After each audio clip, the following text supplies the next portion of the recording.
The Senate will come to order. The Vice President, as President of the Senate, would like to give a brief statement with the indulgence of the senators. Today was a dark day in the history of the United States Capitol.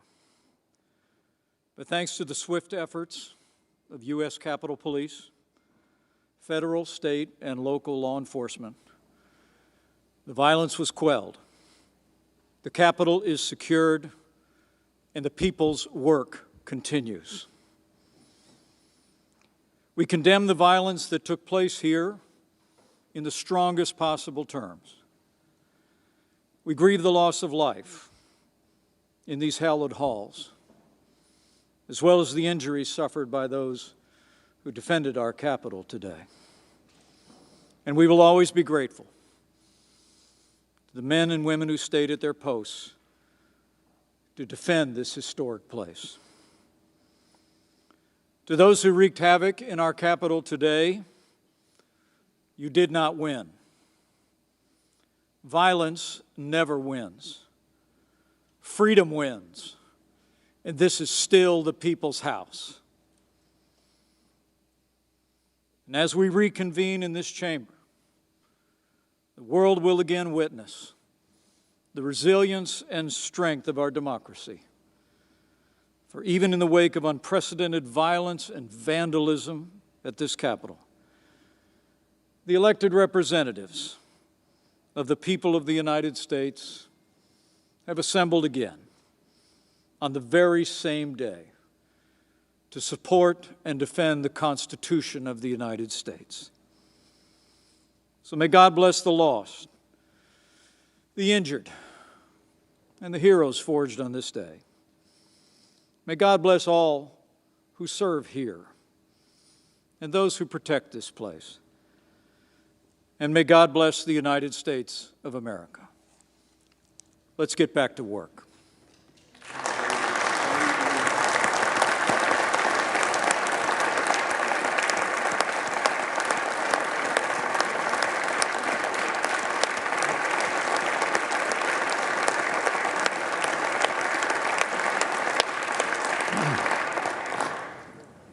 Mr. President. The Majority Leader. I ask unanimous consent the Majority Leader and the Democratic Leader be allowed to speak, and that the time not count against 2 hours of debate in relation to the objection raised on the state of Arizona. Is there objection? Without objection, so ordered. On the state of the American people,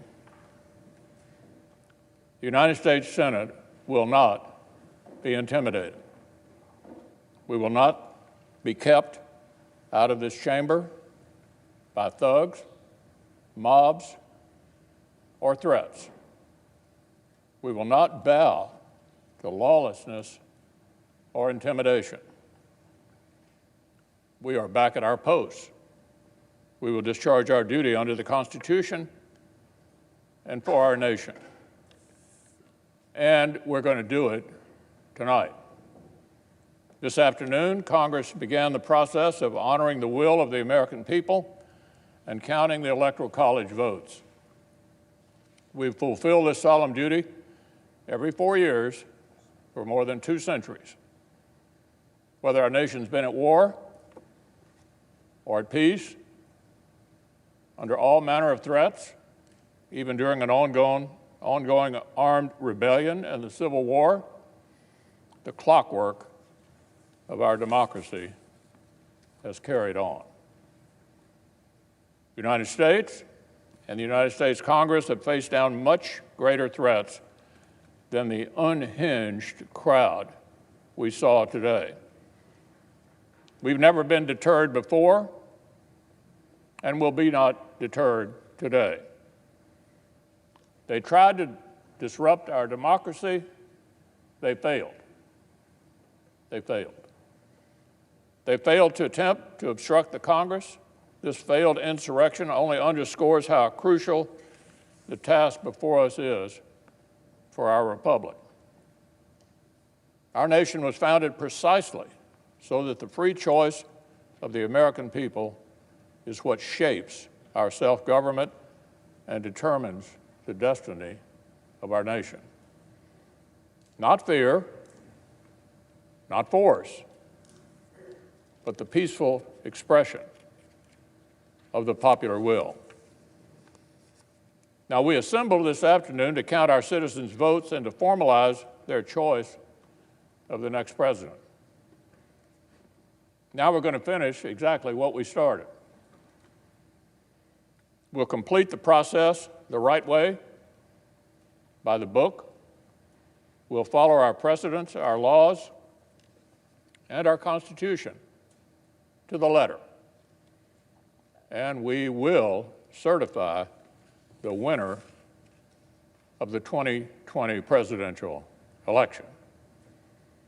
Criminal behavior will never dominate the United States Congress. This institution is resilient. Our democratic republic is strong. The American people deserve nothing less.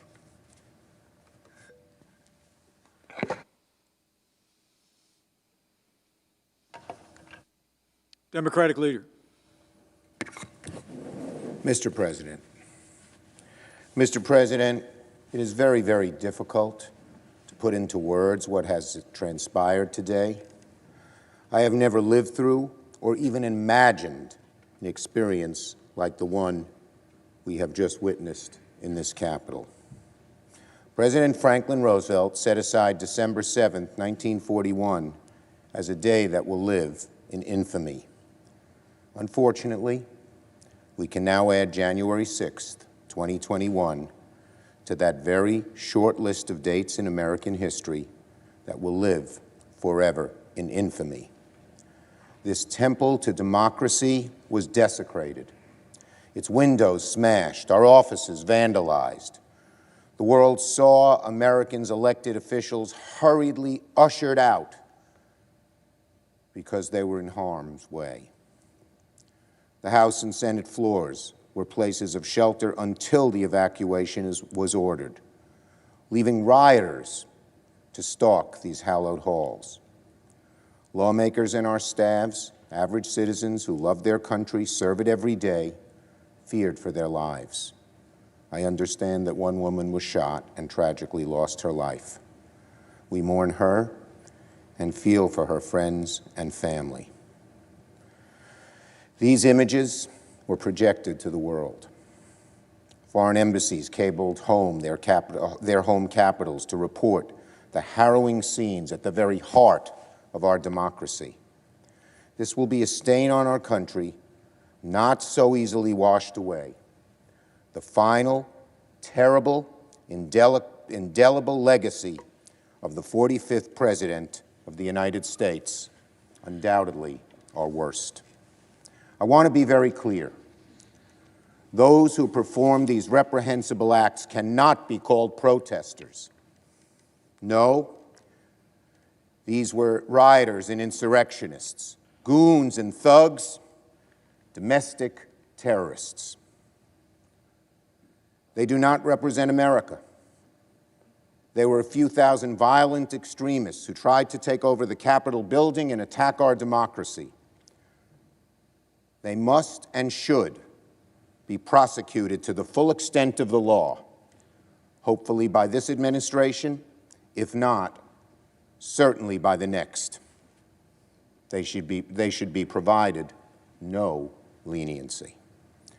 I want to thank the many of the Capitol Hill Police and Secret Service and local police who kept us safe today and worked to clear the Capitol and return it to its rightful owners and its rightful purpose.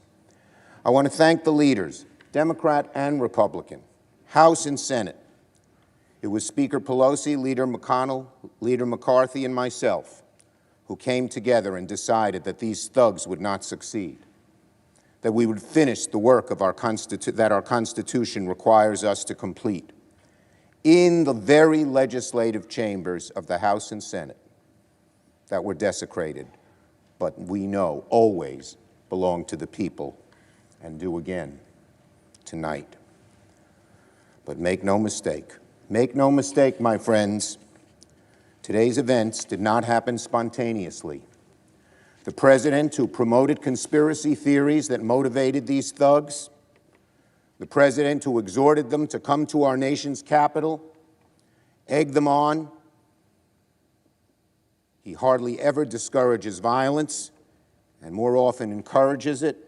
This president bears a great deal of the blame. This mob was in good part President Trump's doing, incited by his words, his lies. This violence, in good part, his responsibility, his everlasting shame.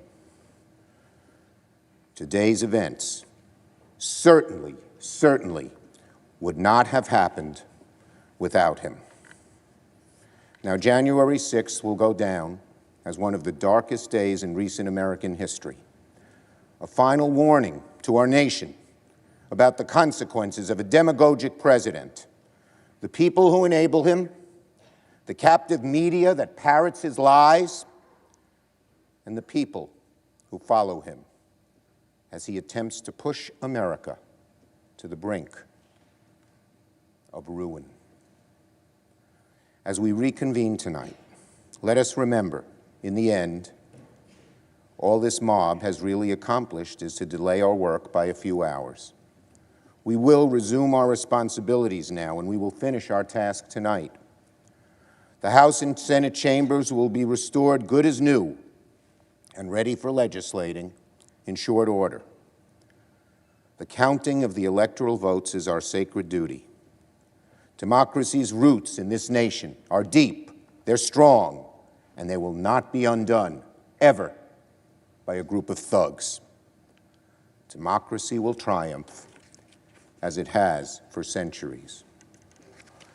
So to my fellow Americans who were shocked and appalled by the images on their televisions today and who are worried about the future of this country, let me speak to you directly. The divisions in our country clearly run deep, but we are a resilient, forward-looking, and optimistic people, and we will begin the hard work of repairing this nation tonight, because here in America, we do hard things. In America, we always overcome our challenges. I yield the floor. Mr. President. Majority Leader. I yield 2 minutes to the Senator from Oklahoma, Senator Lankford. Senator from Oklahoma. The Vice President, you said things more eloquently than how we say it in Oklahoma. In Oklahoma, we'd say something like, why in God's name would someone think attacking law enforcement and occupying the United States Capitol is the best way to show that you're right? Why would you do that? Rioters and thugs don't run the Capitol. We're the United States of America. We disagree on a lot of things, and we have a lot of spirited debate in this room. But we talk it out, and we honor each other, even in our disagreement. That person is not my enemy. That's my fellow American. And while we disagree on things, and disagree strongly at times, we do not encourage what happened today, ever. I want to join my fellow senators in saying thank you to the Capitol Hill Police, the law enforcement, the National Guard, the Secret Service, who stood in harm's way. While we were here debating, they were pushing back. And I was literally interrupted mid-sentence speaking here because we were all unaware of what was happening right outside this room because of their faithfulness and because of what they have done. And I want to thank them. Ronald Reagan once said, peace is not the absence of conflict. It is the ability to handle conflict by peaceful means. The peaceful people in my state in Oklahoma want their questions answered, but they don't want this, what happened today. They want to do the right thing, and they also want to do it the right way. They want to honor the constitutional process, but they also want to have debate about election security because they want to make sure it's right. which is why it's an important issue that still needs to be resolved. Transparency in government just doesn't seem like a bad idea. Obviously, the commission that we have asked for is not going to happen at this point, and I understand that. And we're headed towards tonight, towards the certification of Joe Biden to be the President of the United States. And we will work together in this body to be able to set a peaceful example for the days ahead. I yield the floor. Democratic leader. Senator from Nevada, Senator Cortez Masto. Senator from Nevada. Mr. Vice President, I know that this room is full of leaders of both parties who love this country, and many believe that for America to succeed, our politics must find common ground. And that has never been clearer than today, when armed rioters stormed the U.S. Capitol, emboldened by President Trump's false and inflammatory rhetoric about the 2020 elections. I believe that we in this chamber have a special duty as leaders to work together to lower the temperature of our politics. And I hope that my colleagues who have questioned the legitimacy of this election in Arizona and all of these other states now see the dire and dangerous consequences of sowing doubt and uncertainty. I also know that as U.S. senators, we all take solemnly the oath we swear to support and defend the Constitution of the United States against all enemies, foreign and domestic. At this moment in history, I can think of nothing more patriotic than renewing our faith in the charters of freedom that our founding fathers crafted for our republic, starting with the fundamental American principle in our Declaration of Independence that governments derive their just powers from the consent of the governed. The people have spoken in this election, and our only job here today is to do what they ask. It is not to argue election security. That's not the place for what we are doing today. Our Constitution specifically reserves to the people the right to meet in their respective states and vote for the president and vice president. As a result, individual states oversee and implement the election process, not the federal government. To guard against fraud or irregularities in the voting process, the states are required to have robust election security measures. Likewise, state legislatures have the opportunity to examine evidence of voter fraud before they certified their electoral college votes. And our courts, from district courts to the United States Supreme Court, adjudicate legal challenges and election disputes. All of those things happened after the 2020 election.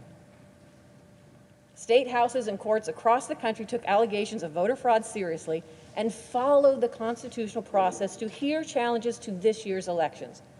No state found evidence of any widespread voter fraud, and neither did any court ask to review the state's findings. In Arizona, Republican Governor Doug Ducey, Democratic Secretary of State Katie Hobbs, Republican Attorney General Mark Brnovich, and State Supreme Court Chief Justice Robert Brutinel all certified the results of the election on November 30th. And we have heard, Arizonans have been voting by mail for almost 30 years. And Governor Ducey has expressed confidence in the state's process numerous times. In November, he said, "We do elections well here in Arizona. The system is strong, and that's why I have bragged on it so much." He further stated, "We have some of the strongest election laws in the country, laws that prioritize accountability and clearly lay out our procedures for conducting, canvassing, and even contesting the results." And they are right. Arizona has one of the most transparent election processes in the country, with built-in accountability, starting with internal auditing.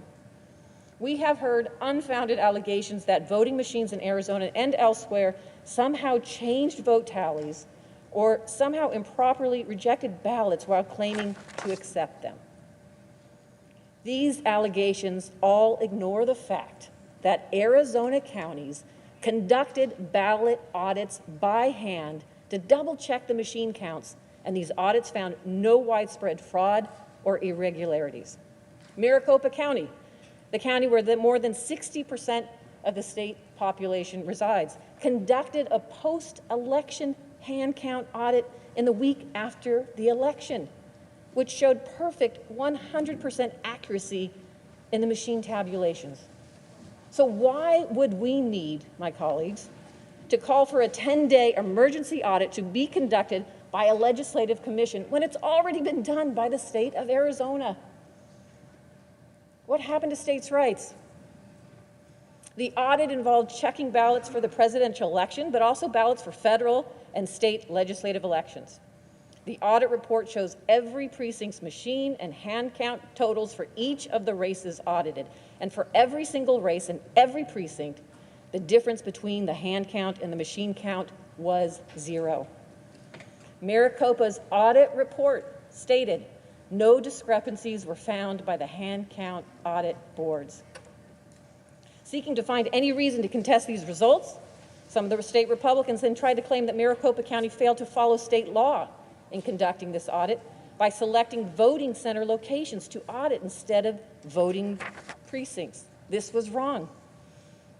And this, too, went to a court. In rejecting this claim, state court in Arizona found that the county followed the properly issued guidance on hand audit procedures from the Arizona Secretary of State.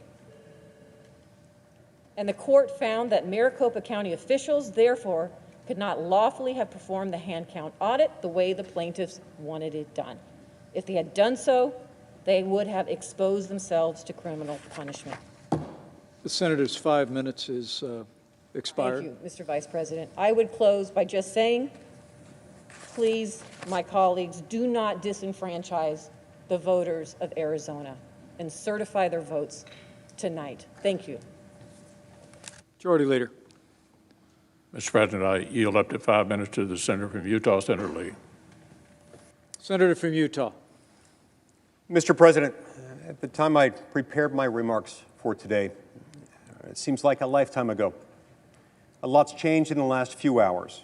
And so I'm going to deliver some of the same remarks, but it has a little bit of a different feel than it would have just a few hours ago. My thoughts and prayers go out to the family members of those who have been injured or killed today. My heartfelt gratitude goes out to the Capitol Hill Police who valiantly defended our building and our lives. Well, it's true that legitimate concerns have been raised with regard to how some of the key battleground states conducted their presidential elections. This is not the end of the story. We each have to remember that we've sworn an oath to uphold, protect, and defend this document, written nearly 2.5 centuries ago by wise men raised up by God to that very purpose. That document makes clear what our role is and what it isn't. It makes clear who does what when it comes to deciding presidential elections. You see, because in our system of government, presidents are not directly elected. They're chosen by presidential electors. And the Constitution makes very clear under Article 2, Section 1, that the states shall appoint presidential electors according to procedures that their legislatures develop.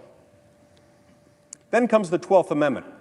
It explains what we're doing here today in the Capitol. It explains that the President of the Senate, the Vice President of the United States, shall open the ballots, and the votes shall then be counted. It's those words that confine, define, and constrain every scrap of authority that we have in this process. Our job is to open and then count. Open, then count. That's it. That's all there is. Now, there are, of course, rare instances in which multiple slates of electors can be submitted by the same state. That doesn't happen very often. It happened in 1960, it happened in 1876. Let's hope it doesn't ever happen again. In those rare moments, Congress has to make a choice. It has to decide which of the electoral votes will be counted and which will not. That did not happen here. Thank heavens, and let's hope that it never does. Now, many of my colleagues have raised objections or had previously stated their intent to raise objections with regard to these. I've spent an enormous time on this issue over the last few weeks. I've met with lawyers on both sides of the issue. I've met with lawyers representing the Trump campaign, reading everything I could find about the constitutional provisions in question. And I've spent a lot of time on the phone with legislators and other leaders from the contested states. I didn't initially declare my position because I didn't yet have one. I wanted to get the facts first, and I wanted to understand what was happening. I wanted to give the people serving in government in the contested states the opportunity to do whatever they felt they needed to do to make sure that their election was properly reflected. I spent an enormous amount of time reaching out to state government officials in those states, but in none of the contested states, no, not even one, did I discover any indication that there was any chance that any state legislature or secretary of state or governor or lieutenant governor had any intention to alter the slate of electors. That being the case, our job is a very simple one. This simply isn't how our federal system is supposed to work. That is to say, if you have concerns with the way that an election in the presidential race was handled in your state, the appropriate response is to approach your state legislatures, first and foremost. These protests, from hearing from those who have raised concerns, they should have been focused on their state capitals, not their nation's capital, because our role is narrow, our role is defined, our role is limited. Yes, we are the election judges when it comes to members elected to our own body. And yes, the House of Representatives, they're the judges of their own races there. We also have the authority to prescribe, as a Congress, rules governing the time, place, and manner of elections for senators and representatives. There is no corresponding authority with respect to presidential elections. None whatsoever. It doesn't exist. Our job is to convene, to open the ballots, and to count them. That's it. Thank you, Mr. President. I yield the floor.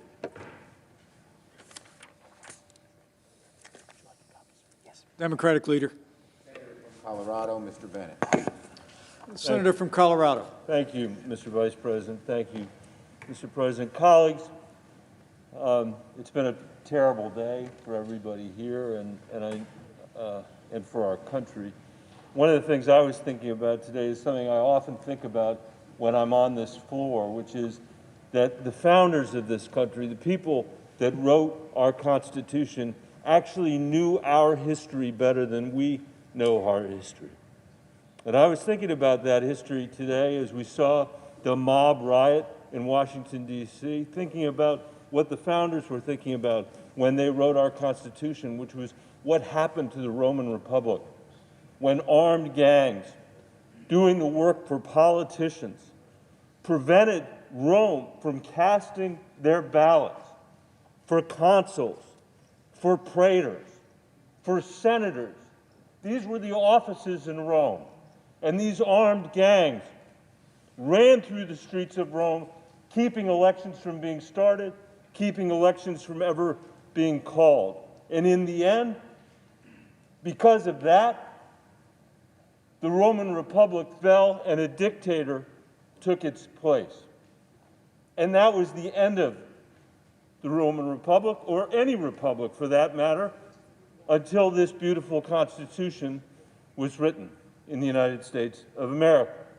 So it is my fervent hope that the way that we respond to this today, my dear colleagues, is that we give the biggest bipartisan vote we can in support of our democracy and in support of our Constitution and in rejection for what we saw today and what the Roman Republic saw in its own time. There's a tendency around this place, I think, to always believe that we're the first people to confront something when that's seldom the case, and to underappreciate what the effect of our actions will be.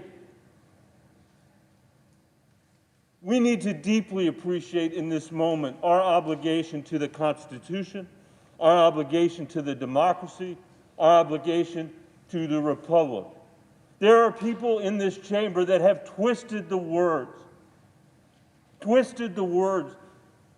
of a statute written in the 19th century that was meant to actually settle our electoral disputes, to leave them with the states. As the senator from Utah was saying, to give us a ministerial role, except in very rare circumstances. That's what that law is about, that the senator of Texas was talking about today.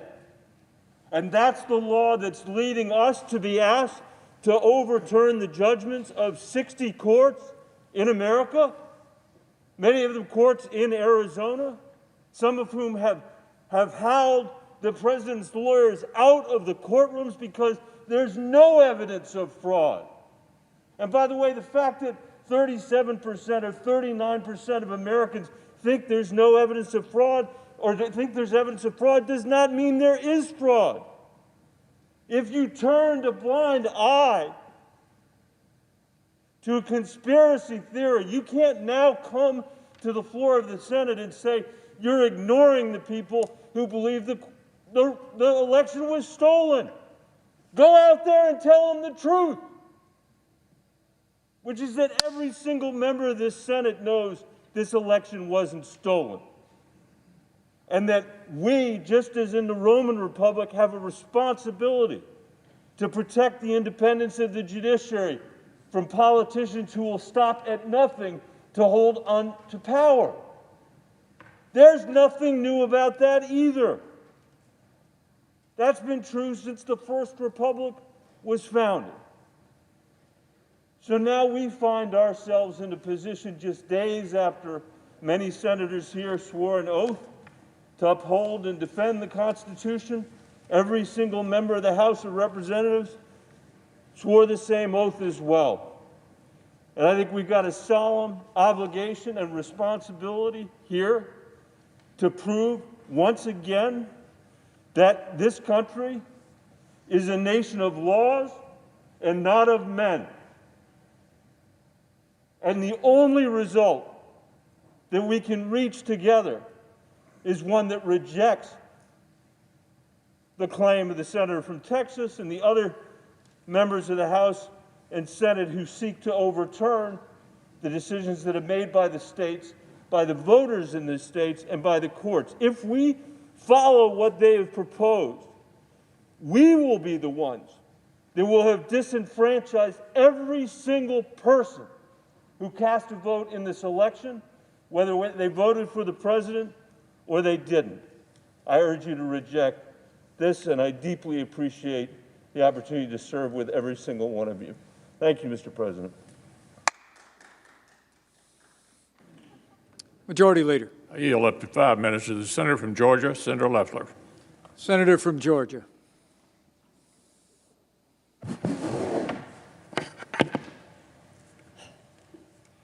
Mr. President, when I arrived in Washington this morning, I fully intended to object to the certification of the electoral votes. However, the events that have transpired today have forced me to reconsider, and I cannot now in good conscience object to the certification of these electors. The violence, the lawlessness, and siege of the halls of Congress are abhorrent and stand as a direct attack on the very institution my objection was intended to protect, the sanctity of the American democratic process. And I thank law enforcement for keeping us safe. I believe that there were last-minute changes to the November 2020 election process and serious irregularities that resulted in too many Americans losing confidence not only in the integrity of our elections, but in the power of the ballot as a tool of democracy. Too many Americans are frustrated at what they see as an unfair system. Nevertheless, there is no excuse for the events that took place in these chambers today, and I pray that America never suffers such a dark day again.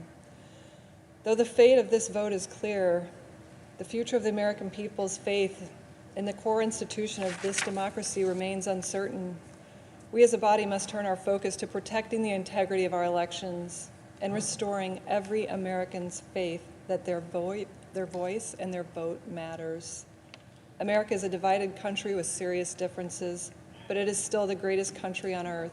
There can be no disagreement that upholding democracy is the only path to preserving our republic.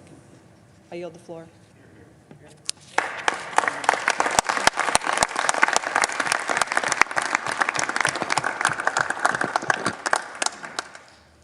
Democratic leader. Minutes to Senator Booker and 2.5 minutes to Senator Kaine. In reverse order. Mr. President and my colleagues, Senator from Virginia. I applaud the comments of my colleague from Georgia deeply. My first job after school was in Macon, Georgia, working for a federal judge, Lanier Anderson. And I learned a lot about integrity and a lot about law from him. I also learned some sad lessons that in the history of Georgia, and indeed Virginia and many states, so many people, especially people of color, have been disenfranchised over the course of our history. Our late friend, John Lewis, congressman from Georgia, was savagely beaten on Bloody Sunday just for marching for voting rights. That act of violence inspired this body, the U.S. Senate, to come together in March of 1965 and work to pass, in a bipartisan fashion, the Voting Rights Act. We should be coming together today after acts of violence as a United States Senate to affirm the votes of all who cast ballots in November. Instead, we're contemplating an unprecedented objection that would be a massive disenfranchisement of American voters. The Georgia result was very clear, a 12,000 vote margin, 2 certifications by Republican officials, 4 separate recounts and canvasses, 7 lawsuits, as in the other states. If we object to results like this, the message is so clear. We are saying to states, no matter how secure and accurate your elections are, we'll gladly overthrow them if we don't like who you voted for. But more importantly, what we'll be saying, really what we'll be doing, is as the body that acted together to guarantee Americans the right to vote, we will become the agent of one of the most massive disenfranchisements in the history of this country. So I urge all of my colleagues, please oppose these objections. Thank you, and I yield to my colleague from New Jersey. Senator from New Jersey.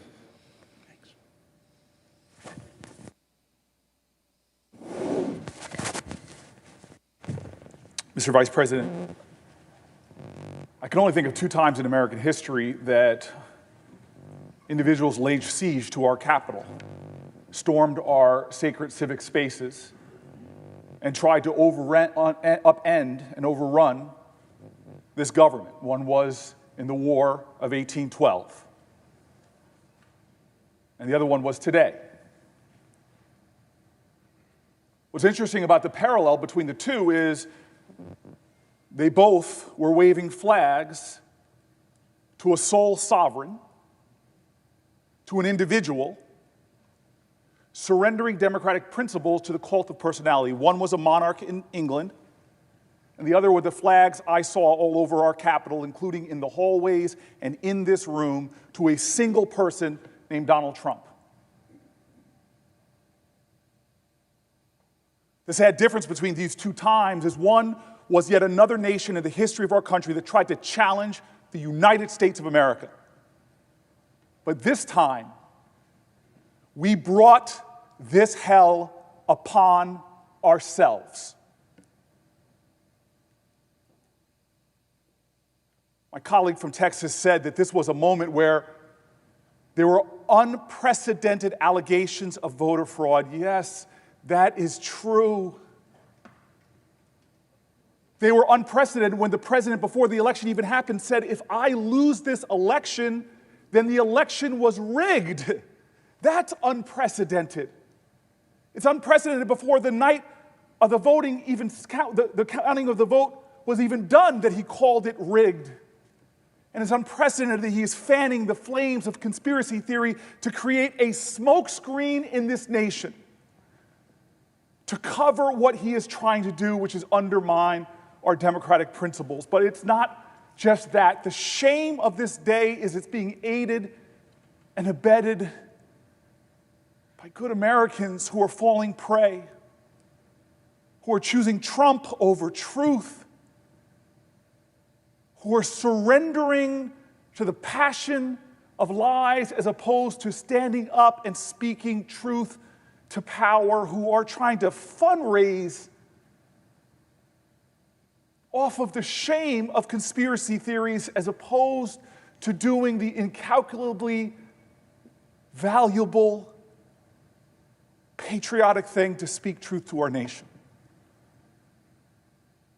Our democracy is wounded, and I saw it when I saw pictures of yet another insurgency, of a flag of another group of Americans who tried to challenge our nation. I saw the flag of the Confederacy there. What will we do? How will we confront this shame? How will we confront this dark second time in American history? I pray that we remember a Georgian. And his words, all I can say is we must in spirit join together like those Georgians on a bridge called the Edmund Pettus who joined hands, who were called threats to our democracy, who were called outrageous epithets when they sought to expand our democracy, to save it and to heal it, when they joined arm in arm and said what we should say now, commit ourselves to that ideal, that together we shall overcome. Majority Leader. Mr. President, I yield up to 5 minutes to the Senator from Nebraska, Senator Sasse. Senator from Nebraska.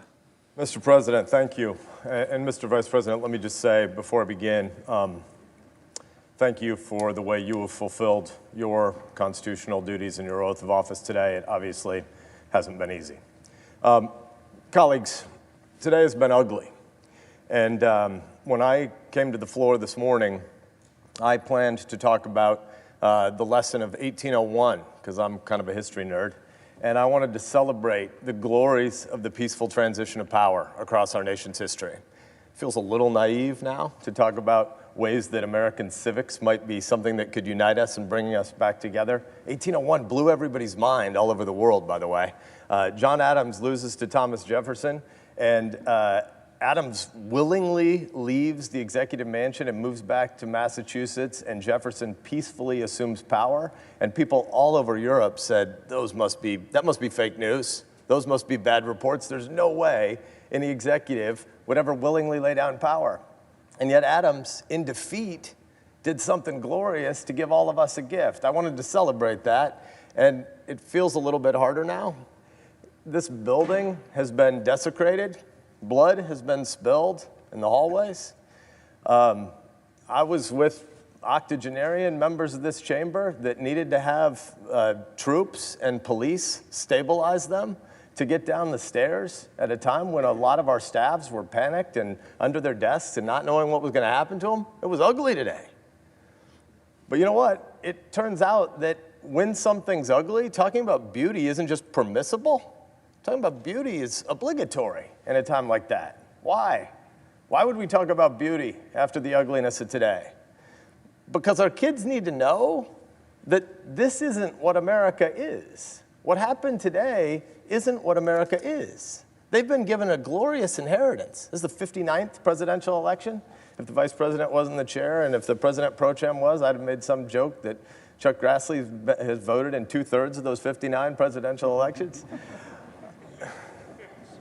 He's laughing. It's not as good as Hit Dear, Dear Dead, but it's still got a Grassley laugh.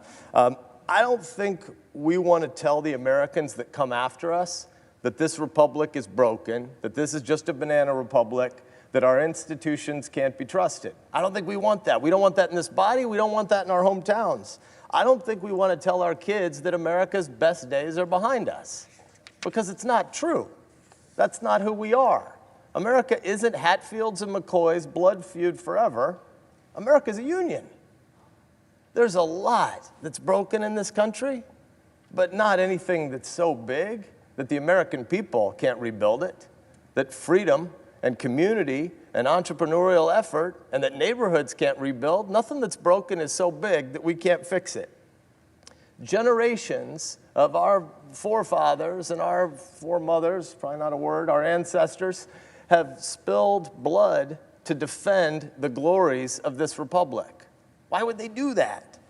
Because America is the most exceptional nation in the history of the world, and because the Constitution is the greatest political document that's ever been written. Most governments in the past have said might makes right, and we saw some of that hooligan nuttery today. Might makes right. No, it doesn't. God gives us rights by nature, and government is just our shared project to secure those rights. America has always been about what we choose to do together, the way we reaffirm our constitutional system, where we've got some governmental tasks, and we all in this body could do better at those governmental tasks, but the heart of America is not government.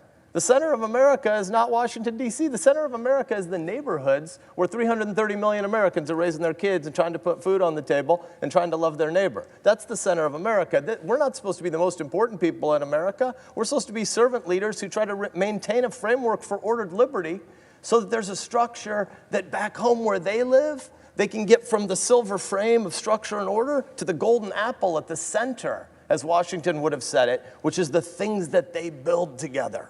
The places where they coach Little League, the places where they invite people to synagogue or church. Sometimes the big things we do together are governmental, like kicking Hitler's ass or like going to the moon. Sometimes there is governmental stuff, but the heart of America is about places where moms and dads are raising kids, and we're supposed to serve them by maintaining order and by rejecting violence. You can't do big things like that if you hate your neighbors. You can't do big things together as Americans if you think other Americans are the enemy. Look, there's a lot of uncertainty about the future. I get it. There's a lot that does need to be rebuilt.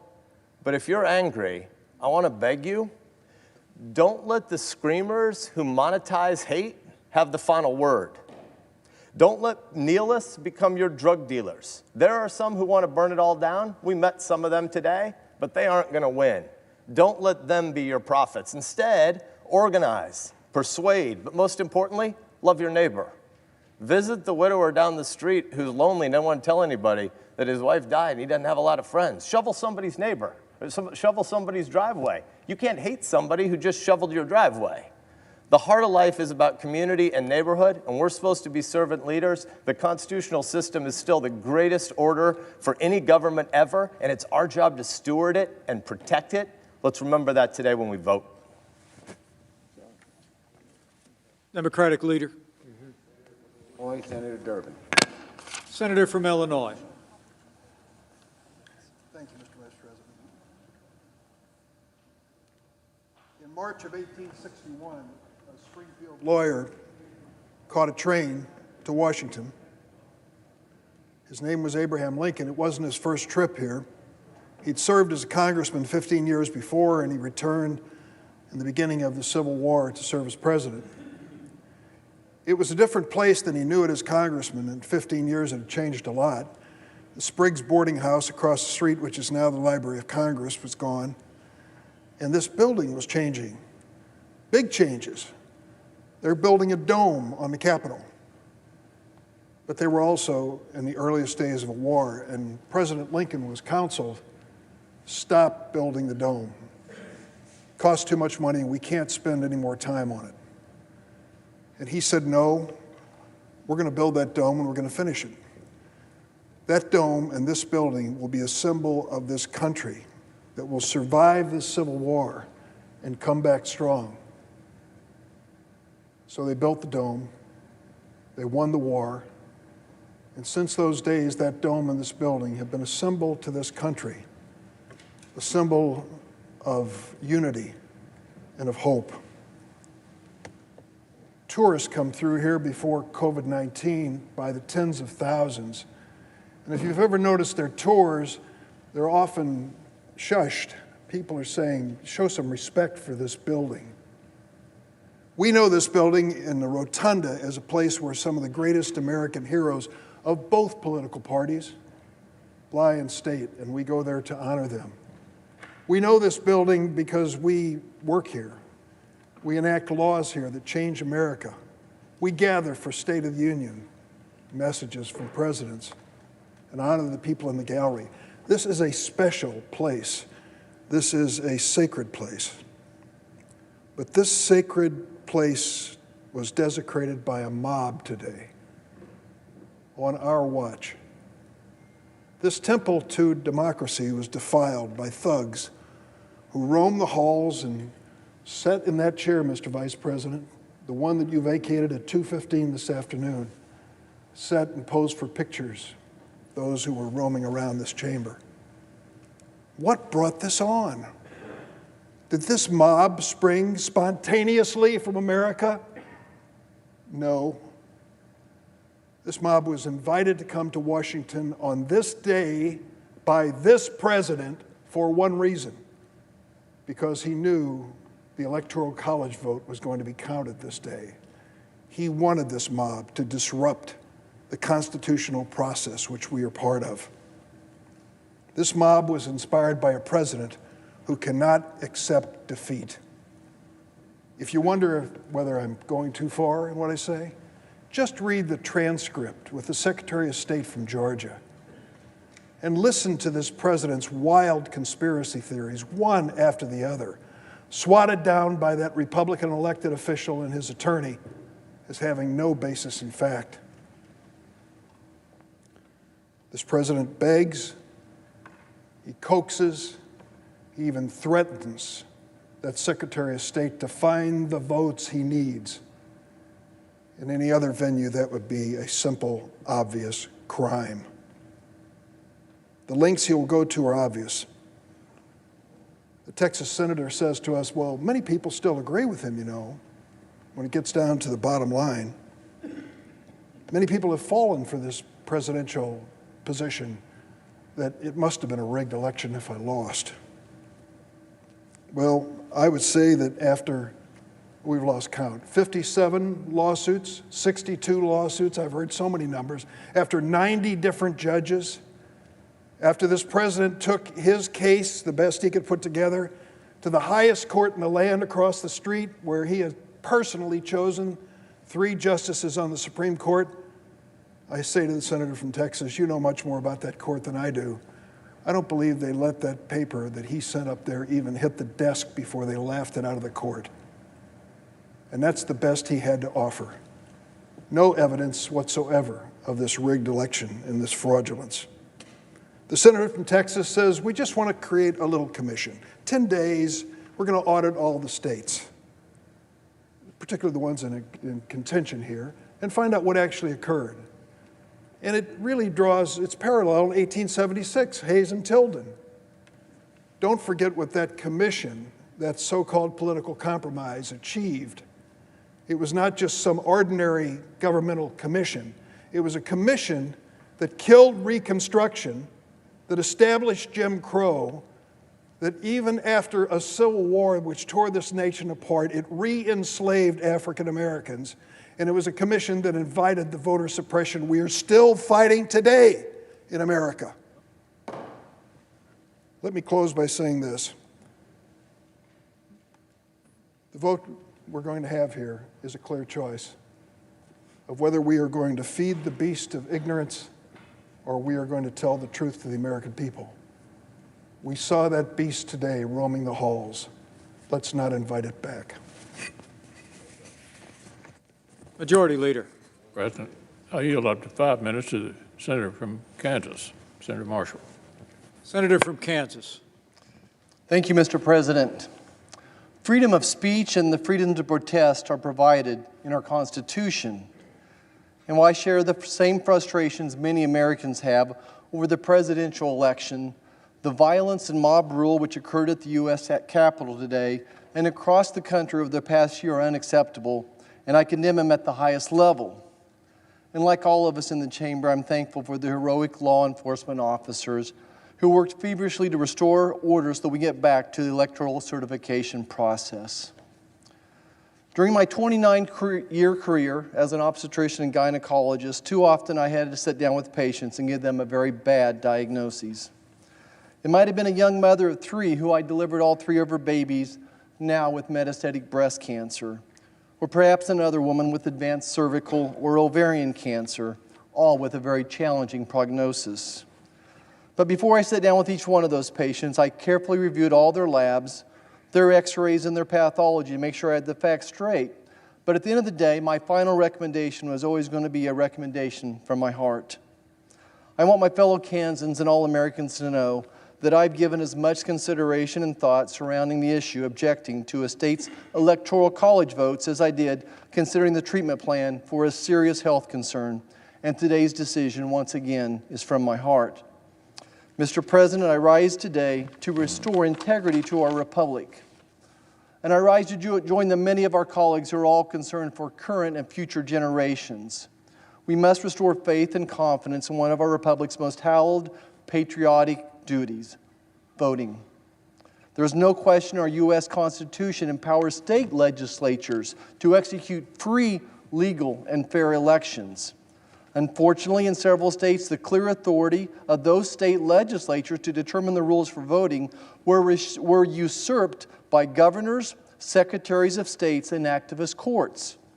Our laws and Constitution should always be followed, especially in a time of crisis. I don't rise to undo a state's legally obtained electoral college votes. Rather, I rise in hopes of improving the integrity of the ballot to hold states accountable to the time-proven constitutional system of the electoral college. This is why I urge the formation of an electoral commission to give constructive suggestions and recommendations that states can make to make our elections once again safe, free, and fair after a year of jarring irregularities. We must and will have a peaceful transition to power. To all my fellow Americans, I have no doubt that our republic can go stronger through this difficult day. May God bless this great republic. Thank you, Mr. President. I yield back. Democratic leader. Senator Duckworth. Senator from Illinois. President, in 2004, I packed up my rucksack, laced up my boots, and deployed to Iraq, ready to sacrifice whatever was asked of me, all because I loved this nation, willing to sacrifice my life if needed. Because I believe in the sanctity of our electoral system, which had declared George W. Bush my commander-in-chief. I earned my wounds, proudly fighting in a war I did not support, on the orders of a president I did not vote for, because I believed in, and I still do believe in, the values of our nation, because I believe in a government of, by, and for the people, where voters choose who leads them, not the other way around. I have spent my entire adult life defending our democracy, but I never thought it would be necessary to defend it from an attempted violent overthrow in our nation's own Capitol building. Well, I refuse to let anyone intent on instigating chaos or inciting violence deter me from carrying out my constitutional duties. You know, when my Army buddies and I raised our right hands, when the 45,000 troops in Arizona raised their right hands and swore to protect and defend the Constitution, we did not qualify our oath by saying that we'd follow orders only when the commander-in-chief was someone whose election we were happy with. Just like when every senator in this chamber was sworn into office, we didn't mutter under our breath that we discharge our duties only when it served our political interests or helped us to avoid the wrath of a petty, insecure, wannabe tin pot dictator on the precipice of losing power and relevance. No, there is no ambiguity here. Joe Biden won the election with a record number of votes. Republican officials nationwide confirmed those results, including in Arizona, as has judge after Trump-appointed judge. Even Trump's Attorney General admitted that the United States Department of Justice had not found widespread fraud that would have affected the outcome. Yet still, Many of my Republican colleagues are asking us to ignore all of that. With no evidence of their own, they're asking us to ignore court rulings, ignore Republican election officials, and even worse, ignore the will of the people across this vast, great nation. By trying to overturn this election, they are placing more trust in Reddit conspiracy theories over the Constitution, proving that appeasing Trump is more important to them than protecting the most basic tenet of our republic, the adherence to free and fair elections. There's one thing I know, it's that my troops didn't sign up to defend our democracy in war zones thousands of miles away, only to watch it crumble in these hallowed halls here at home. Yet that is what this effort amounts to, an attempt to subvert our democracy, and in the process, it is threatening what makes America American. Because in this country, the power of the people has always mattered more than the people in power. That is the ideal that this nation was founded upon. That is why a few patriots threw some tea in Boston Harbor, why Washington crossed the Delaware, why suffragists were arrested a century ago, and why my friend John Lewis crossed that bridge in Selma in 1965. It is why millions spent a Tuesday in November standing in line, braving a pandemic to make their voices heard. Listen, this administration has always had an adversarial relationship with the truth. Trump always cries conspiracy, always foments chaos whenever something doesn't go his way. But today, we here in this chamber have the opportunity to prove that here, in this country, truth matters, that right matters, that the will of the people matters more than the whims of any single powerful individual. I have no tea to throw in Boston Harbor tonight, and I regret that I have no rucksack to pack for my country, no Black Hawk to pilot,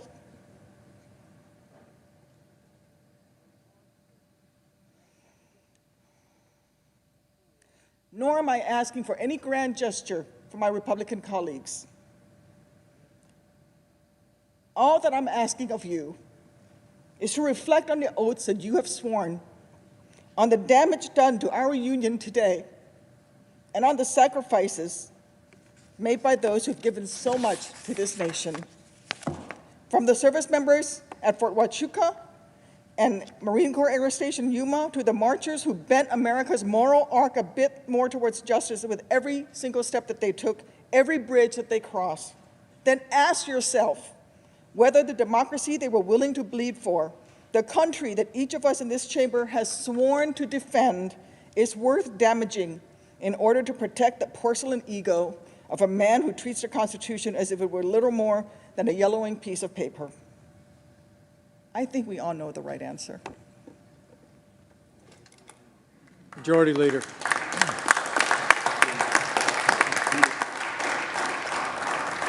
Mr. President, I yield up to 5 minutes to the senator from Kentucky, Senator Paul.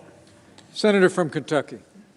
I wrote a speech for today. I was planning to say that I fear the chaos of establishing a precedent that Congress can overturn elections. Boy, was I right. Chaos, anarchy. The violence today was wrong and un-American.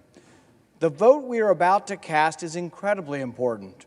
Now more than ever, the question is, should Congress override the certified results from the states and nullify the states' rights to conduct elections? The vote today is not a protest.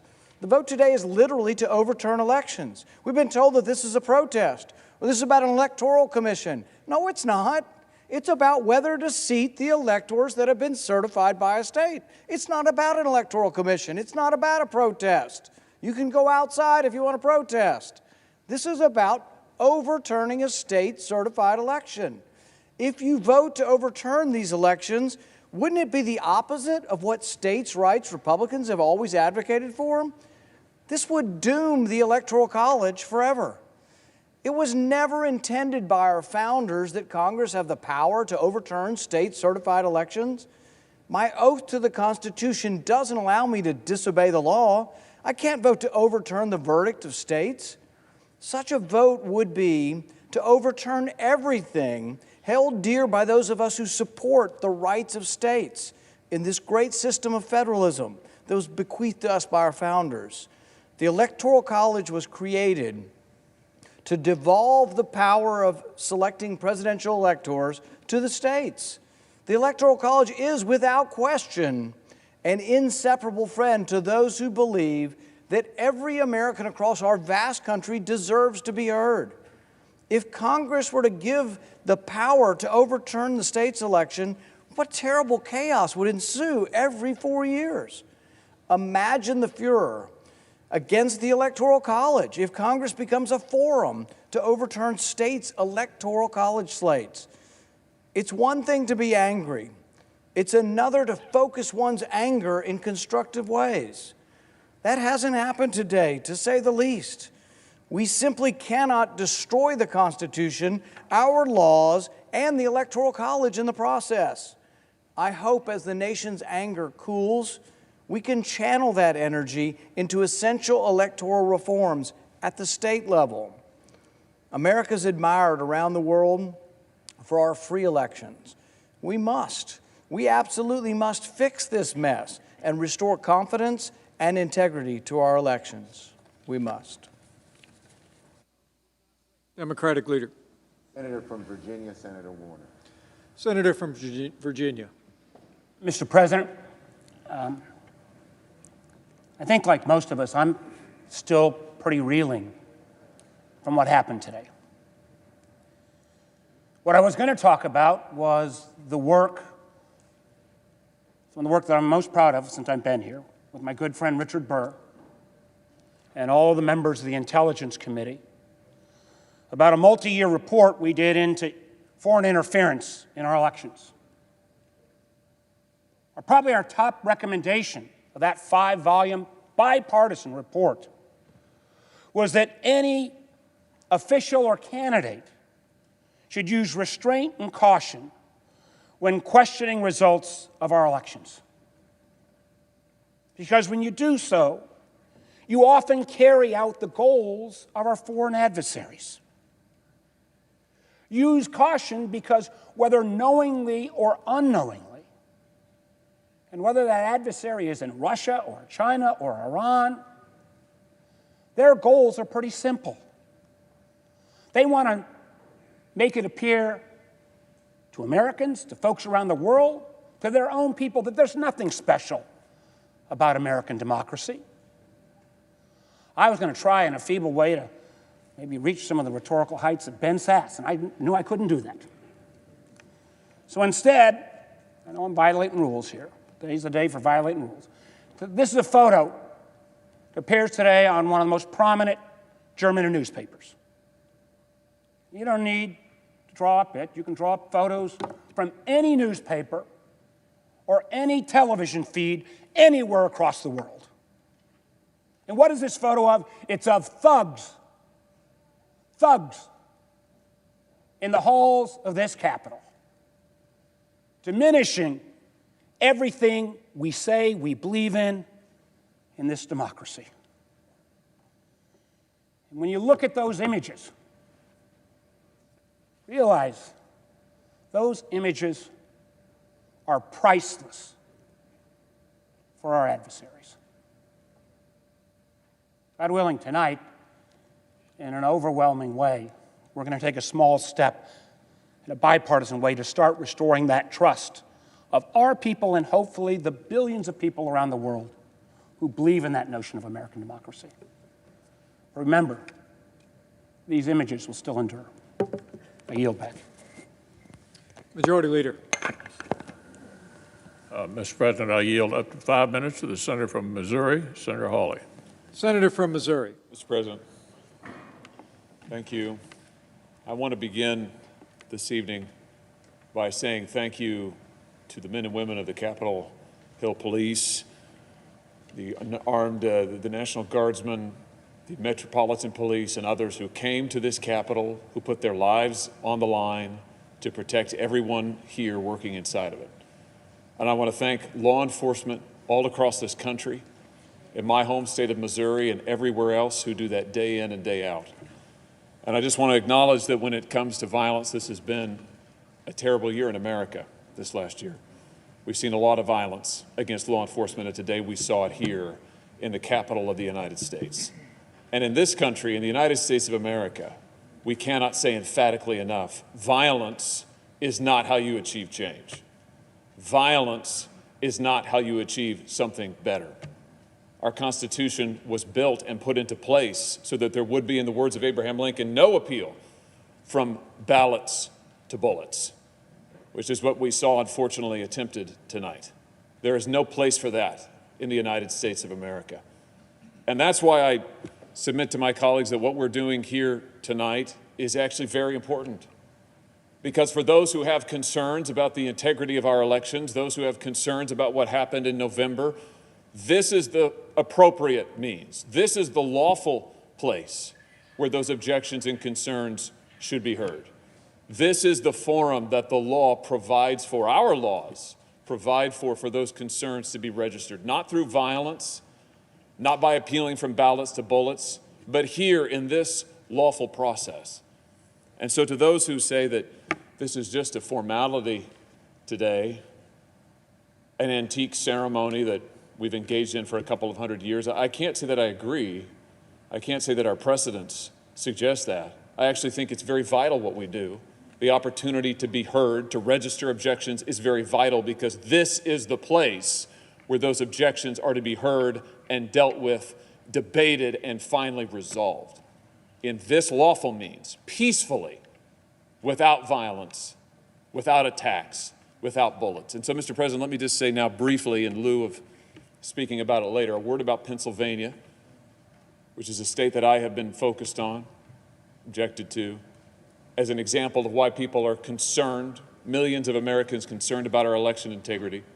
The state of Pennsylvania, quite apart from allegations of any fraud, you have a state constitution that has been interpreted for over a century to say that there is no mail-in balloting permitted except for in very narrow circumstances that's also provided for in the law. And yet, last year, Pennsylvania elected officials passed a whole new law that allows universal mail-in balloting, and did it irregardless of what the Pennsylvania Constitution said. And then when Pennsylvania citizens tried to go and be heard on this subject before the Pennsylvania Supreme Court, they were dismissed on grounds of procedure, timeliness, in violation of that Supreme Court's own precedent. So the merits of the case have never been heard. The constitutionality of the statute actually has never been defended. I'm not aware of any court that has passed on its constitutionality. Actually, I'm not aware of anybody who's defended the constitutionality. And this was the statute that governed this last election, in which there are over 2.5 million mail-in ballots in Pennsylvania. This is my point, that this is the forum. The Pennsylvania Supreme Court hasn't heard the case. There's no other court to go to hear the case in the state. And so this is the appropriate place for these concerns to be raised, which is why I have raised them here today. And I hope that this body will not miss the opportunity to take affirmative action to address the concerns of so many millions of Americans, to say to millions of Americans tonight that violence is never warranted, that violence will not be tolerated, that those who engage in it will be prosecuted, but that this body will act to address the concerns of all Americans across the country. We do need an investigation into irregularities, fraud. We do need a way forward together. We need election security reforms. I bet my friends on the other side of the aisle don't disagree with that. We need to find a way to move forward on that together so that the American people from both parties, all walks of life, can have confidence in their elections, and that we can arrange ourselves under the rule of law that we share together. Thank you, Mr. President. I yield the floor. Democratic leader. Senator from Pennsylvania, Mr. Casey. Senator from Pennsylvania. I rise tonight to defend the people of the Commonwealth of Pennsylvania, to defend the more than 6.9 million voters who voted in this election, and to condemn in the strongest possible terms this attempt to disenfranchise the voters of Pennsylvania based upon a lie, a falsehood, That same lie sowed the seeds of today's violence and today's lawlessness here in the Capitol. One of my constituents, Susan from the Lehigh Valley, the community of our state where Senator Toomey lives, recently wrote to my office and perhaps said it best. She said, and I quote, "We cannot allow anybody to overturn the legal votes of the citizens of Pennsylvania. This would be the ultimate destruction of our democracy," unquote. Susan had it right. We cannot allow anybody, and she put that word in all caps, to overturn the legal votes of the people of our state. Let me address the allegation regarding the Pennsylvania Constitution and the General Assembly. Somehow that the General Assembly didn't have the authority to enact no-excuse mail-in voting, that process for the people of our state.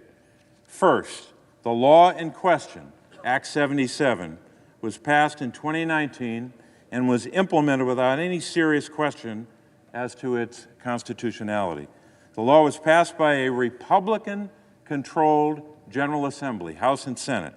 It was only after the 2020 election, when it became clear that President-elect Joe Biden won Pennsylvania by a little more than 80,000 votes, did some Republican politicians in our state decide to challenge the constitutionality of the law. Second, Act 77 is plainly constitutional. My colleagues allege that the state constitution requires in-person voting except under limited circumstances. This is not true. While Pennsylvania lays out specific situations in which absentee voting is required, there is no in-person requirement in our state's constitution. The Constitution set a floor, not a ceiling, for this type of voting. Second, apart from the argument made by my colleague, there's bipartisan agreement across our state, at the local, state, and federal level, that our election was fair, secure, and lawful. On Monday, my colleague from Pennsylvania, Senator Toomey, wrote in an op-ed, and I'm quoting, "The evidence is overwhelming that Joe Biden won this election," unquote. There's simply no evidence to justify the outrageous claims of widespread voter fraud or election irregularities suggested by those seeking to overturn the election. 60 cases, court after court, all throughout our state and throughout the country, including the Supreme Court, dealing with this bizarre argument that we know is based upon that lie. In one court, the United States Court of Appeals for the Third Circuit, Judge Bibas, appointed by President Trump, he said, quote, "The campaign's claims have no merit," unquote. The United States, he said, has free and fair elections, which are the lifeblood of our democracy. Charges require specific allegations and then proof. We have neither here, unquote. So said Judge Bibas. Finally, Mr. President, a word about those election officials who did such work. These election officials all across our state, Republicans and Democrats, from red counties and blue counties, they did their jobs. They are patriots. And these objections are an attack on these Pennsylvania public servants. I'll give you one example. Republican Commissioner Al Schmidt, I should say, of Philadelphia. He wrote, and I said, and he wrote as I will quote as follows, quote, "There really should not be a disagreement, regardless of party affiliation, when we're talking about counting votes by eligible voters. It's not a very controversial thing, or at least it shouldn't be," unquote. After Election Day, Commissioner Al Schmidt, his family, and his colleagues were subjected to death threats simply because he was trying to do his job with integrity. It calls to mind, Mr. President, that great line from America the Beautiful, "Oh, beautiful for patriot dream that sees beyond the years." These election officials, like so many of our patriots, we heard from Senator Duckworth tonight, a real patriot. These patriots did their job. Let's support these patriots vote against this objection. Majority Leader. I yield 5 minutes to the Senator from Utah, Senator Romney. Senator from Utah. Mr. President, today was heartbreaking, and I was shaken to the core as I thought about the people I met in China and Russia and Afghanistan and Iraq and other places who yearn for freedom and who look to this building and these shores as a place of hope. And I saw the images being broadcast around the world, and it breaks my heart. I have 25 grandchildren. Many of them were watching TV, thinking about this building, whether their grandpa was okay. I knew I was okay. I must tell you as well, I was proud to serve with these men and women. This is an extraordinary group of people. I'm proud to be a member of the United States Senate and meet with people of integrity as we do here today. Now we gather due to a selfish man's injured pride and the outrage of supporters who he has deliberately misinformed for the past 2 months and stirred to action this very morning. What happened here today was an insurrection incited by the President of the United States. Those who choose to continue to support his dangerous gambit by objecting to the results of a legitimate democratic election will forever be seen as being complicit in an unprecedented attack against our democracy. Fairly or not, they'll be remembered for their role in this shameful episode in American history. That will be their legacy. I salute Senator Lankford and Loeffler and Braun and Daines, and I'm sure others, who in the light of today's outrage have withdrawn their objection. For any who remain insistent on an audit in order to satisfy the many people who believe that the election was stolen, I'd offer this perspective. No congressional audit is ever going to convince these voters, particularly when the president will continue to say that the election was stolen. The best way we can show respect for the voters who are upset is by telling them the truth.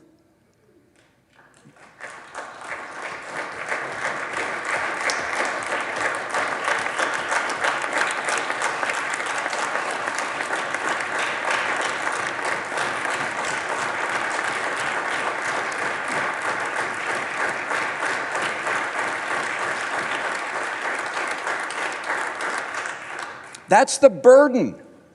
That's the duty of leadership. The truth is that President-elect Biden won the election. President Trump lost. I've had that experience myself. It's no fun. Scores of courts, the president's own attorney general, state election officials, both Republican and Democrat, have reached that unequivocal decision. And in light of today's sad circumstances, I asked my colleague, do we weigh our own political fortunes more heavily than we weigh the strength of our republic, the strength of our democracy, and the cause of freedom? What's the weight of personal acclaim compared to the weight of conscience? Leader McConnell said that the vote today is the most important in his 36 years of public service. Think of that. Authorizing 2 wars, voting on 2 impeachments. He said that not because the vote reveals something about the election, it's because this vote reveals something about us. I urge my colleagues to move forward with completing the electoral count, to refrain from further objections, and to unanimously affirm the legitimacy of the presidential election. Thank you, Mr. President.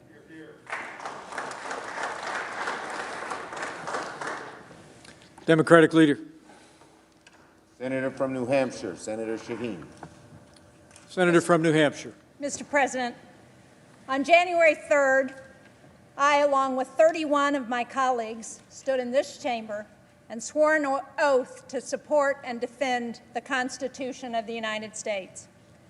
It's both ironic and deeply disappointing that only 3 days after swearing these oaths, some of my colleagues are willfully coming close to breaking this promise. Since 1797, each U.S. president has peacefully handed over power to the next, and that will happen again on January 20th, when Donald Trump, despite the protesters today, the violence today, when Donald Trump leaves the White House at noon and Joe Biden becomes president. And we've heard tonight from both Democrats and Republicans about the importance of the voters speaking in the election, and about the fact that there is no evidence of widespread voter fraud. But this is not just an issue for us here in the United States. This is an issue for nascent democracies around the world who, as Senator Romney said, look to the United States as an example. We are the shining city on the hill. We give those struggling under oppression hope for a better future. Now, like so many of us in this chamber, I've traveled to developing democracies around the world, to Afghanistan and Iraq, to the Western Balkans, to Africa, to the country of Georgia. I went there with my colleague, Senator Risch. In 2012, we went to Georgia to observe officially, on behalf of the Senate, the election between outgoing President Mikhail Saakashvili and his United National Movement Party, and the challenge by Georgian Dream, which was a newly formed party supported and funded by billionaire oligarch Bidzina Ivanishvili. It was a battle for parliament, but also for control of the government. Senator Risch and I visited multiple polling places on Election Day, and we agreed with the international assessment that that election was free and fair and that Georgian Dream were the winners. But there was real concern in the country that Saakashvili was going to refuse to give up power, that would lead to violence, it would end the nascent democratic reforms that were happening in that former Soviet republic. And so Senator Risch and I, the day after the election, went to visit President Saakashvili to try and talk him out of staying in power.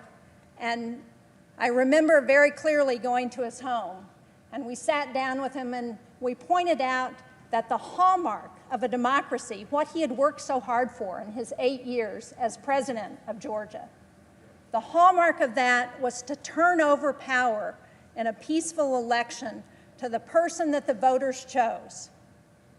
Well, President Saakashvili listened to us, and he did leave office peacefully. But it's important that future generations recognize that America, like democracies everywhere, depends on a peaceful transition of power, on believing in what the voters say and in ensuring that happens. Unfortunately, we've heard from some senators today who have been enabling President Trump's willful disregard of the votes of our citizenry, even as they speak out against foreign leaders who ignore their own people. They will fail, and history will remember them. And I hope that future generations will view the actions of some of those folks today as little more than an unfortunate anomaly. Future opportunists may use this ill-fated effort to seek short-term political gain over the long-term stability of our republic. But for the sake of our great country and America's standing in the world, I ask my colleagues today to fully endorse the results of the free and fair election and set aside this partisan attempt to subvert the will of the people. We should be venerating the peaceful transition of power, even if our own preferred candidate didn't win. That is, after all, who we are in the United States of America. Thank you, Mr. President. Majority Leader. Mr. President, I yield up to 5 minutes to the Senator from Ohio, Senator Portman. Senator from Ohio. Mr. Vice President, you have fulfilled your duties as President of the Senate tonight with distinction, and we all appreciate it. I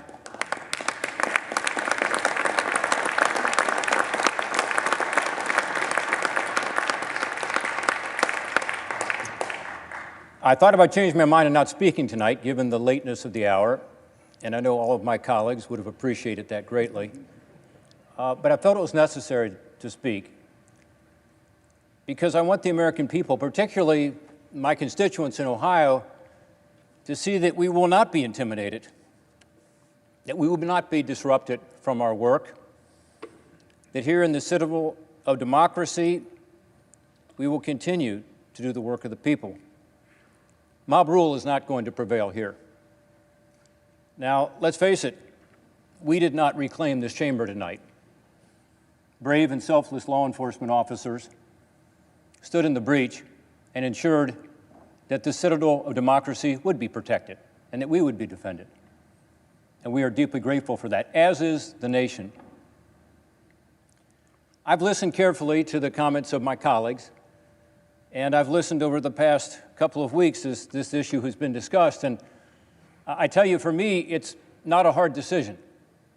I stand with the Constitution. I stand with what the Constitution makes clear. The people and the states hold the power here, not us. My oath to the Constitution and my reverence for our democratic principles make it easy for me to confirm these state certifications. By the way, I posed this process some 15 years ago when some Democrats chose to object to the electors from my home state of Ohio after the 2004 elections. I opposed it then, and I oppose it now. I said at the time, Congress must not thwart the will of the people. That's what we would be doing. Let's assume for a moment that those who object to the certifications are right, that the Constitution intended that a bare majority of members of Congress could circumvent the states that have chosen to certify the popular votes of their own state citizens. I ask the objectors to think about the precedent that would be set if we were to do that. What if the majority in the House and the Senate was of the other party when a presidential candidate of our party came through a close presidential election? Would you want a Congress controlled by the Democrats to play the role you now intend for us? It is asking Congress to substitute its judgment for the judgment of the voters, and its judgment for the judgment of the states that certified the results. And even forgetting the dangerous precedent that would be set, what would be the basis for objecting in this election? Look, I voted for President Trump. I supported him because I believe the Trump administration's policies are better for Ohio and for the country. And I supported the Trump campaign's right to pursue recounts. They had every right to do it. And legal challenges. I agree that there were instances of fraud and irregularities in the 2020 elections. I think we all do. And by the way, there is fraud and irregularities in every presidential election. But it is also true that after 2 months of recounts and legal challenges, not a single state recount changed the result. And of the dozens of lawsuits filed, not one found evidence of fraud or irregularities widespread enough to change the result of the election. This was the finding of numerous Republican-appointed judges and the Trump administration's own Department of Justice. Every state has now weighed in and chosen to certify its electoral slate based on the popular vote as set out in the Constitution. I understand that many Americans who would never storm this Capitol don't trust the integrity of the 2020 election, don't think the states should have certified, don't think we should have accepted the results from the states, and are insisting on more transparency and accountability. In the 2016 elections, lest we forget, many Democrats objected to the results and distrusted the election. I challenge my colleagues on both sides of the aisle to listen but also to do our part to try to restore faith in our elections.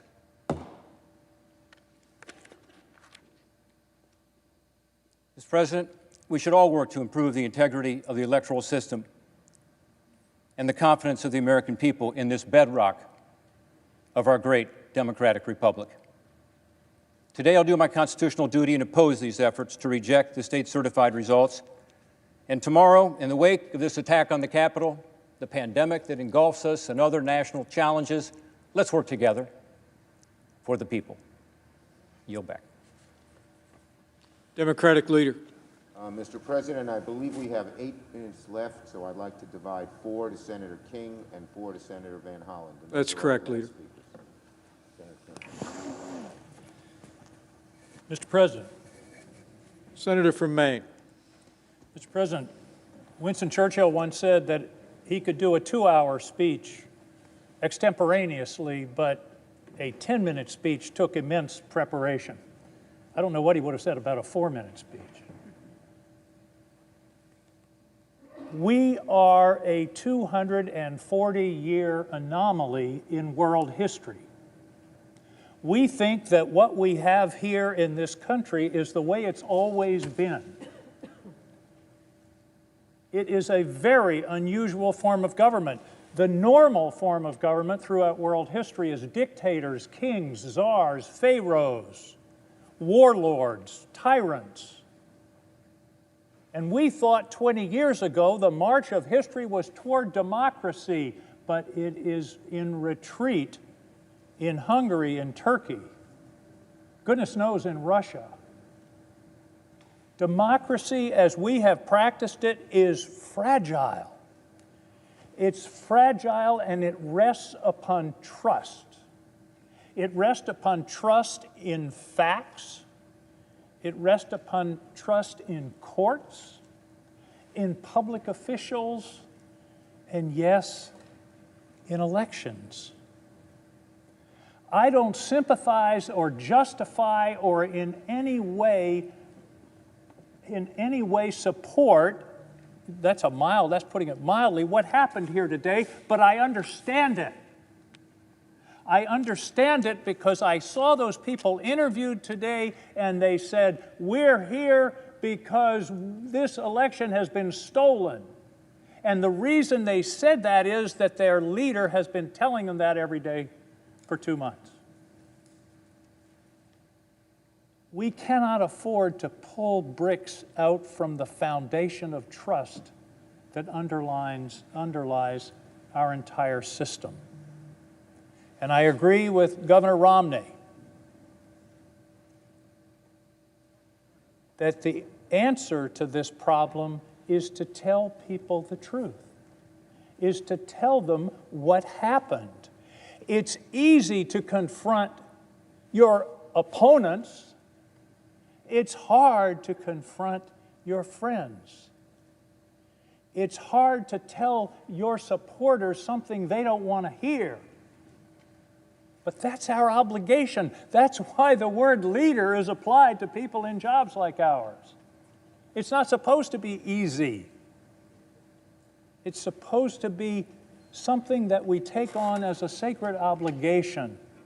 And if people believe something that isn't true, it's our obligation to tell them, no, I'm sorry, it isn't. Just as Senator Portman just said, as Mike Lee just said, I'm sorry, we can't do this here. We don't want to do this here. This is a power reserved to the states, not to the Congress. And I agree with the majority leader. I think this is one of the most important votes any of us will ever take. On December 1st, 1862, Abraham Lincoln came to this building. He came to this building in the darkest days of the Civil War. He was trying to awaken the Congress to the crisis that we were facing. And he didn't feel that they were fully and effectively engaged. And he ended his speech that day with words that I think have an eerie relevance tonight. Here's what Abraham Lincoln said. Fellow Americans, we cannot escape history. We of this Congress and this administration will be remembered in spite of ourselves. No personal significance or insignificance can spare one or another of us. And here's his final words. The fiery trial through which we pass will light us down in honor or dishonor to the latest generation. The fiery trial through which we pass will light us down in honor or dishonor to the latest generation. Thank you, Mr. President. I yield the floor. Mr. President. Senator from Maryland. Thank you, Mr. President. The mob violence and attack we saw on our Capitol today should be a wake-up call to each and every one of us of what happens when we fail to come together, not as Democrats and Republicans, but each of us as Americans, to stand up to a president who time and again has shown contempt for our democracy, contempt for our Constitution. Today here on the Capitol, we witnessed people taking down an American flag and putting up a Trump flag. That is not democracy in the United States of America. As every senator who has spoken has mentioned, we have for hundreds of years had a peaceful transfer of power. Nobody likes to lose, and supporters of the losing candidate are always disappointed. What's different this time? We all know what's different this time. We had a president who, as the senator from New Jersey said, even before a vote was cast, that if he didn't win the election, it was going to be a fraud. And every day since then has perpetrated that lie. We have a president who just today criticized very loyal vice president who is presiding right now, urging him to disregard his responsibilities under the Constitution of the United States in order to reinstall Donald Trump as president. The same person who got on the phone to the Secretary of State in Georgia and threatened him to change the results of the election. Mr. President, I read something this week I'd never thought I'd read in a newspaper in the United States of America. It was an op-ed by all the living former secretaries of defense, including Secretaries Rumsfeld, Cheney, and Mattis, warning the country about our tradition of peaceful transfer of power and that it would be inappropriate for the military to take sides. In the United States of America, we talk to the world about how we want to promote democracy and our values, and right here at home, too many are undermining those values. And Mr. President, Donald Trump could not do this alone. He can only do it if he's aided and abetted by individuals who are willing to perpetrate those lies and those conspiracies. And that is why it is so important that we as Democrats and Republicans and senators stand up together. Stand up together and tell the truth. You know, when you go into a court of law like those 60 cases, you're testifying under penalty of perjury. That's very different than here in the House and the Senate. And in all those 60 cases under penalty of perjury, there was no evidence of widespread fraud. So it should be easy for us all together to tell the truth. On January 20th, Joe Biden will be sworn in as the next president of the United States. He has said he wants to bring the country together. He has said he wants to bring Democrats and Republicans together to do some of the pressing business of this country, to defeat this pandemic to get the economy going again, to face challenging issues of racial and social justice. I hope we will learn from what happened today, the mob attack on this Capitol, the price we pay when we don't stand up for the truth and for democracy. James McHenry, Maryland's delegate to the Constitutional Convention, wrote about a famous exchange in his diaries between Elizabeth Willing Powell and Benjamin Franklin. Wrote, a lady asked Dr. Franklin, well, doctor, what have we got, a republic or a monarchy? A republic, replied Dr. Franklin, if you can keep it. My colleagues, this is a test of whether we're united to keep our republic. I hope we will pass the test together. Thank you, Mr. President. Majority Leader. Mr. President, I yield up to 5 minutes to the Senator from South Carolina, Senator Graham. Senator from South Carolina. Many times my state has been the problem. I love it. It's where I want to die, but no time soon. Tim and I have a good relationship. I love Tim Scott.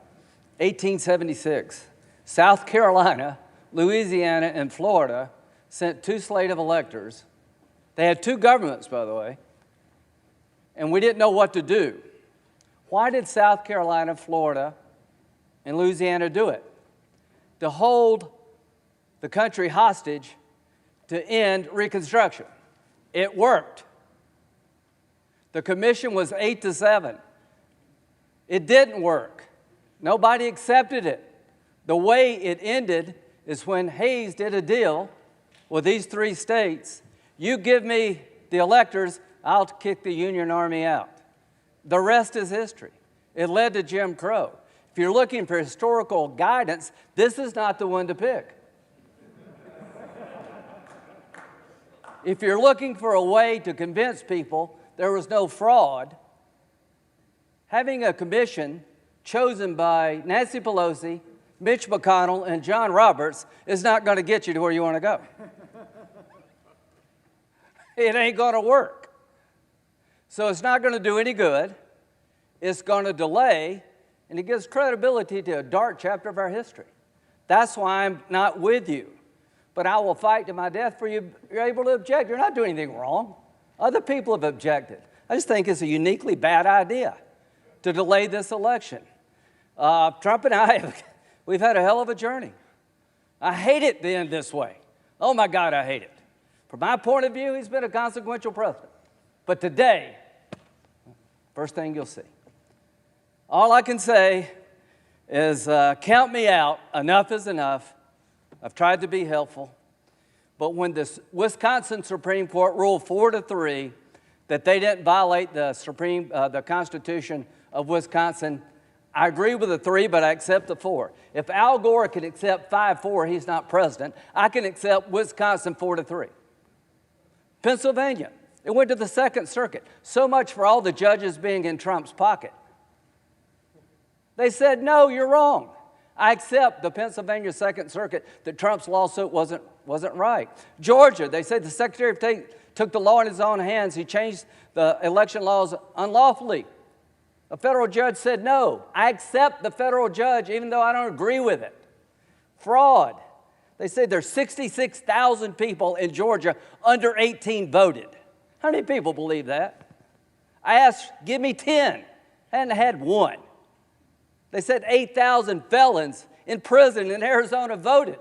Give me 10. I hadn't gotten one. Does that say there's problems in every election? I don't buy this. Enough's enough. We got to end it. Vice President Pence, what they're asking you to do, you won't do because you can't. You talk about interesting times. I associate myself with Rand Paul. How many times will you hear that? The mob has done something nobody else could do to get me and Rand to agree. Rand is right. If you're a conservative, this is the most offensive concept in the world, that a single person could disenfranchise 155 million people. The President of the Senate shall, in the presence of the Senate and the House of Representatives, open all certificates, and the votes shall then be counted. The person having the greatest number of votes for president shall be president. Where in there does it say Mike can say, I don't like the results? I want to send them back to the states. I believe there was fraud. To the conservatives who believe in the Constitution, now's your chance to stand up and be counted. Originalism, count me in. It means what it says. So, Mike, Mr. Vice President, just hang in there. They said we can count on Mike. All of us can count on the Vice President.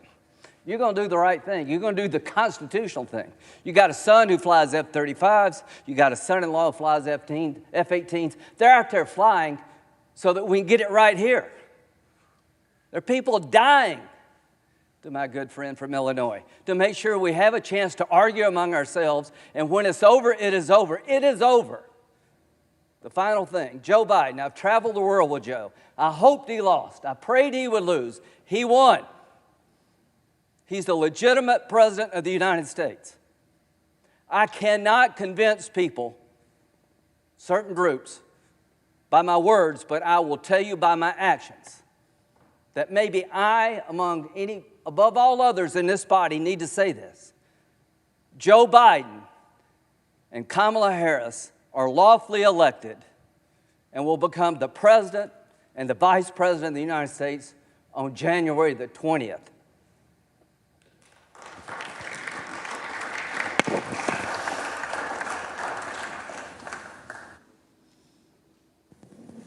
Majority Leader. Mr. President, I yield back the balance of our time. All time has expired. The question is, shall the objection submitted by the gentleman from Arizona, Mr. Gosar, and the senator from Texas, Mr. Cruz, and others, be sustained?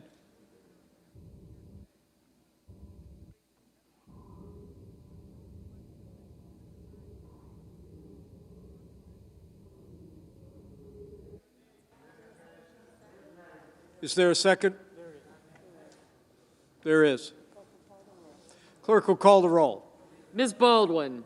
No. Mr. Barrasso. No.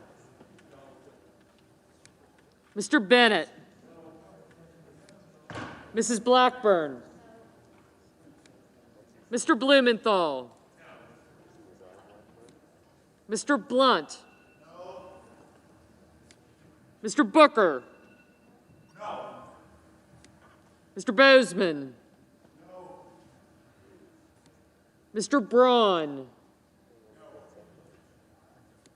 Mr. Brown. No. Mr. Burr. No. Ms. Cantwell.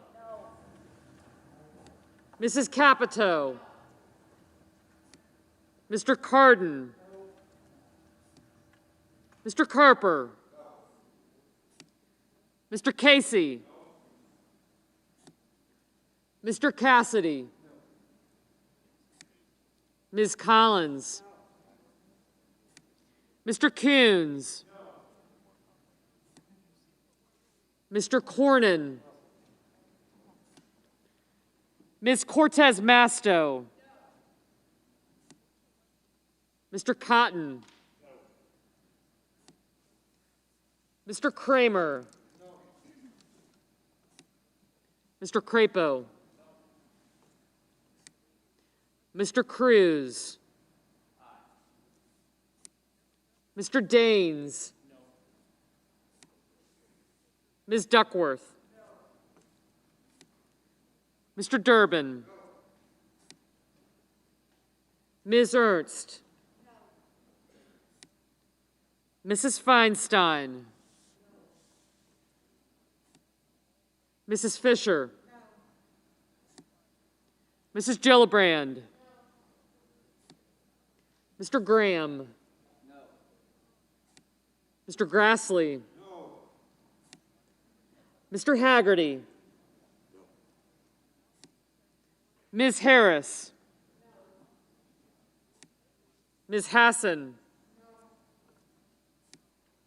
Mr. Hawley. Mr. Heinrich, Mr. Hickenlooper, Ms. Hirono, no. Mr. Hoven, I got excited. Mrs. Hyde-Smith, Mr. Inhofe, Mr. Johnson, Mr. Kaine,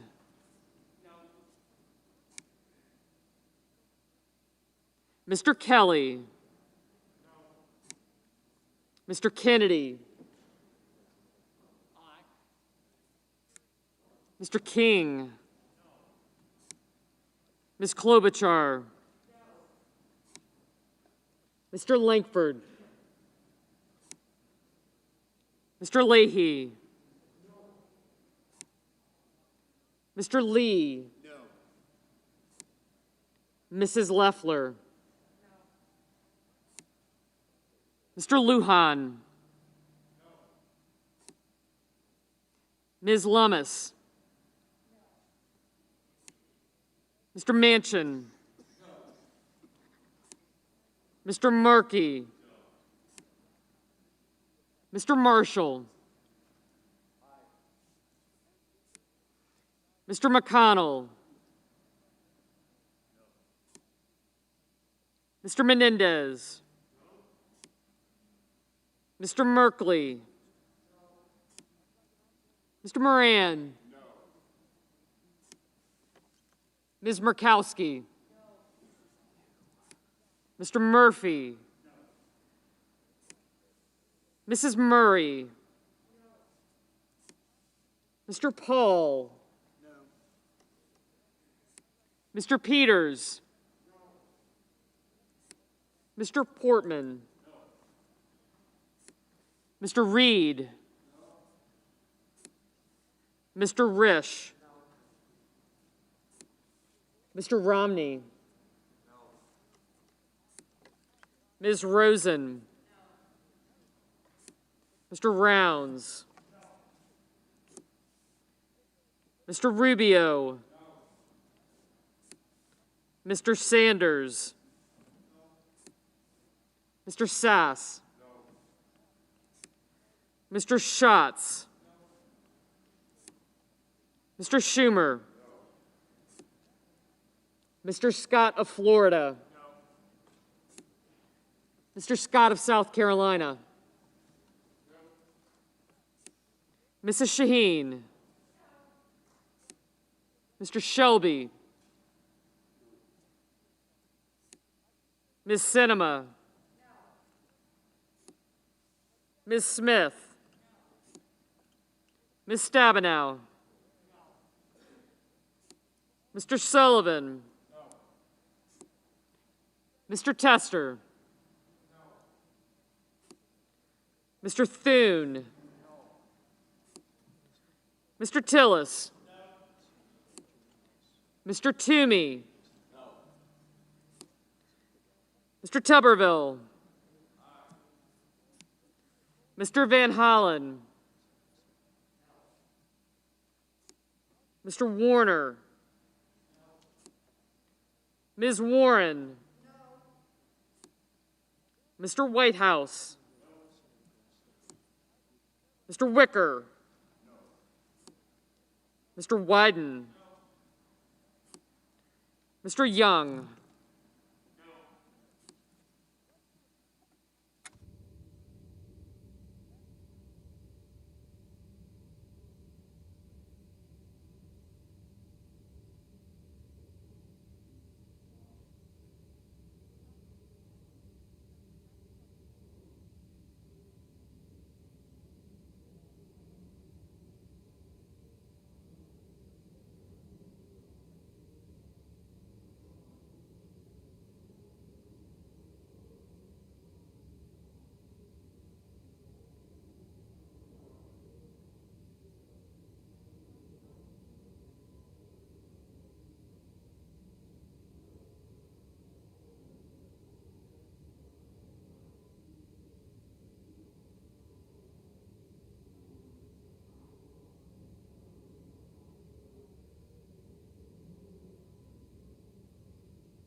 On this vote, the yeas are 6, the nays are 93.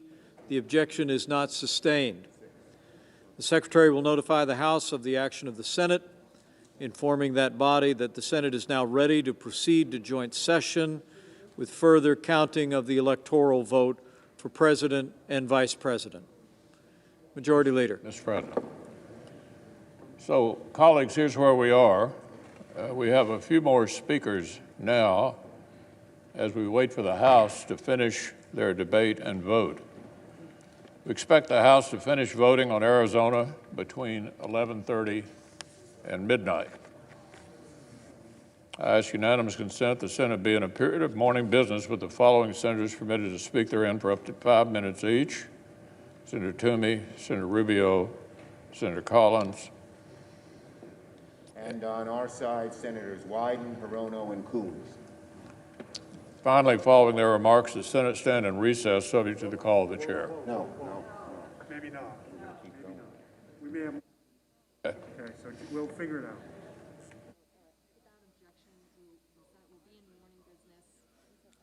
The Senate be in a period of morning business with the following senators permitted to speak therein for up to 5 minutes each: Toomey, Rubio, Collins. Wyden, Hirono, and Coons. Without objection.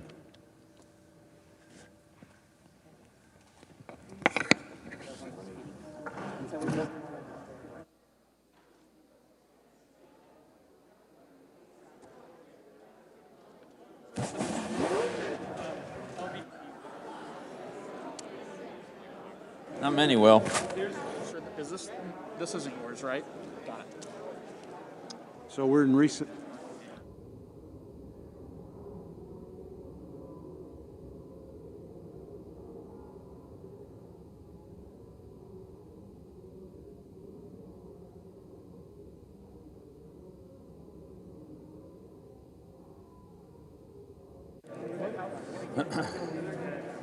And then what's Josh?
What's that?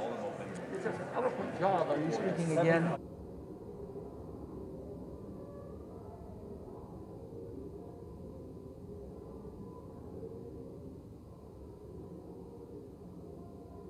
Well, Mr. President. The senator from Pennsylvania. The Senate will be in order. Senate will be in order. Senate will be in order. Please take your conversations out of the chamber. Senator from Pennsylvania. Thank you very much, Mr. President, and I appreciate the indulgence of my colleagues allowing me to speak twice today, but my understanding is that later this evening, objectors will object to the certification of Pennsylvania's electoral votes because they disapprove of the process that my state used in the last election. Senator, will the senator suspend for a minute? Please take your conversations out of the chamber. The senator deserves to be heard. Senator's recognized. Thank you, Mr. President. So in light of my expectation of this objection, I rise to defend the right of my citizens, my constituents, to vote in the presidential election. And let's be clear, that's exactly what this objection is about. It's what it would do. It would overturn the results of the presidential election in Pennsylvania, and it would thereby deny Pennsylvania's voters the opportunity to even participate in the presidential election.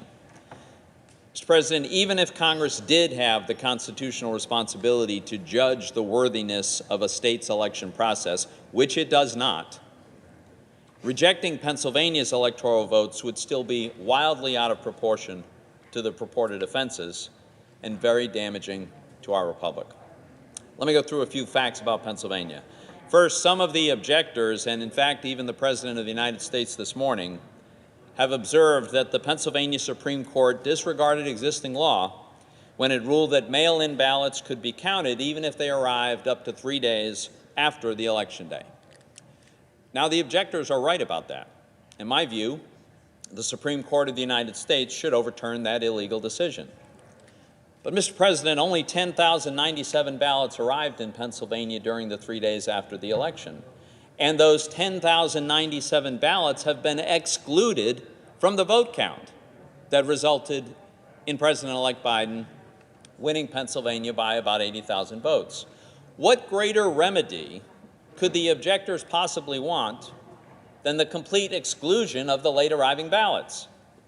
How could we possibly invalidate the entire Pennsylvania election over 10,000 votes that were not even included in the vote count? A second charge we heard, and the senator from Missouri alluded to it this evening, is a 2019 Pennsylvania law that allows mail-in ballots for any reason, that might violate the Pennsylvania Constitution. Well, first of all, as Senator Casey observed, this was a bipartisan law passed with nearly unanimous Republican support. Clearly, the state legislators and the governor believe it is consistent with the Pennsylvania Constitution. Secondly, this law was not challenged when it was passed. It wasn't challenged when it was applied during the June primary election. It was only challenged after President Trump lost the general election. But 2.6 million Pennsylvanians voted by mail-in ballot in the general election. Over 37% of Pennsylvania voters in good faith relied on a law to cast their votes as they had done previously. Now, I understand you can make a theoretical argument about whether this is consistent with Pennsylvania's Constitution, and that needs to be resolved for future elections. But because of this constitutional question that some people have, the objectors want to prevent Pennsylvania voters from participating in the presidential election entirely. That would be an outrageous remedy to this purported offense. A third charge we've heard is that Pennsylvania officials did not properly implement Pennsylvania election law in a variety of other ways. But the Trump campaign has shown that many of these issues have, well, first of all, none of these issues would have changed the election outcome, but more importantly, the campaign had many opportunities of which it availed itself to litigate these issues. They did time and again, and they lost repeatedly, often in unanimous bipartisan decisions. Now, some of the objectors also cite Congress's own failure to investigate allegations of election irregularities, and that's their justification for refusing to certify the election results. But the allegations of election irregularities and fraud have been investigated. They've been adjudicated. They were adjudicated in the states in which they're alleged to have occurred. Now, in Pennsylvania, the Trump campaign took their case of election irregularities into the courtroom of Judge Matthew Brann of the Federal District Court. Judge Brann is a conservative Republican Federalist Society member. And here's what he said about the Trump campaign case, and I quote, "This court has been presented with strained legal arguments without merit and speculative accusations unsupported by evidence. In the United States of America, this cannot justify the disenfranchisement of a single voter, let alone all the voters of the sixth most populated state." End quote. So the campaign then appealed Judge Brann's decision to the Third Circuit, and they drew a 3-judge panel, all Republican appointed judges, one appointed by President Trump. The panel concurred with Judge Brann. Mr. President, certainly there were irregularities in this election. There always are. But there's no evidence of significant fraud, conspiracies, or even significant anomalies that cast any serious doubt on who actually won the election. And you know, one of the ways you can tell is look at the big picture in Pennsylvania. Look at what happened. In 2016, President Trump won Pennsylvania by 0.8%. In 2020, he lost Pennsylvania by a little over 1%. Now, is there anything at all that's implausible or surprising about a 2% change in the election outcome?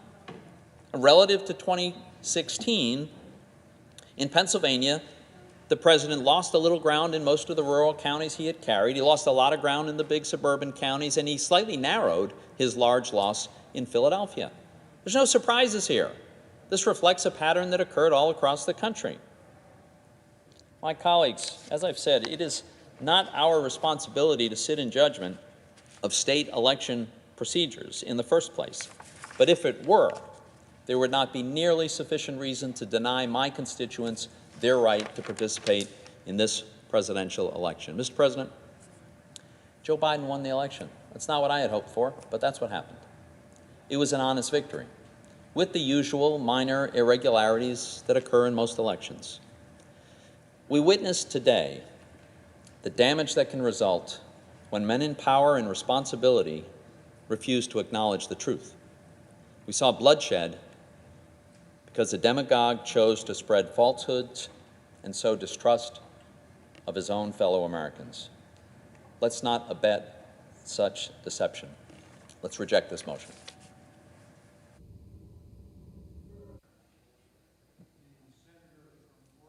Mr. President, with just a few minutes to speak, I'm going to get right to the point. Gunfire in the halls here, IEDs on the Capitol grounds. I will say to my colleagues, I've been stunned that with the domestic terrorists roaming the halls just a few hours ago, I've been stunned that this debate is actually going forward. And that's because, colleagues, this is a fake debate on electoral certification.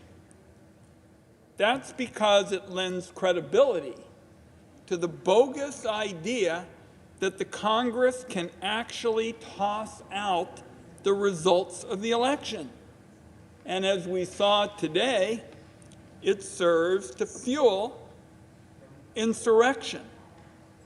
Now, contrary to what some of my aye-voting colleagues believe, aye votes cast just a few minutes ago, this debate has never been about setting up some kind of routine election tribunal. This isn't about election security.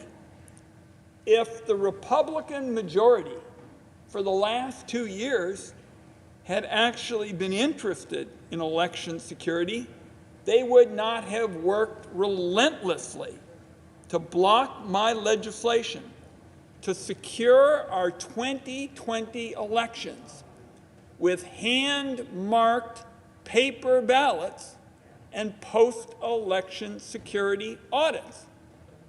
By the way, those are the kinds of approaches that are part of the Oregon system, where for 25 years we voted by mail. I'm the nation's first mail-in United States senator. The second, and I see my colleagues from Maine and Alaska here because they're very fond of him like I was, Gordon Smith, a Republican, was the second mail-in United States senator in our country. That's because we do the job right. It's efficient.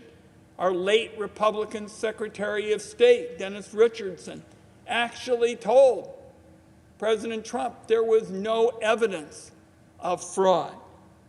So if Republicans had been interested over the last 2 years in actually working with me and colleagues on both sides of the aisle and secretaries of state, we could have had an approach that would have empowered the Oregon idea to go national. Instead, we're now debating tonight the idea of a discussion grounded in total fiction, brewed in cauldrons of conspiracies online. These colleagues are fever dreams laundered by people with election certificates and real power. And I will tell you, it's been painful to watch colleagues sidle up to some of those conspiracies that would inflict so much damage to the American experiment. Colleagues, I'm going to close with one last point. We saw today an effort by domestic terrorists to try to punch our democracy to the ground, to the ropes. And I'm going to close by simply saying something that hadn't been said tonight, and that is Donald Trump can do enormous damage to our country in the next 2 weeks. In the next 2 weeks, colleagues, Donald Trump can do enormous damage to our wonderful country.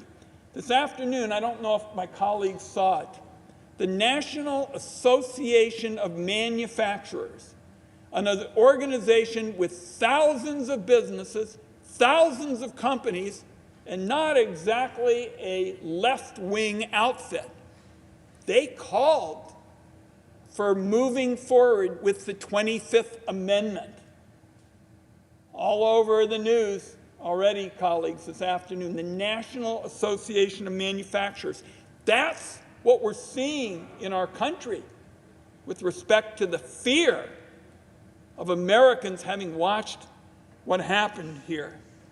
So I'm just going to close by way of saying, I believe that for the next 2 weeks, we have an enormous responsibility to watchdog Donald Trump day in and day out, to do everything possible to prevent the kind of abuses that we saw today, where an American lost her life. And we saw the fear among our citizens at what went on. Let's do everything we can as leaders, Democrats and Republicans, to make sure in the next 2 weeks Donald Trump's abuses are checked. We do everything we can to protect this wonderful nation of ours. Mr. President, I yield the floor.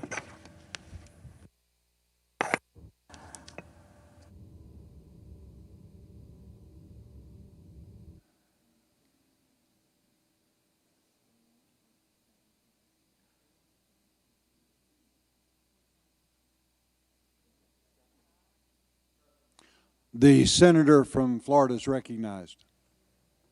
Mr. President, over the last weeks and days leading up to this vote here today, I've heard from a lot of people about this vote, and I guess I want to address it as much to them as anybody else. And these are people that I know. These are friends, these are neighbors, these are longtime supporters, generally people on my side of the political aisle. And they're upset. They're upset. They look at the media, and the media, they censored stories that might have been negative towards Joe Biden or were negative towards Joe Biden, and the social media companies helped them out. And they saw how some states tinkered with and even mutilated state election laws, and they have doubts that the election was legitimate. And it gives this country this extraordinary crisis of confidence, which is very dangerous, because democracy is very fragile, and it's not held together by elections. Democracy is held together by people's confidence in the election and their willingness to abide by its results. And so the notion was, we need to do something, we need to fight. And several of my colleagues have adopted the idea, and I respect it, that they're going to object. Now listen, it's important to understand something. Even the people objecting in the Senate recognize that it's not going to pass. It's not going to change the outcome, but it's going to send a message. And it's going to make a point. The problem is, I think it's a terrible idea at this moment. Just hours ago, a young lady died in this Capitol. That means somebody somewhere in this country got a phone call that their daughter was dead, Daughter was going to a political rally. She is dead. Died in this Capitol, somewhere not far from where we are standing. We had police officers, the men and women that we walk by every single day that guard the doors and we say hello to, out there with riot gear, getting spit on and attacked. Today, not 10 weeks ago, just a few hours ago. And I think it's important to think about all those things on a night like tonight and everything that's happened. You know, I wouldn't even be here today. I doubt very much where I would even have been interested in politics had it not been for my grandfather. He died when I was 14, but I grew up at his knee. He would sit on the porch, he would smoke 3 cigars a day, and he loved history. He was born in 1899 in rural Cuba. It was still governed by the United States. It was a protectorate. 3 years later, it gained its independence and became a republic. During my grandfather's first 60 years of life, he saw his country have an armed insurrection after a contested election, multiple presidents go into exile, 2 military coups, and the rise of a Marxist dictator, a tyranny that stands to this day. My entire life,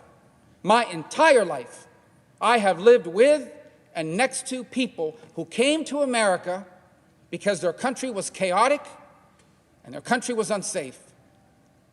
What I saw today, what we have seen, looks more like those countries than the extraordinary nation that I am privileged to call home. And I think about the mockery that it makes of our country. A lot of people, oh, well, China. No, let me just say something. In all modesty, no one here has worked harder on the issue of China. They hate my guts.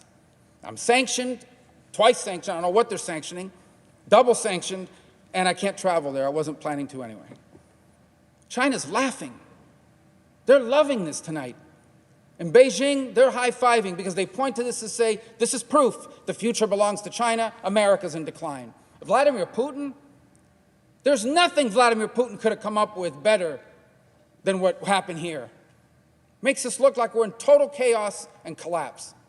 Not to mention the Ayatollah, who's probably bragging, if he has buddies, to his buddies, look what's happening to the great Satan. I think politics has made us crazy. Everybody in this country has lost their minds on politics, and we have forgotten that America is not a government. America's not a president. America's not a Congress. Let me tell you what America is. America's your family.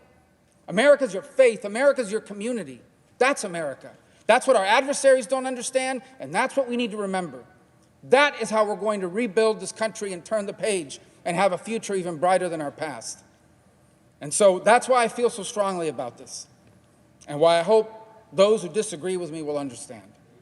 I yield the floor.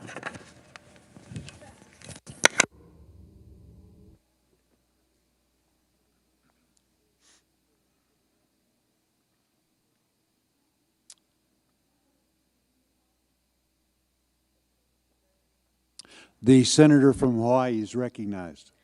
Mr. President, it has been hard at times to find the words to describe the full harm Donald Trump has inflicted on our country.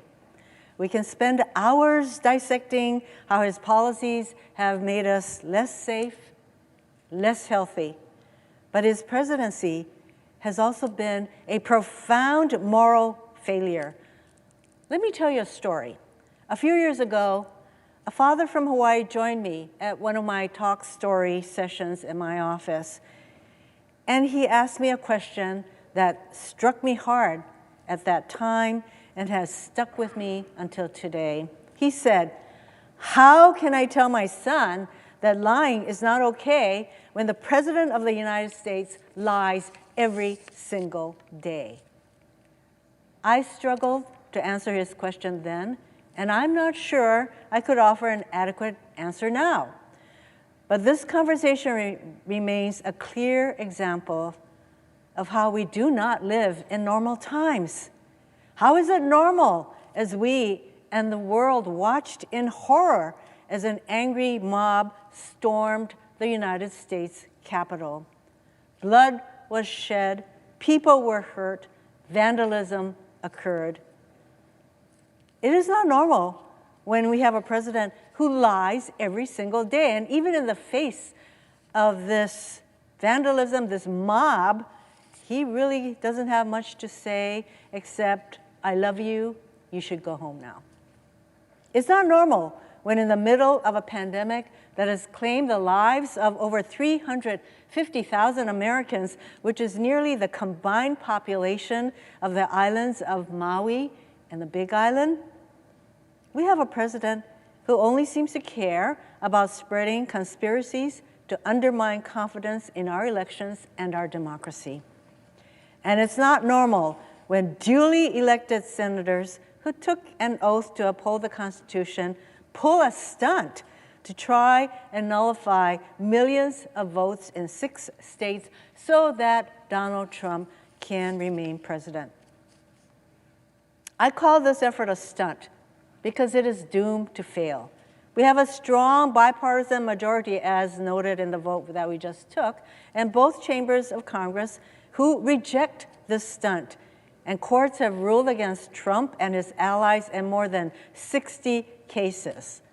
So whenever this farce ends, the result will be the same. Donald Trump will have lost the election, and Joe Biden will become the 46th president of the United States. You can tell a lot about a person from the way they handle defeat. The way Donald Trump has handled defeat says a lot about who he is. Watching so many of our colleagues indulge the president tells us a lot about them, too.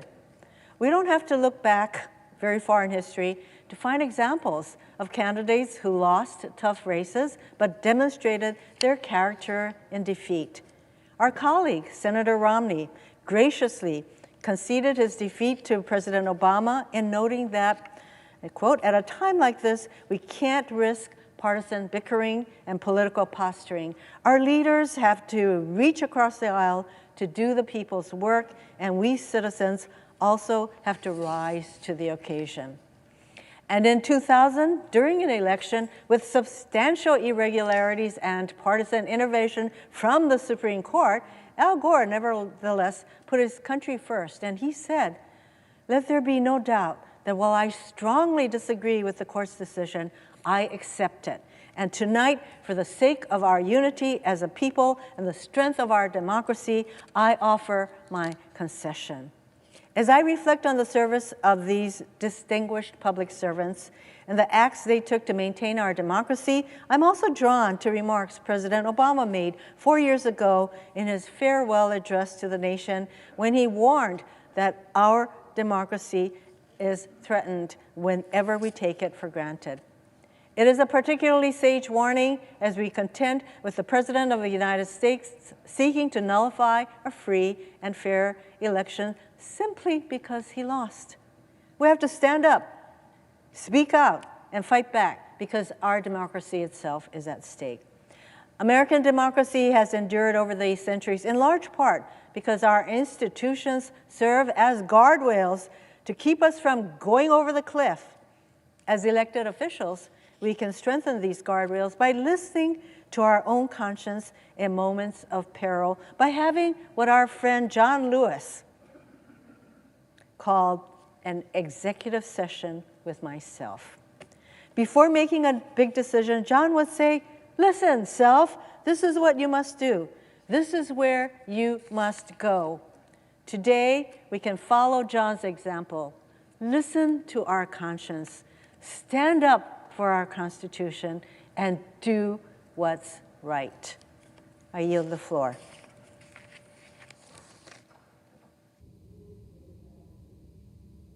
The senator from Maine is recognized.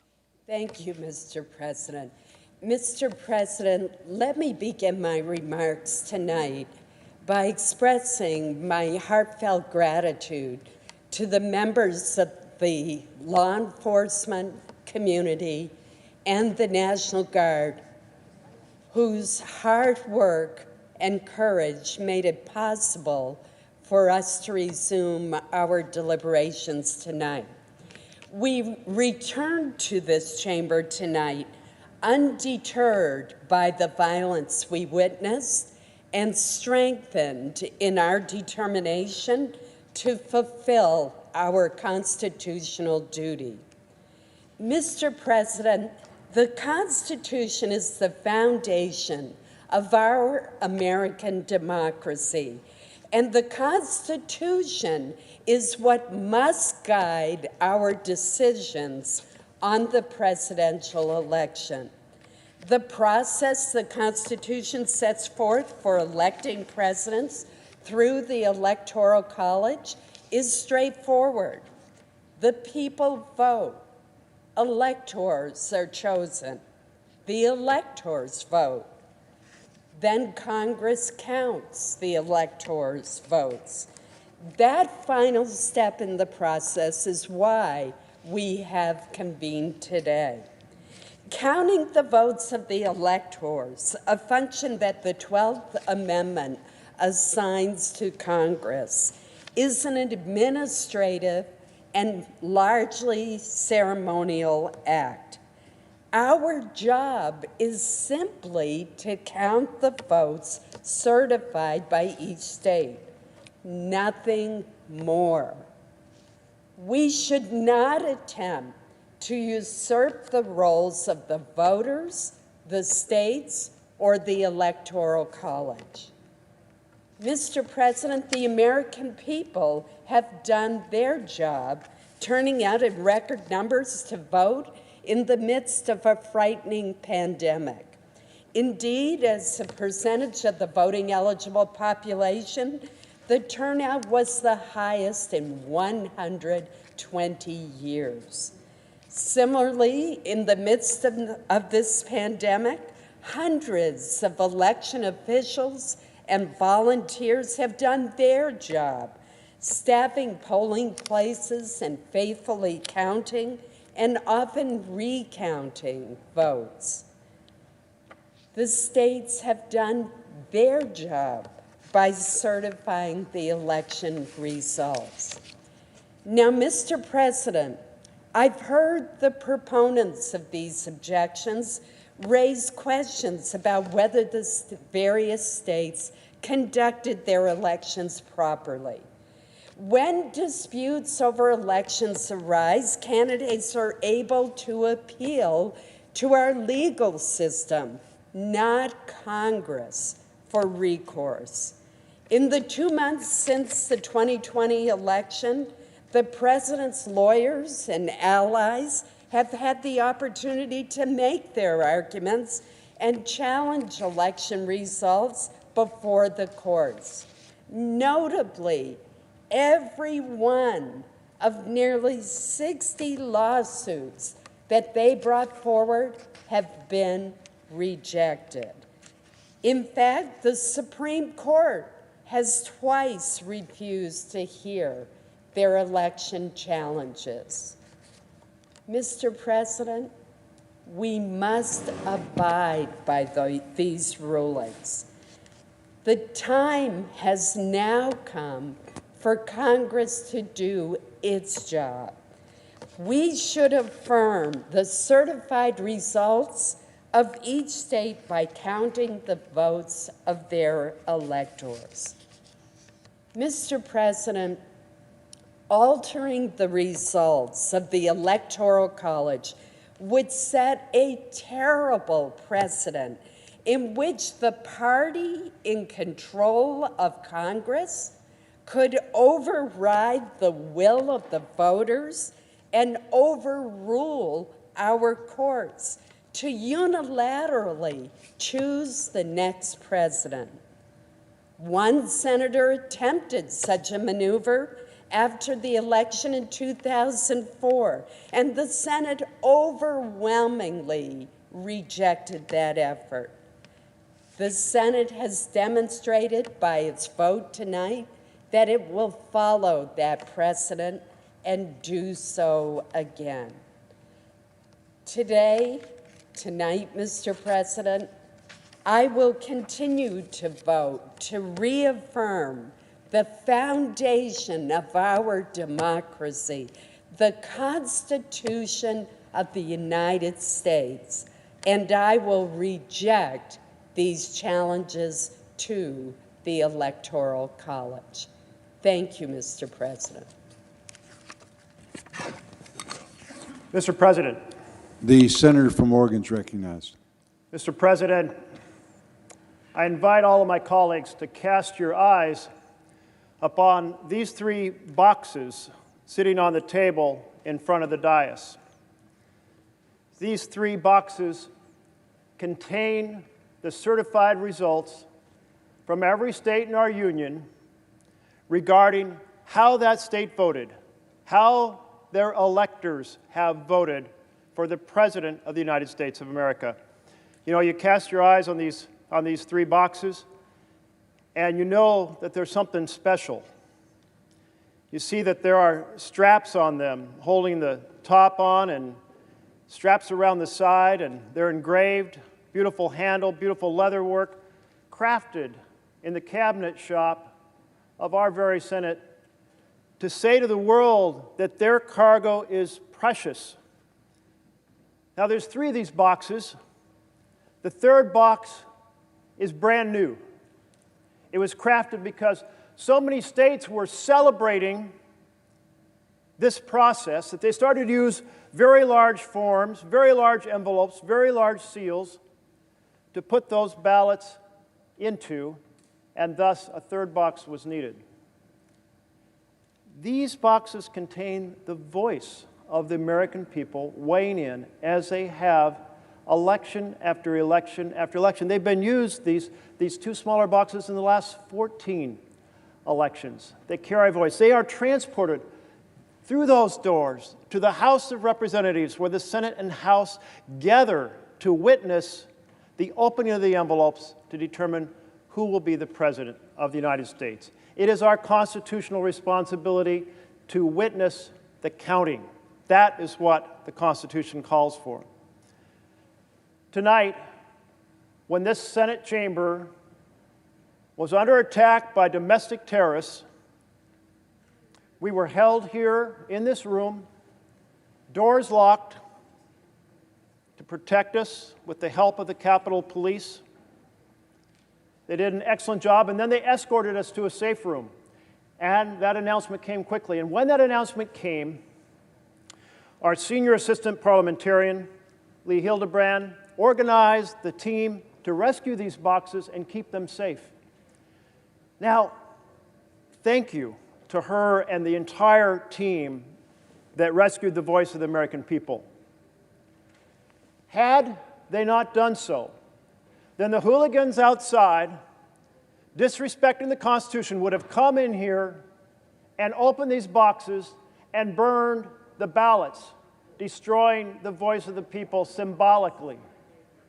And I know no one in this chamber wanted something like that to happen, because we're here to defend the Constitution, to defend the integrity of the election process, not to allow it to be destroyed. But colleagues, although we are 100 senators, or 99 actually now, because there's only 99 of us who are duly elected at the moment, 99 senators united across party defending these ballots from the hooligans outside, there's more than one way these ballots can be destroyed.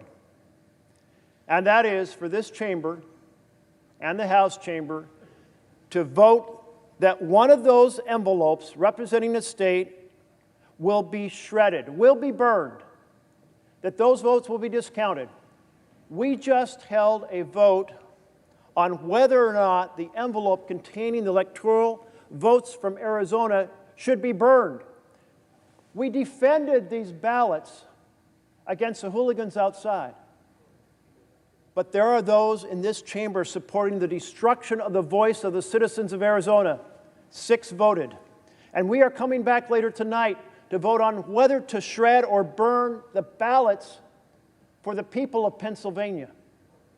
So we have to stand together to say absolutely not. The constitutional responsibility is for us to defend the process, not to proceed to destroy these ballots. Now, in spite of all the troubling things that have happened in this chamber this evening, something beautiful happened.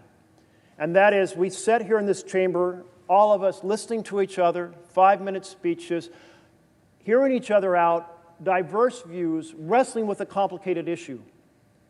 It's really the first time that's happened in the 12 years I've served in the Senate.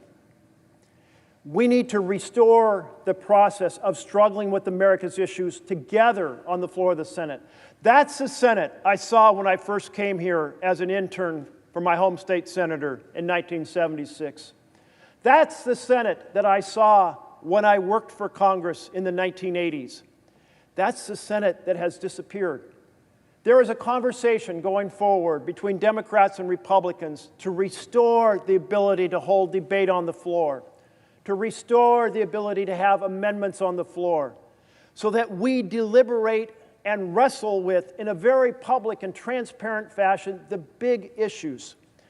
So let's take this moment when we're rethinking how to restore the institutions of our government, to restore and improve how this Senate operates, to deal with the issues ahead of us, so that this moment is a moment where we come together rather than be divided, where in a bipartisan fashion we craft a strategy to restore issues to the floor, bills and amendments and debate and decisions before the public. So, out of a dark moment can shine a bright light, a renewal, and it is a moment much needed now. A moment much needed in the executive branch as we, on the 20th of January, welcome new leadership. And it's a moment much needed for us to restore the Senate to being the deliberative body once renowned and respected around the world. Let's defend these ballot boxes, both from the hooligans outside and those who would vote to destroy the ballots from any given state, and let us come together and restore the Senate and fight for the vision of our We the People republic. I yield the floor. Mr. President. The senator from Delaware is recognized. Thank you, Mr. President. Mr. President, free, fair elections are the lifeblood of our democracy. Charges of unfairness are serious. I think we'll all agree. But calling an election unfair does not make it so. Charges require specific allegations, and then they require proof. We have neither here. Those are not my words. Those are the words of a judge on the U.S. Circuit Court of Appeals for the Third Circuit, rejecting President Trump's legal challenges to the Pennsylvania election.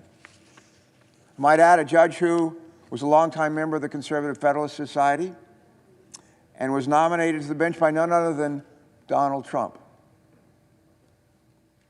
Mr. President, the 2020 presidential election was hard fought, we'll all agree.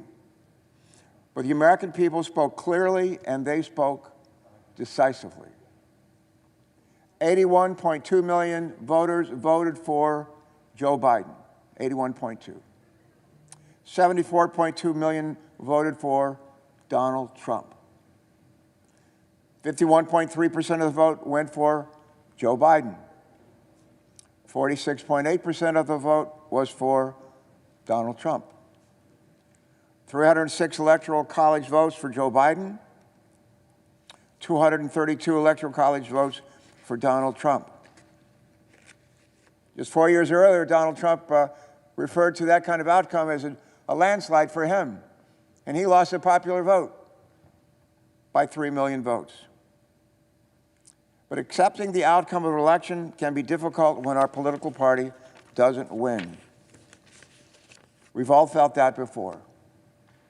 But calling an election unfair does not make it so. More than 60 federal and state courts involving more than 90 judges, many of whom were nominated by Republican presidents, including Donald Trump, are all in agreement. That's pretty amazing, isn't it? All in agreement. No evidence of widespread fraud, wrongdoing, or other irregularities have been uncovered during the 2020 election. That is a victory for democracy, for our democracy. Unfortunately, some of our colleagues today ask us to do the same thing that Donald Trump asked of the Secretary of State for the state of Georgia to overturn the results of the 2020 election without specific allegations and, more importantly, without any proof. Our colleagues are asking us not to abide by the will of the people, but to bend to the will of one man, Donald Trump. In 1787, delegates from the 13 colonies convened in Philadelphia to debate the future of what would become the United States of America. Our founders disagreed on a lot of things. But you know, they all agreed on one thing for sure. They did not want a king. They did not want a monarch. Many of them had been there, done that. They didn't want to see it and feel it again. And they set up this intricate system of checks and balances to ensure that we would never have that all-powerful king in this country. That system of checks and balances is being pushed to a dangerous limit here today. But that system will prevail. Along with it, our democracy. Here are just some of the claims that Donald Trump and his legal team have made, and that our colleagues lend credence to here today. That Venezuela, Cuba, and China rigged our country's voting machines in favor of Joe Biden. That dead people voted in this election, and they only voted for Joe Biden. That poll watchers and election observers who risked their lives during this pandemic to uphold the integrity of our elections, that stuffed ballot boxes with Biden votes and then they shredded Trump votes. Not one, let me repeat, not one of these things is true. There is no evidence to back up these ridiculous claims. Many of these absurd claims from Donald Trump and his legal team are nothing more than conspiracy theories circulating online. This misinformation and dangerous rhetoric from the president and his allies, including calls for violence, have polluted our discourse and imperiled our peaceful transfer of power. And when our colleagues show indifference or outright support for these unsubstantiated claims and conspiracy theories, they lead our nation and our Constitution down a dangerous, dangerous path. All of us who serve here swore an oath to support and defend our Constitution. I swore that same oath as a naval flight officer many times, as a midshipman before that.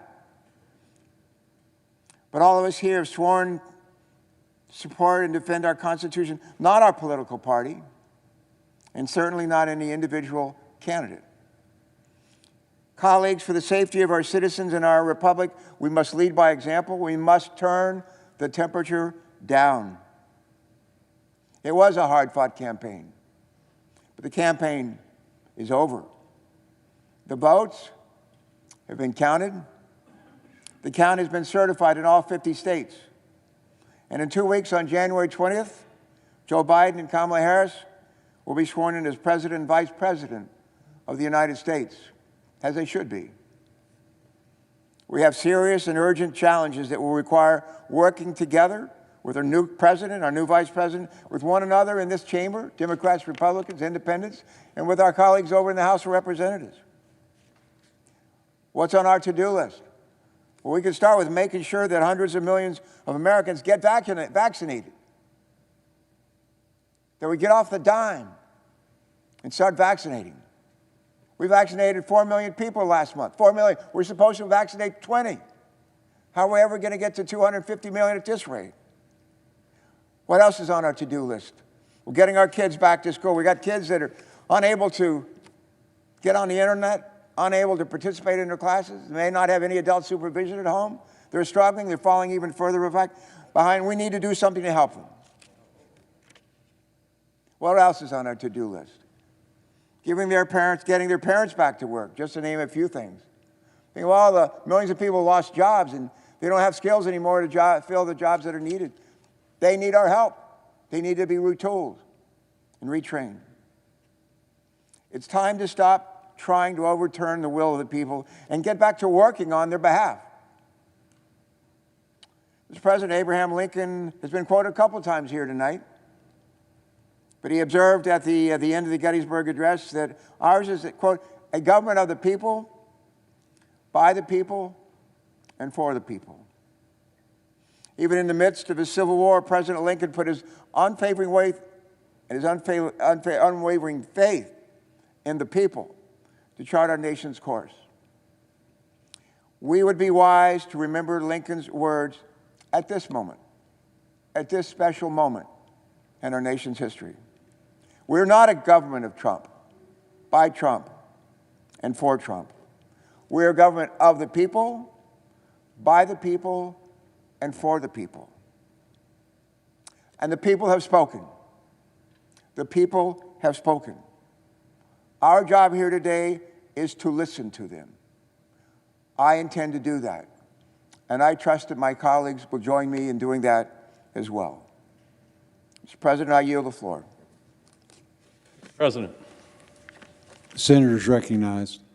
Mr. President, first I want to thank all of the first responders who helped to protect this sacred chamber today, protect those electoral college ballots. Today is a special day. On a day when some 2,500 or more Americans will lose their lives to the coronavirus, when another 130,000 will be hospitalized with it, when hundreds of small businesses will close their doors and put thousands of Americans out of work.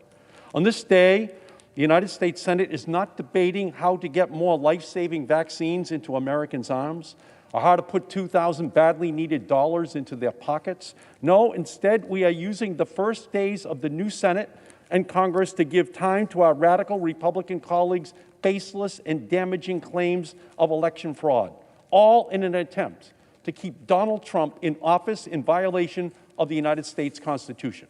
There's a word for this. It's called sedition. All these unfounded objections to state electors are seditious. They are nothing short of an insurrection against the established order of the United States Constitution and our democratic republic. This is an historically shameful day for the Senate and for our country. To be clear, the notion that there are any meaningful voter fraud that has been identified in the 2020 presidential election is a dangerous, anti-democratic, treasonous fiction. Joe Biden won, Donald Trump lost, period. But that hasn't stopped the president and his supporters from making allegations of voter fraud in some 60 legal challenges across the country, heard by some 90 judges, including Trump judicial appointees. Not one of these challenges succeeded, not one. And despite this reality, my radical Republican colleagues claim we must have a commission to investigate the fraud. Well, we do know one of the most undeniable instances of substantial and significant election fraud ever. We even have a recording and a transcript of it. It's President Trump talking like a mafia boss to the Georgia Secretary of State, a Republican no less, pressuring and threatening him to fix the election in Trump's favor and holding out the prospect of criminal prosecution if he doesn't.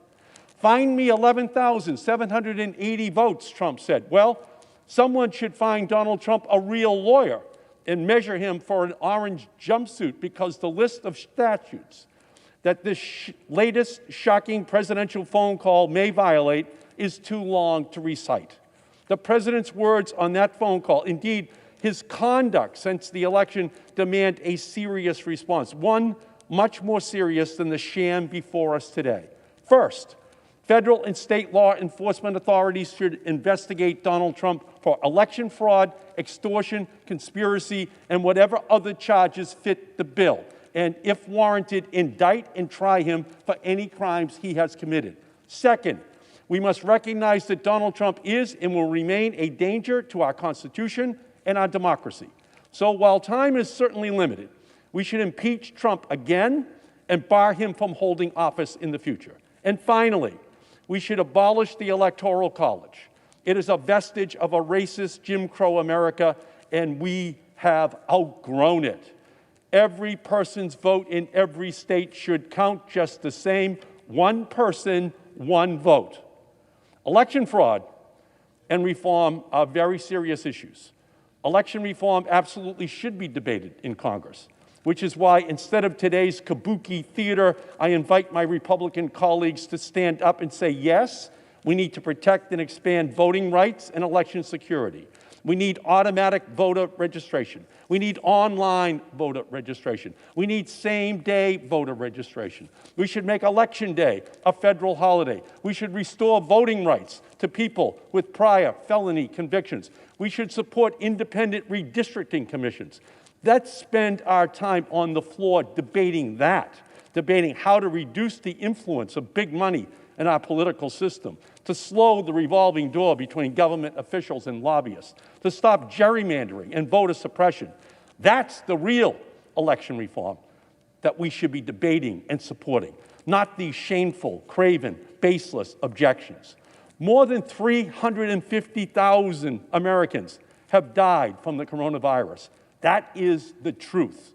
Nearly 8 million people have fallen into poverty because of the economic crisis caused by this virus. That is the truth. Wearing a mask saves lives. Vaccines are safe and effective. That is the truth. Joe Biden won. Donald Trump lost. That is the truth. I urge all my Senate colleagues to vote against these objections, affirm our democracy, and recognize that Joe Biden and Kamala Harris will rightfully be sworn in on January 20th as the President and Vice President of the United States. The senator from Connecticut is recognized. Thank you, Mr. President. Today was a stomach-churning, gut-wrenching moment in our history. And truly, it was an assault on the heart of our democracy. And I want to join in thanking the first responders and police. But I also want to thank others who have been heroes of our democracy, unsung in many instances. First, all of the election officials, all of the poll workers, all of the members of boards of election who actually counted the votes, who went to the polls and make sure that votes could be cast, and who ultimately stood firm for the integrity of that voting system. I want to thank the judges. There are now about 90 of them who, except for one or two who ruled the other way on a technicality, have stood firm for the integrity of that voting system. In those 60 to 70 cases, except for that one, ruled on a technicality, they went with the integrity of our voting system and the rule of law. Today was indeed disgusting and sickening. It was shocking and despicable. It was heartbreaking. But it was not surprising. In fact, today's assault on our democracy, the mob violence, the riots, the thugs and goons who were inspired and incited by the President of the United States, all were of a piece with these past 4 years of a president who has no respect for the truth or the rule of law. Donald Trump's presidency is coming to a close in the very same way it began, with an attack on our democracy. In 2016, the Trump campaign welcomed hostile foreign interference with our election, and the president refused to acknowledge that he would accept the results of the election if he lost. And then, again and again and again, he demonstrated his contempt for the rule of law and for the laws themselves. He obstructed justice, and he would have been charged with it had he not been the President of the United States. He invited a foreign government to interfere in our elections and find dirt on his political opponent. And most disturbingly, these actions by a president who demonstrated that contempt for the rule of law were met with silence from many political leaders, our colleagues here in the Senate among them. Silence in the face of that contempt for the rule of law and disrespect for the law enforcers. So we could have seen today coming. In fact, we did. I warned about it, others did, because the fantasies and falsehoods that drove those rioters, not protesters, the mob who assaulted the Temple of Democracy, were fueled by the president's misstatements and lies and contempt for the truth. And he was enabled. He had enablers. So today we are stopping in one instance that enabling. But we must also make sure to stop it going forward. And the political stunt that brought us here today offers no great solace that it will. These stunts have consequences. We say words have consequences. And the actions today will have significant consequences. They are an attack on our democracy that undermines the core tenets of our American government and a disrespect for the will of the people and a peaceful transition of power, and the political stunts themselves, driven by opportunism, blaze a path that can be followed by more competent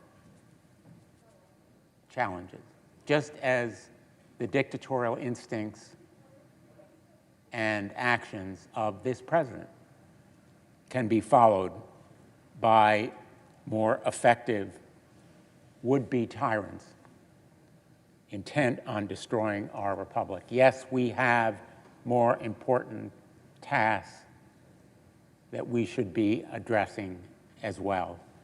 The pandemic, the economic revival. But today we must be mindful of the threat to our democracy that we face down, and we come together on a bipartisan basis. But silence is never excusable in the face of lawlessness at the very top of our political structure. Thank you, Mr. President. I yield the floor. Mr. President. The senator from Delaware is recognized. Mr. President, I have a question for all of my colleagues this evening, which is what happened here today? And how is it different from what we expected as we assembled in this chamber early this afternoon? Sadly, much like the impeachment trial of just a year ago, I think as many of us slogged our way to the nation's capital and dutifully filed into this chamber, we expected hours and hours of debate and discussion, knowing the outcome, knowing that what was being engaged in by a handful of our colleagues was a political stunt, feeding the ego of our president, who is chasing conspiracy theories about how he actually won the election 2 months ago that he lost, and indulging his belief that somehow, the Congress could still at the last moment snatch victory from the jaws of defeat. Even in the last day, President Trump had been haranguing his own incredibly loyal Vice President, Mike Pence, as if somehow Vice President Pence would simply declare him president today. We knew that President Trump had been stirring up the spirits of thousands, urging them to come to Washington. We had an inkling that he might go out and speak to them, but I don't think as we filed into this chamber, any of us expected that for the second time in our republic's history, the perimeter of this Capitol would be breached, members of the Senate would be rushed to safety, that not just the Capitol Police, but U.S. Marshals and FBI officers and fully combat-geared soldiers would be in the United States Capitol taking it back from a riotous mob of thugs. Just a few moments ago, I went to the rotunda to see the litter and the trash, the residue and the remnants of those who took over this building today, and to say thank you to the men and women of law enforcement who helped secure it after it fell to an angry mob. But folks, we have to think about the consequences of what happened here today, why this happened and what it means and what it teaches. Because frankly, tonight, now, the whole world is watching.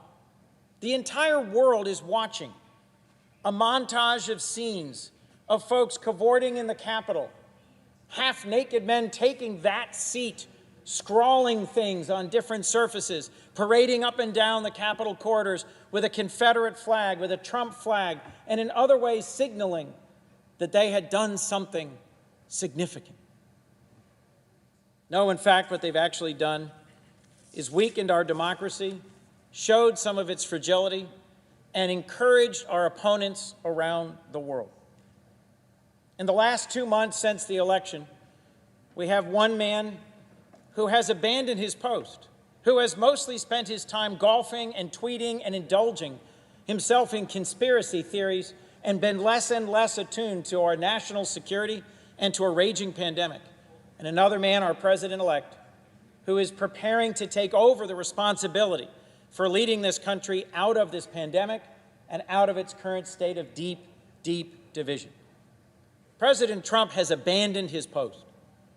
He does not deserve to be president any longer, and he poses a real and present threat to the future of our democracy.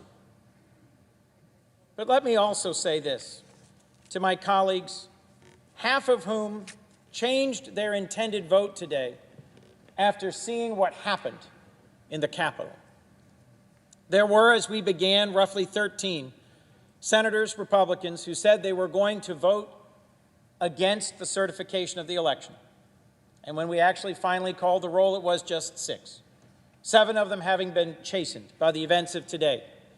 But 2 who continue on this quest, clerked for the Supreme Court Chief Justice, are deeply schooled in the law, know better than what they did today. And in the count and the debate going on over in the House, even now, more than 100 House Republicans continue with this effort. On this floor earlier today, this evening, there were strong and clear and brave speeches by Republicans and Democrats alike. So I have a question as we move forward. When will this fever break? When will we finally say to each other, enough is enough of indulging in following populism and demagoguery? Is it time to finally show who the leaders are and to uphold our Constitution that every one of the House members and a third of us swore to uphold just 3 days ago? I will tell you as I look ahead that I am confident that 2 weeks from now, Joseph Biden will be sworn in as the next president, Kamala Harris sworn in as the next vice president, and we have a unique moment in my lifetime. Because as presidents and leaders in the Senate of both parties over the last decades have observed, the Senate has steadily shrunk in its significance, its role, and its power, and the presidency has steadily grown. Not in my lifetime, not since LBJ, have we had an incoming president who spent 36 years in this chamber. We have a chance with Joe Biden, a president-elect who ran on bringing our country together, a president-elect who ran on turning the page from our moment of national division, a president-elect who respects and honors and understands the significance of this body. So we have to take this opportunity to heal, to hear each other, to compromise, to work together, and to see the real challenges facing the American people and take this last, best moment. What happened here today should leave all of us gravely concerned about the health and the future of our democracy, and the opportunity we will have 2 weeks from today is one we should not let pass us by. Thank you, Mr. President. With that, I yield the floor. Mr. President. The senator from Massachusetts is recognized. Mr. President, more than 350,000 of our loved ones have died from a terrible disease. Small businesses have gone under, never to reopen. Millions have lost their jobs, and too many families don't know how they're going to pay the rent or put groceries on the table. It is tough out there, but Americans are fighters. And despite all the challenges, in November, they did what Americans do when they are unhappy with their leadership. They voted for change. They turned their backs on a sitting president who fans the flames of hatred while bodies pile up in the morgue. Instead, they elected a new president who wants to save lives, to save our economy, and to save our democracy. Even as the pandemic raged, Americans showed up for democracy. States worked overtime to set up safe systems, ballot drop boxes and early voting and gallons of hand sanitizer. Voters mailed their ballots earlier, put on masks, and stood in line at the polls. The election of 2020 shattered voting records. So here we are on the floor of the United States Senate in the aftermath of an historic election held in the middle of a pandemic. People are suffering, and we should be working to get them the help they need. Instead, we are here because Donald Trump wants to overturn the results of that election. The Republicans objecting to the results of this election will be judged by history, but the rest of us will be judged as well. It is our responsibility to stand up for our democracy, even while other senators work to undermine it. Losing is hard. I ran for president myself. It was a hard-fought primary, but Joe Biden won and I lost. I am not the only one to live through that. A number of senators in this room have run for president. None of us was successful. And when we lost, we conceded and we got out of the race, because that is how democracy works. None of us lied about the results. We didn't throw temper tantrums. We didn't tell our allies in Congress or the states to overturn the results. We didn't feed poisonous propaganda to our supporters. We didn't urge people to march on state capitals or to descend on Washington. We accepted the will of the voters. And it's not just us. It's everyone who has run for president since the beginning of America. Only once in America's history have the people who lost tried to burn down our democracy on the way out. They caused a civil war that nearly destroyed our nation. Make no mistake, the violence we witnessed in this chamber today was the direct result of the poisonous lies that Donald Trump repeated again and again for more than 2 months. His words have consequences.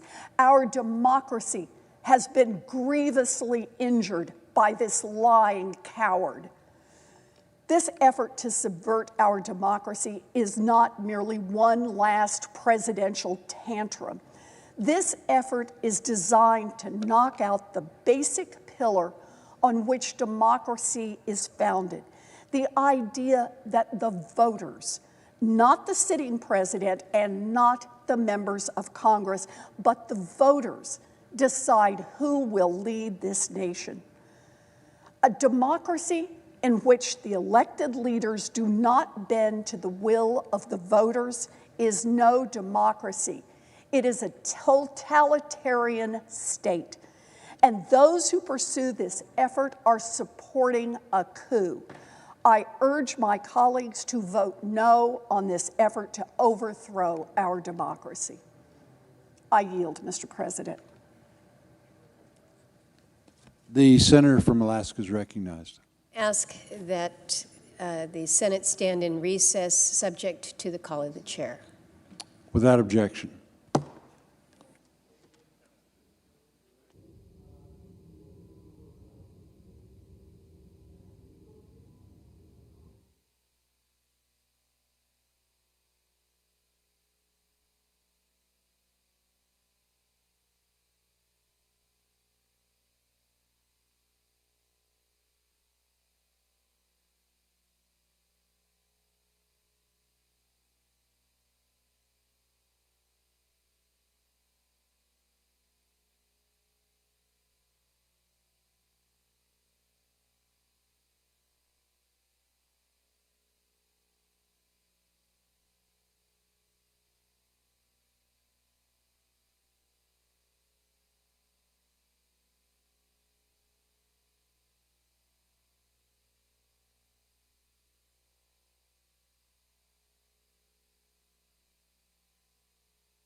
The joint session of Congress to count the electoral vote will resume.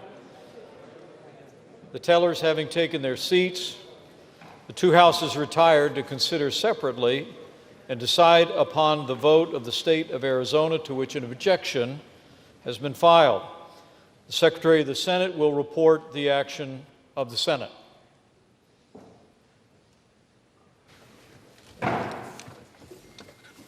In the Senate of the United States, ordered that the Senate, by a vote of 6 ayes to 93 nays, rejects the objection to the electoral votes cast in the state of Arizona for Joseph R. Biden for president and Kamala D. Harris for vice president.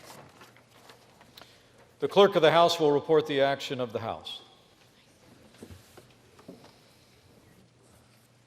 Ordered that the House of Representatives rejects the objections to the electoral vote of the state of Arizona. Pursuant to the law, Chapter 1 of Title 3 of the United States Code, because the two houses have not sustained the objection, the original certificate submitted by the state of Arizona will be counted as provided therein. The tellers will now record and announce the vote of the state of Arkansas for president and vice president in accordance with the action of the two houses. This certificate from Arkansas, the parliamentarians advise me, is the only certificate of vote from the state that purports to be a return from the state, and that is annexed to it a certificate from an authority of the state purporting to appoint or ascertain electors.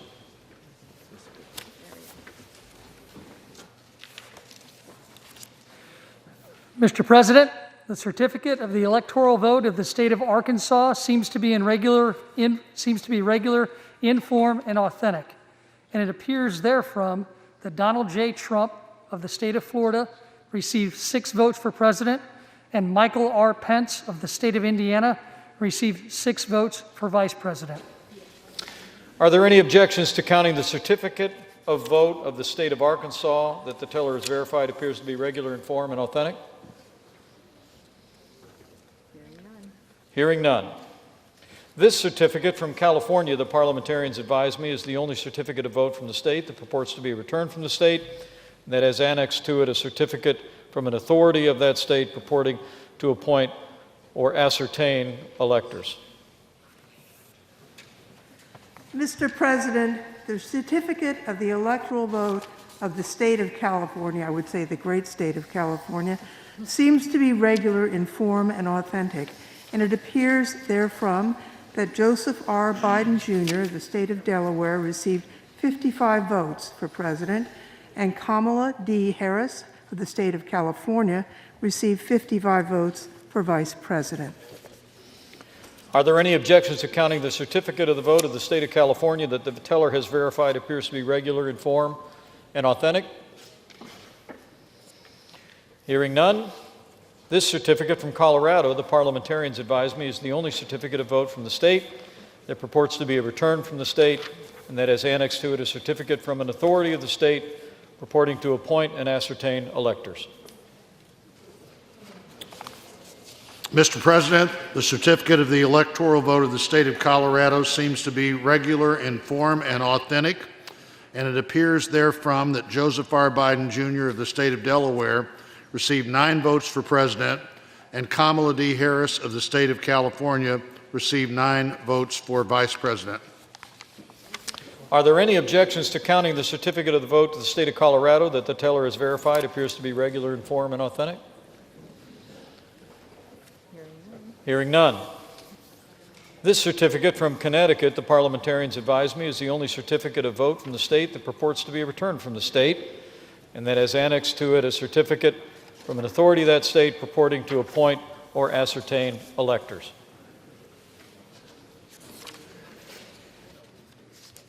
Mr. President, the certificate of the electoral vote of the state of Connecticut seems to be regular in form and authentic, and it appears therefrom that Joseph R. Biden Jr. of the state of Delaware received 7 votes for president, and Kamala D. Harris of the state of California received 7 votes for vice president. Are there any objections to counting the certificate of the vote of the state of Connecticut that the teller has verified appears to be regular in form and authentic?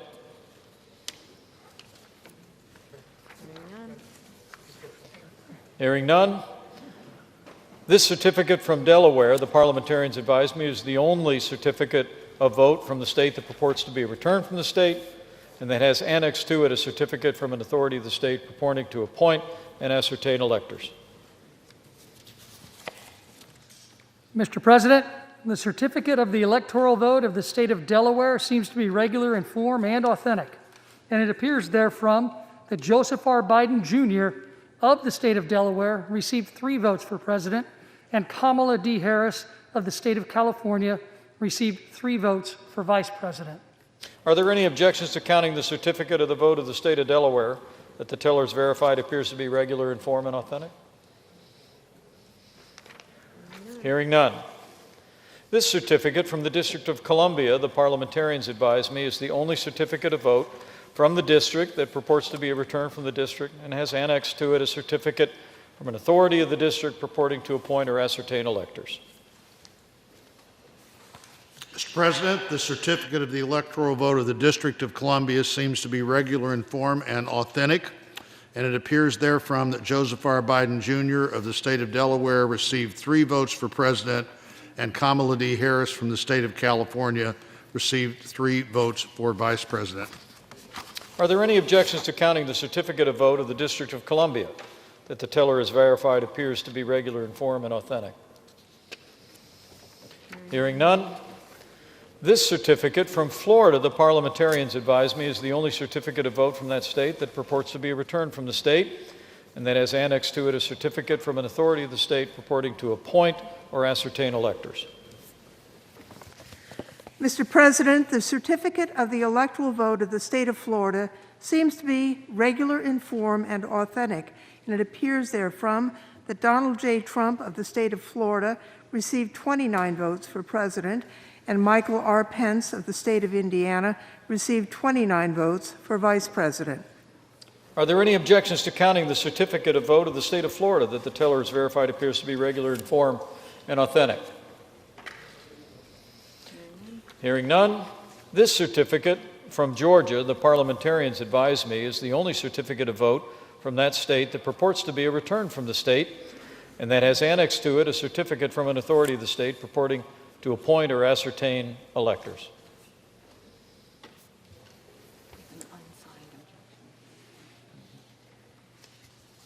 Mr. President, the certificate of the electoral vote of the state of Georgia seems to be regular in form and authentic, and it appears therefrom that Joseph R. Biden, Jr. of the state of Delaware received 16 votes for president, and Kamala D. Harris of the state of California received 16 votes for vice president. For what purpose does the gentleman from Georgia rise? Mr. President, myself, members of the Georgia delegation, and some 74 of my Republican colleagues, and I object to the electoral votes from the state of Georgia on the grounds that the election conducted on November 3rd was faulty and fraudulent due to unilateral actions by the Secretary of State to unlawfully change the state's election process without approval from the General Assembly, and thereby setting the stage for an unprecedented amount of fraud and irregularities. And I have signed the objection myself. Sections 15 and 17 of Title III of the United States Code require that any objection be presented in writing and signed by a member of the House of Representatives and a senator. Is the objection in writing and signed by a member and a senator? Mr. President, prior to the actions and events of today, we did, but following the events of today, it appears that some senators have withdrawn their objection.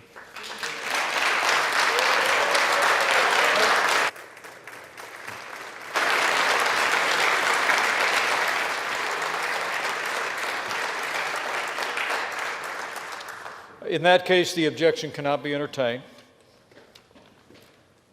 Section 18 of Title III of the United States Code moves us.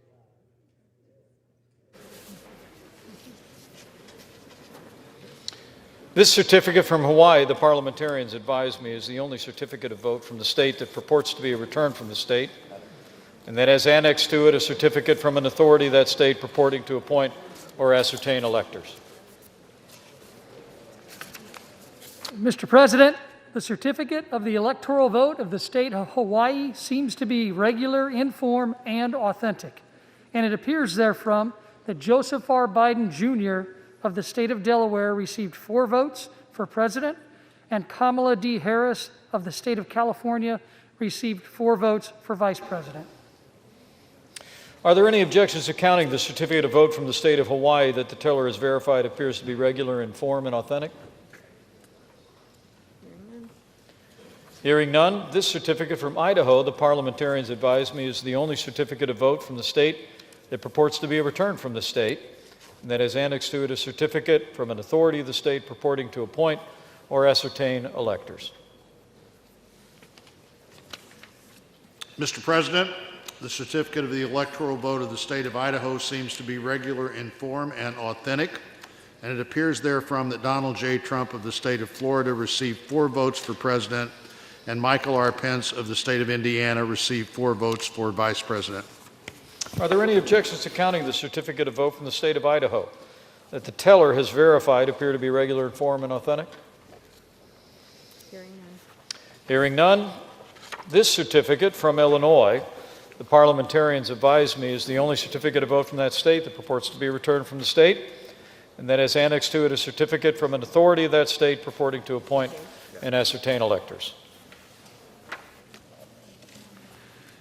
Mr. President, the certificate of the electoral vote of the state of Illinois seems to be regular in form and authentic, and it appears therefrom that Joseph R. Biden Jr. of the state of Delaware received 20 votes for president, and Kamala D. Harris of the state of California received 20 votes for vice president.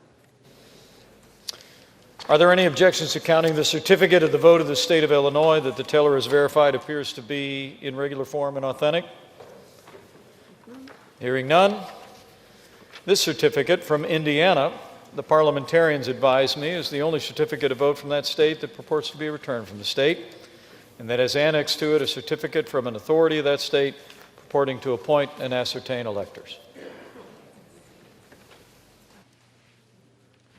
Mr. President, the certificate of the electoral vote of the state of Indiana seems to be regular in form and authentic, and it appears therefrom that Donald J. Trump of the state of Florida received 11 votes for president, and Michael R. Pence of the state of Indiana received 11 votes for vice president.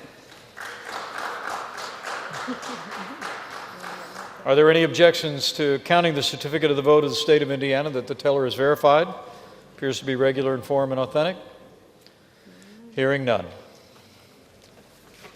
This certificate from Iowa, the parliamentarians advise, is the only certificate of vote from the state that purports to be a return from the state, that has annexed to it a certificate from an authority of the state purporting to appoint or ascertain electors.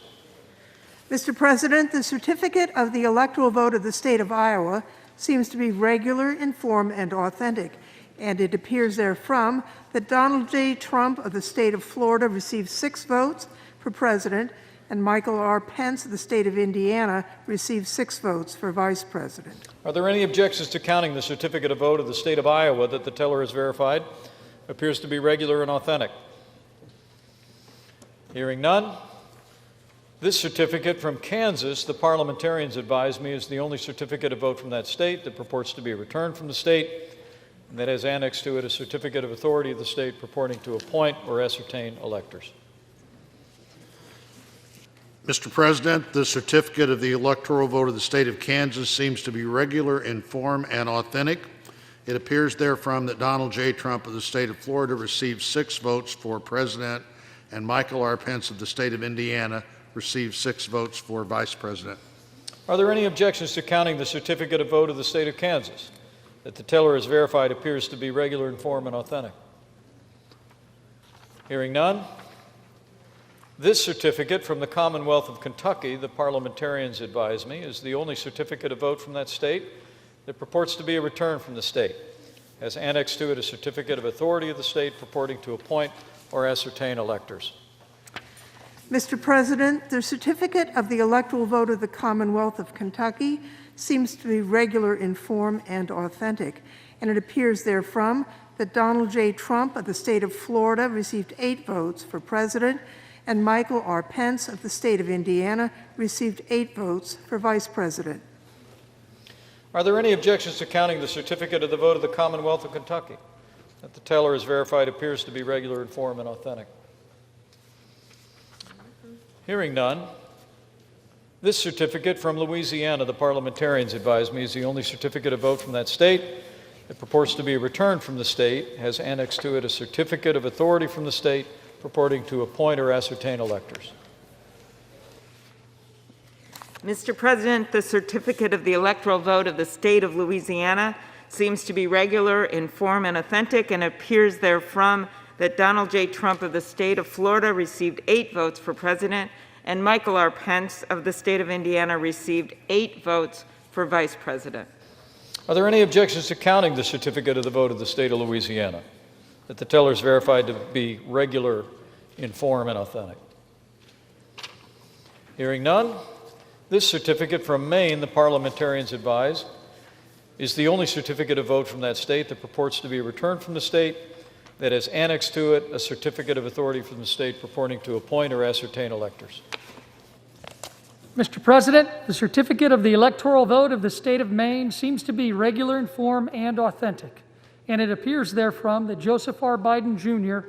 of the state of Delaware received 3 votes for president, and Donald J. Trump of the state of Florida received 1 vote for president, and Kamala D. Harris of the state of California received 3 votes for vice president, and Michael R. Pence of the state of Indiana received 1 vote for vice president. Are there any objections to counting the certificate of vote of the state of Maine that the teller is verified, appears to be regular in form and authentic? Hearing none, this certificate from Maryland, the parliamentarians advise me, is the only certificate of vote from that state, purports to be returned from the state, has annexed to it a certificate from an authority of the state purporting to appoint or ascertain electors. Mr. President, the certificate of the electoral vote of the state of Maryland seems to be regular in form and authentic, and it appears therefrom that Joseph R. Biden Jr. of the state of Delaware received 10 votes for president, and Kamala D. Harris of the state of California received 10 votes for vice president. Are there any objections to counting the certificate of the vote of the state of Maryland that the teller has verified appears to be regular in form and authentic? Hearing none, this certificate from the Commonwealth of Massachusetts, the parliamentarians advise, is the only certificate of vote from that state, purports to be a return from the state, and has annexed to it a certificate from an authority of the state purporting to appoint or ascertain electors.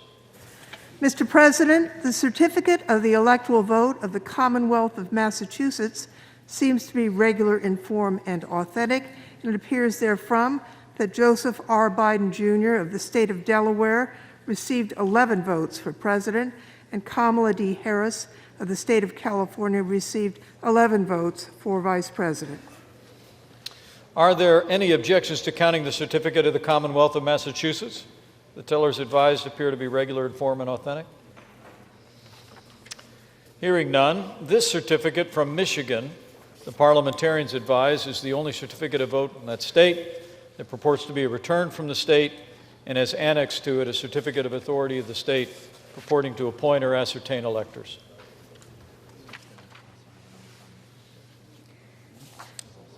Mr. President, the certificate of the electoral vote of the state of Michigan seems to be regular in form and authentic, and it appears therefrom that Joseph R. Biden Jr. of the state of Delaware received 16 votes for president, and Kamala D. Harris of the state of California received 16 votes for vice president. For what reason does the gentlelady from Georgia rise? Mr. President, I, along with 70 of my Republican colleagues, object to the counting of the electoral votes for the state of Michigan on the grounds that the error rate precedes the FEC rate allowed at 0.0008%, and that the people who signed affidavits at risk of perjury, their voices have not been heard in a court of law. Section 15 and 17 of Title III of the U.S. Code require that any objection be presented in writing and signed by a member of the House of Representatives and a senator. Is the objection in writing and signed by a member and a senator? The objection is writing, not signed by a senator. In that case, the objection cannot be entertained.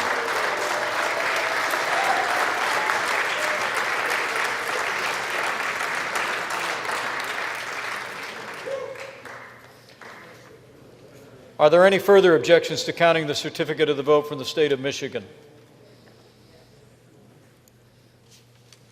The certificate that Teller has verified appears to be regular in form and authentic. Hearing no further objections, this certificate from Minnesota, the parliamentarians advise me, is the only certificate of vote from that state that purports to be returned from the state. Annexed to it, certificate of authority from the state purporting to appoint and ascertain electors. President, the certificate of the electoral vote of the state of Minnesota seems to be regular in form and authentic, and it appears therefrom that Joseph R. Biden Jr. of the state of Delaware received 10 votes for president, and Kamala D. Harris of the state of California received 10 votes for vice president. Are there any objections to counting the certificate of the vote of the state of Minnesota that the tellers verified appears to be regular in form and authentic? Hearing none, this certificate from Mississippi, the parliamentarians advise, is the only certificate of vote from that state that purports to be a return from the state, as annexed to it a certificate of authority of the state purporting to appoint and ascertain electors. Mr. President, the certificate of the electoral vote of the state of Mississippi seems to be regular in form and authentic, and it appears therefrom that Donald J. Trump of the state of Florida received 6 votes for president, and Michael R. Pence of the state of Indiana received 6 votes for vice president. Are there any objections to counting the certificate of vote from the state of Mississippi that the teller has verified appears to be regular in form and authentic? Hearing none, this certificate from Missouri, the parliamentarians advise, is the only certificate of vote from the state that purports to be a return from the state, that has annexed to it a certificate from an authority of the state purporting to appoint or ascertain electors. Mr. President, the certificate of the electoral vote of the state of Missouri seems to be regular in form and authentic, and it appears therefrom that Donald J. Trump of the state of Florida received 10 votes for president, and Michael R. Pence of the state of Indiana received 10 votes for vice president. Are there any objections to counting the certificate of the vote of the state of Missouri that the tellers verified appears to be regular and authentic? Hearing none, this certificate from Montana, the parliamentarians advise, is the only certificate of vote from that state that purports to be a return from the state, and that has annexed to it a certificate of authority of the state purporting to appoint or ascertain electors. Mr. President, the certificate of the electoral vote of the state of Montana seems to be regular in form and authentic, and it appears therefrom that Donald J. Trump of the state of Florida received 3 votes for president, and Michael R. Pence of the state of Indiana received 3 votes for vice president. Are there any objections to counting the certificate of the vote of the state of Montana that the teller verified appears to be regular in form and authentic? Hearing none, this certificate from Nebraska, the parliamentarians advise, is the only certificate of vote from the state that purports to be a return from the state, that has annexed to it a certificate of authority from the state purporting to appoint or ascertain electors. Mr. President, the certificate of the electoral vote of the state of Nebraska seems to be regular in form and authentic, and it appears therefrom that Donald J. Trump of the state of Florida received 4 votes for president, and Joseph R. Biden Jr. of the state of Delaware received 1 vote for president, and Michael R. Pence of the state of Indiana received 4 votes for vice president, and Kamala D. Harris of the state of California received 1 vote for vice president. Are there any objections to counting the certificate of vote from the state of Nebraska that the tellers verified as regular in form and authentic? Hearing none, this certificate from Nevada, the parliamentarian advises, is the only certificate of vote from the state that purports to be a return from the state, and that has annexed to it a certificate of authority from the state purporting to appoint or ascertain electors. Mr. President, the certificate of the electoral vote of the state of Nevada seems to be regular in form and authentic, and it appears therefrom that Joseph R. Biden Jr. of the state of Delaware received 6 votes for president, and Kamala D. Harris of the state of California received 6 votes for vice president. For what reason does the gentleman from Alabama rise? Mr. President, I and 55 other members of the United States House of Representatives object to the electoral votes of the state of Nevada in order to protect the lawful votes of Nevada and all other American citizens. Section 15 and 17 of Title III of the United States Code requires that any objection be presented in writing and signed by a member of the House of Representatives and a senator. Is the objection in writing and signed by a member and a senator? Mr. President, it is in writing, but unfortunately, no United States senator has joined in this effort.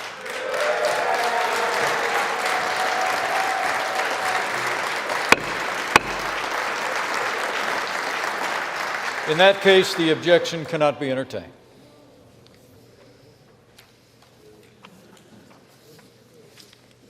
Are there any further objections to counting the certificate of vote of the state of Nevada that the teller has verified appears to be regular, in form, and authentic?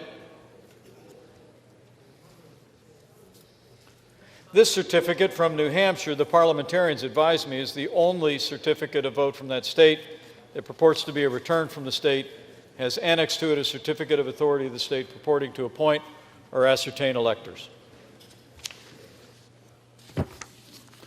Mr. President, the certificate of the electoral vote of the state of New Hampshire seems to be regular in form and authentic, and it appears therefrom that Joseph R. Biden, Jr. of the state of Delaware received 4 votes for president, and Kamala D. Harris of the state of California received 4 votes for vice president. Are there any objections to counting the certificate of vote of the state of New Hampshire that the teller has verified appears to be regular in form and authentic?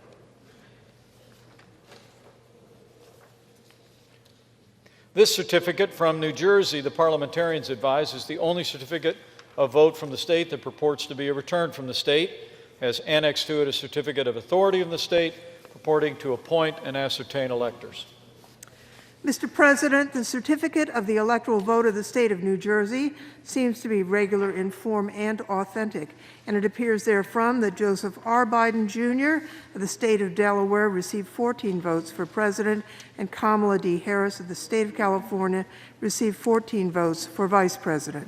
Are there any objections to counting the certificate of vote of the state of New Jersey? The teller's verified appears to be regular in form and authentic.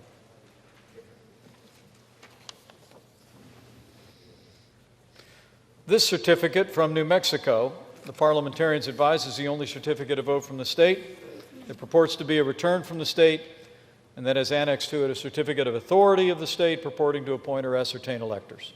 Mr. President, the certificate of the electoral vote of the state of New Mexico seems to be regular in form and authentic, and it appears therefrom that Joseph R. Biden, Jr. of the state of Delaware received 5 votes for president, and Kamala D. Harris of the state of California received 5 votes for vice president. Are there any objections to counting the certificate of the state of New Mexico that the teller has verified appears to be regular in form and authentic? Hearing none, this certificate from New York, the parliamentarians advise me, is the only certificate of vote from the state that purports to be a return from the state, has annexed to it a certificate of authority from the state, purporting to appoint and ascertain electors.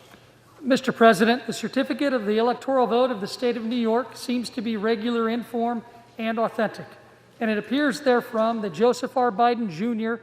of the state of Delaware received 29 votes for president, and Kamala D. Harris of the state of California received 29 votes for vice president. Are there any objections to counting the certificate of vote of the state of New York that the teller's verified appears to be regular in form and authentic? Hearing none, this certificate from North Carolina, the parliamentarians advise me, is the only certificate of vote from that state that purports to be a return from the state, has annexed to it a certificate from the state purporting to appoint and ascertain electors. Mr. President, the certificate of the electoral vote of the state of North Carolina seems to be regular in form and authentic, and it appears therefrom that Donald J. Trump of the state of Florida received 15 votes for president, and Michael R. Pence of the state of Indiana received 15 votes for Vice President. Are there any objections to counting the certificate of vote of the state of North Carolina? That the teller is verified appears to be regular in form and authentic.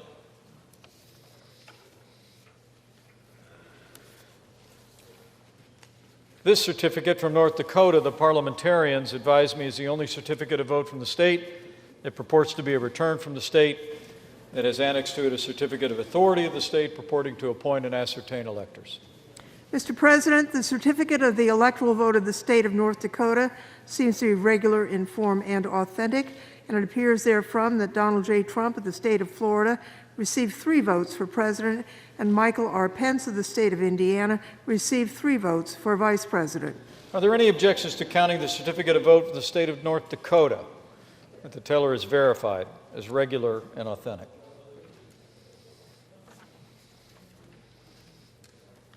Hearing none, this certificate from Ohio, the parliamentarians advise, is the only certificate of vote from the state that purports to be a return from the state, has annexed to it a certificate of authority of the state purporting to appoint or ascertain electors. Mr. President, the certificate of the electoral vote of the state of Ohio seems to be regular in form and authentic, and it appears therefrom that Donald J. Trump of the state of Florida received 18 votes for president, and Michael R. Pence of the state of Indiana received 18 votes for vice president. Are there any objections to counting the certificate of vote from the state of Ohio that the teller has verified as regular in form and authentic? Hearing none, this certificate from Oklahoma, the parliamentarians advise, is the only certificate of vote from that state, purports to be a return from the state, has annexed to it a certificate of authority of the state purporting to appoint or ascertain electors. Mr. President, the certificate of the electoral vote of the state of Oklahoma seems to be regular in form and authentic, and it appears therefrom that Donald J. Trump of the state of Florida received 7 votes for president, and Michael R. Pence of the state of Indiana received 7 votes for vice president. Are there any objections to counting the certificate of vote of the state of Oklahoma that the teller has verified to be regular in form and authentic? Hearing none, this certificate from Oregon, the parliamentarians advise, is the only certificate of vote from the state that purports to be returned from the state, has a certificate of authority from the state annexed to it to appoint and ascertain electors. Mr. President, the certificate of the electoral vote of the state of Oregon seems to be regular in form and authentic, and it appears therefrom that Joseph R. Biden, Jr. of the state of Delaware received 7 votes for president, and Kamala D. Harris of the state of California received 7 votes for vice president. Are there any objections to counting the certificate of vote of the state of Oregon that the teller has verified as regular in form and authentic?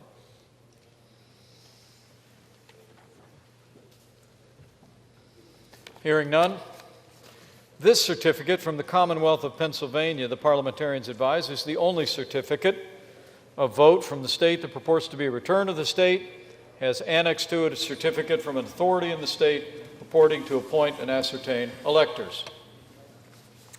Mr. President, the certificate of the electoral vote of the Commonwealth of Pennsylvania seems to be regular in form and authentic, and it appears therefrom that Joseph R. Biden, Jr. of the state of Delaware received 20 votes for president, and Kamala D. Harris of the state of California received 20 votes for vice president. For what reason does the gentleman from Pennsylvania rise? Mr. President, sadly but resolutely, I object to the electoral votes of my beloved Commonwealth of Pennsylvania on the grounds of multiple constitutional infractions that they were not, under all of the known circumstances, regularly given. And on this occasion, I have a written objection signed by a senator and 80 members of the House of Representatives. Is the objection in writing and signed by a senator? Yes, Mr. President, it is. An objection presented in writing and signed by both a representative and a senator complies with the law. Chapter 1, Title 3 of the United States Code. The clerk will report the objection. We, a United States Senator and members of the House of Representatives, object to the counting of the electoral votes of the state of Pennsylvania on the ground that they were not under all of the known circumstances regularly given. Signed, Josh Hawley, United States Senator, Scott Perry, Member of Congress. Are there further objections to the certificates from the Commonwealth of Pennsylvania? The chair hears none. The two houses will withdraw from joint session. Each house will deliberate separately on the pending objection and report its decision back to the joint session. The Senate will now retire to its chamber.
The House will be in order.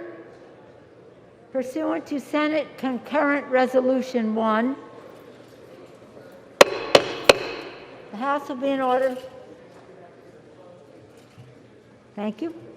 Pursuant to Senate Concurrent Resolution 1 and Section 17 of Title III, United States Code, when the two houses withdraw from the joint session to count the electoral vote for separate consideration of an objection, a representative may speak to the objection for 5 minutes and not more than once.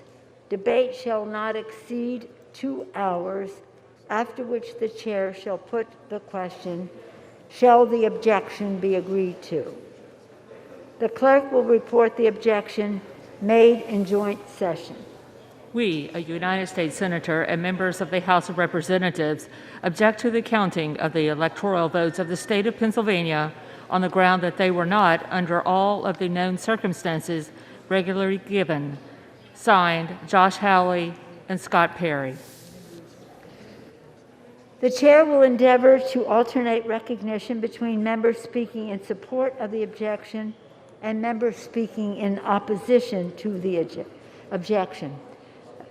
Before I recognize the gentleman from Pennsylvania, the House will be in order. The chair recognizes the gentleman from Pennsylvania, Mr. Perry, for 5 minutes. Thank you, Madam Speaker. This is a somber day for the defense of the Constitution. See, the Constitution is just a piece of paper. It cannot defend itself. That is why our leaders swear an oath to uphold and defend the Constitution, and that's what I'm doing here this evening.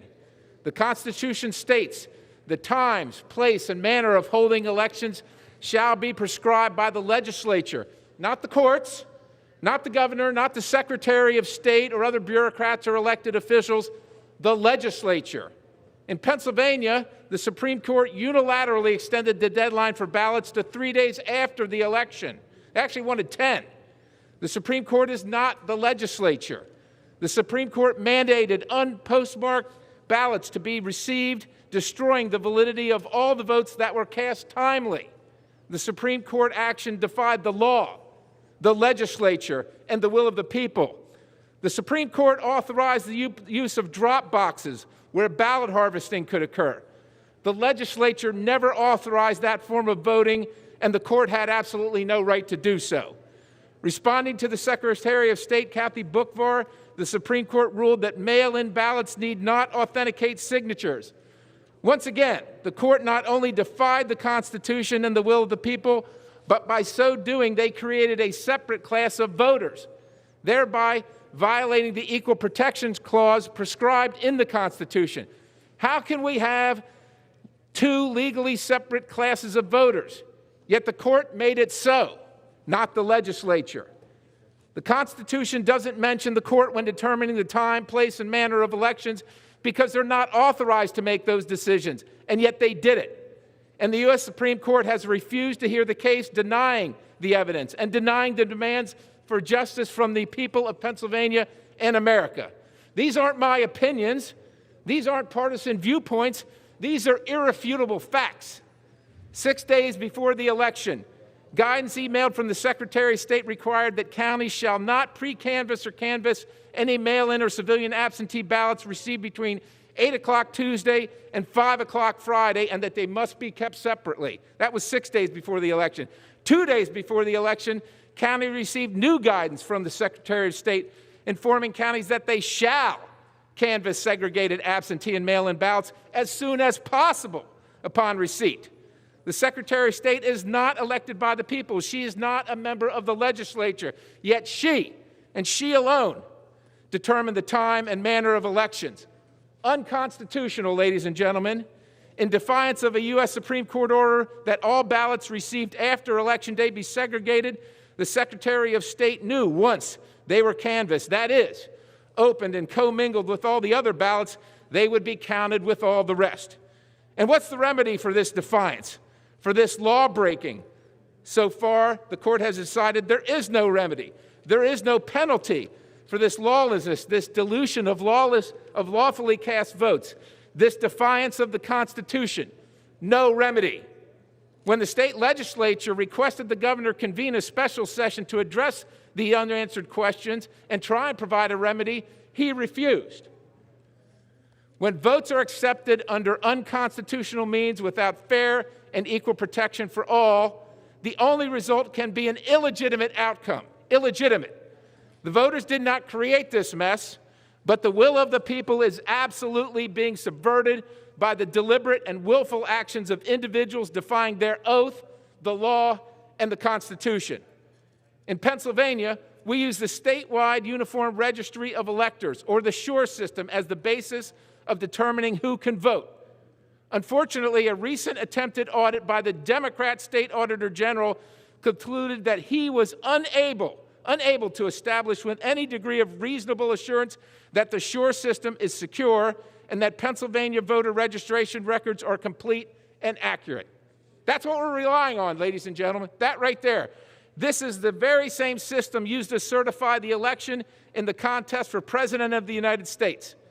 This is the very same system that the state used to certify the 2020 election, even though its figures do not match more than half of Pennsylvania's 67 counties. To this day, right now, while we stand here, how can this election be certified using a system that after 2 months still displays that over 205,000 more votes were cast in Pennsylvania than people who voted in the November election? Let me say that again. 205,000 more votes than voters. Time has expired. For what purpose does the gentleman from Colorado seek recognition? Madam Speaker, Madam Speaker, I rise in opposition to the objection. The gentleman is recognized for 5 minutes. Madam Speaker, to my colleague from Pennsylvania, I will say this. I carry the same Constitution that you do. And the Constitution, sir, does not allow you, me, or any member of this body to substitute our judgment for that of the American people. It does not allow. 3, the United States Code, when the two houses withdraw from the joint session to count the electoral vote for separate consideration of an objection, a senator may speak to the objection for 5 minutes, not more than once. Debate shall not exceed 2 hours, after which the chair will put the question, shall the objection be sustained? The clerk will report the objection made in the joint session. Objection from Senator Hawley from Missouri and Representative Perry from Pennsylvania. We, a United States Senator and member of the House of Representatives, object to the counting of the electoral votes on the state of Pennsylvania on the ground that they were not, under all of the known circumstances, regularly given.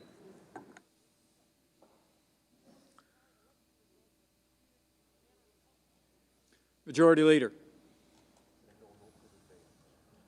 I know no further debate. If there's no further debate,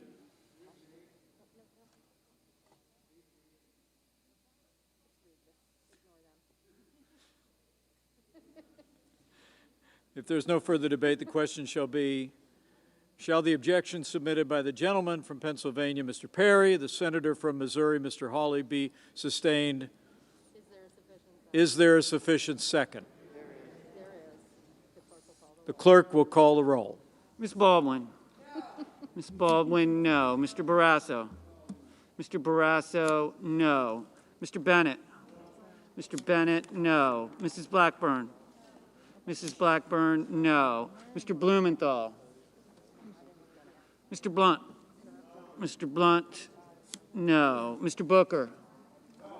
Mr. Booker, no. Mr. Bozeman. Mr. Bozeman, no. Mr. Braun. Mr. Braun, no. Mr. Brown. Mr. Brown, no. Mr. Burr. Mr. Burr, no. Ms. Cantwell. Ms. Cantwell, no. Mrs. Capito. Mrs. Capito, no. Mr. Cardin. Mr. Cardin, no. Mr. Carper. Mr. Carper, no. Mr. Casey. Mr. Casey, no. Mr. Cassidy. Ms. Collins. Ms. Collins, no. Mr. Coons. Mr. Coons, No. Mr. Cornyn? Mr. Cornyn, no. Ms. Cortez Masto? Ms. Cortez Masto, no. Mr. Cotton? Mr. Cotton, no. Mr. Kramer? Mr. Kramer, no. Mr. Crapo? Mr. Crapo, no. Mr. Cruz? Mr. Cruz, aye. Mr. Daines? Mr. Daines, no. Ms. Duckworth? Ms. Duckworth, no. Mr. Durbin? Mr. Durbin, no. Ms. Ernst? Ms. Ernst, no. Mrs. Feinstein? Mrs. Feinstein, no. Mrs. Fisher? Mrs. Fisher, no. Mrs. Gillibrand? Mr. Graham? Mr. Graham, no. Mr. Grassley? Mr. Grassley, no. Mr. Haggerty? Mr. Haggerty, no. Ms. Harris? Ms. Hassan? Ms. Hassan, no. Mr. Hawley? Mr. Hawley, aye. Mr. Heinrich? Mr. Heinrich, no. Mr. Hickenlooper? Mr. Hickenlooper, no. Ms. Hirono? Mr. Hoven? Mr. Hoven, no. Mrs. Hyde-Smith? Mrs. Hyde-Smith, aye. Mr. Inhofe? Mr. Inhofe, no. Mr. Johnson? Mr. Johnson, no. Mr. Kaine? Mr. Kelly? Mr. Kelly, no. Mr. Kennedy? Mr. Kennedy, no. Mr. King? Mr. King, no. Ms. Klobuchar? Ms. Klobuchar, no. Mr. Lankford? Mr. Lankford, no. Mr. Leahy?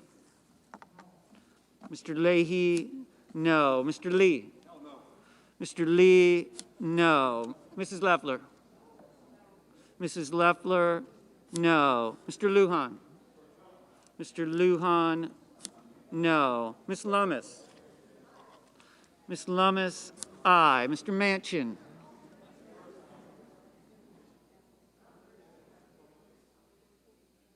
Mr. Manchin, no. Mr. Markey? Mr. Markey, no.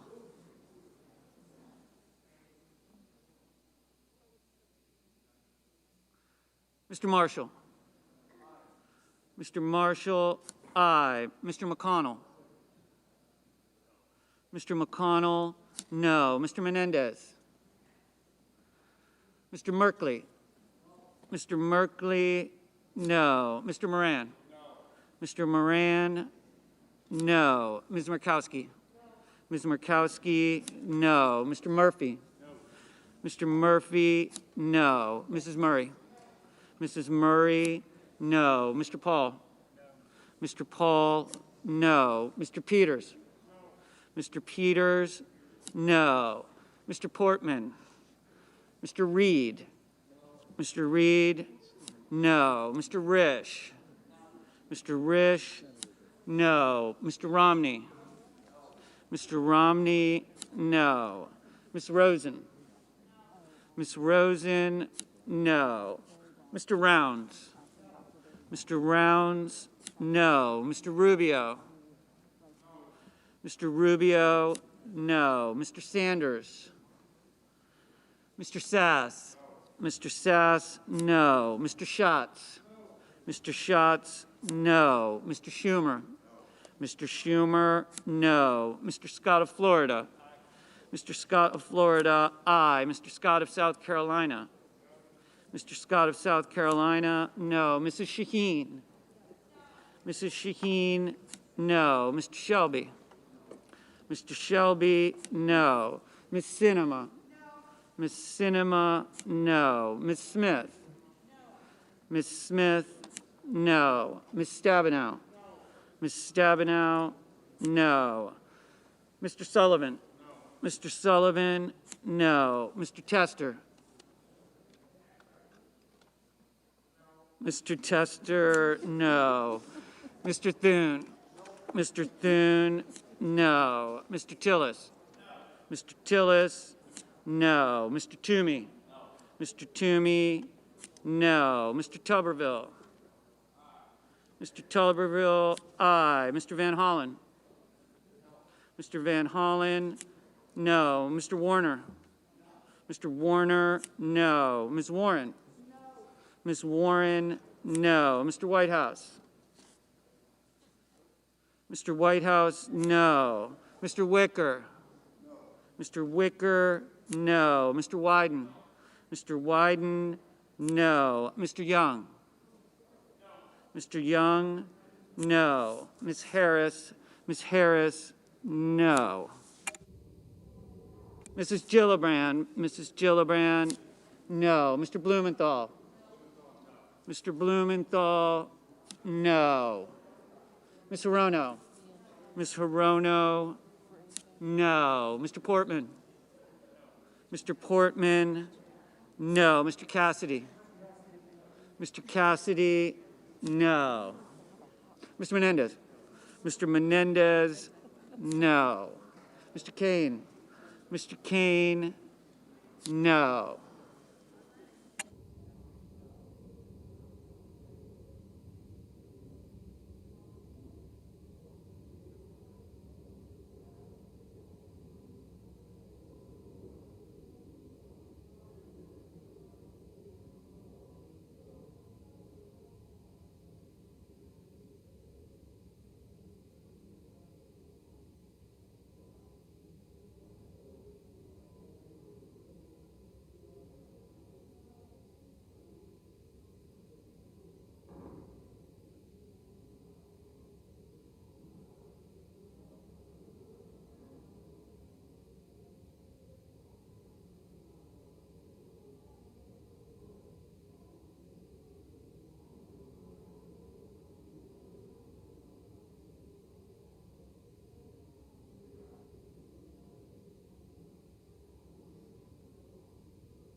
Mr. Sanders? Mr. Sanders? No.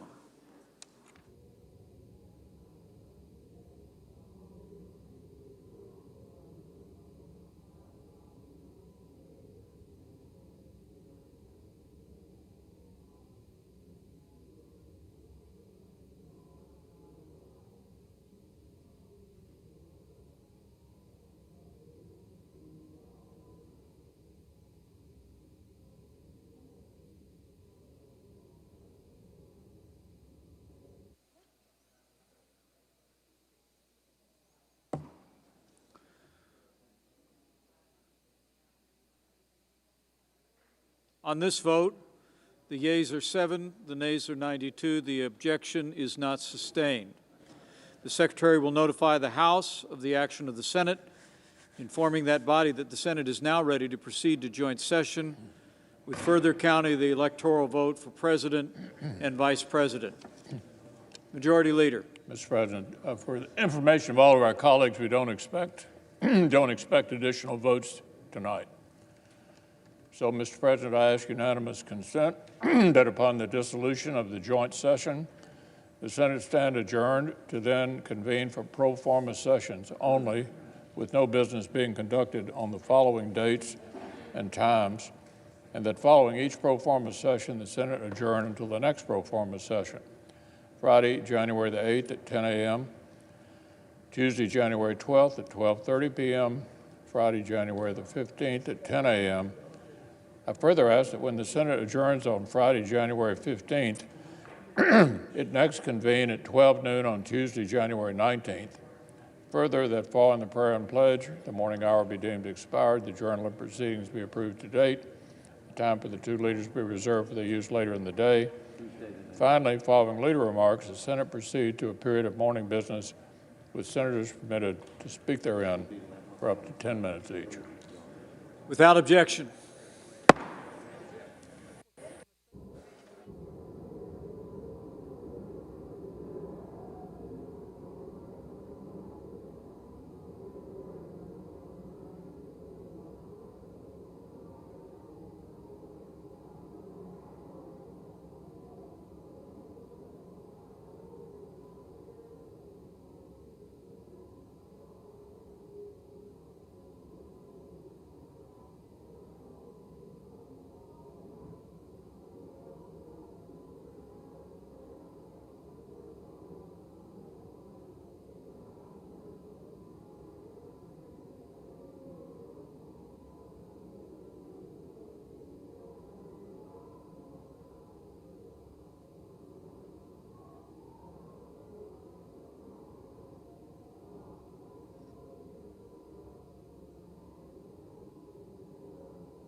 Decisions of numerous state and federal courts, including the Supreme Court, and the counts and recounts conducted by state election officials.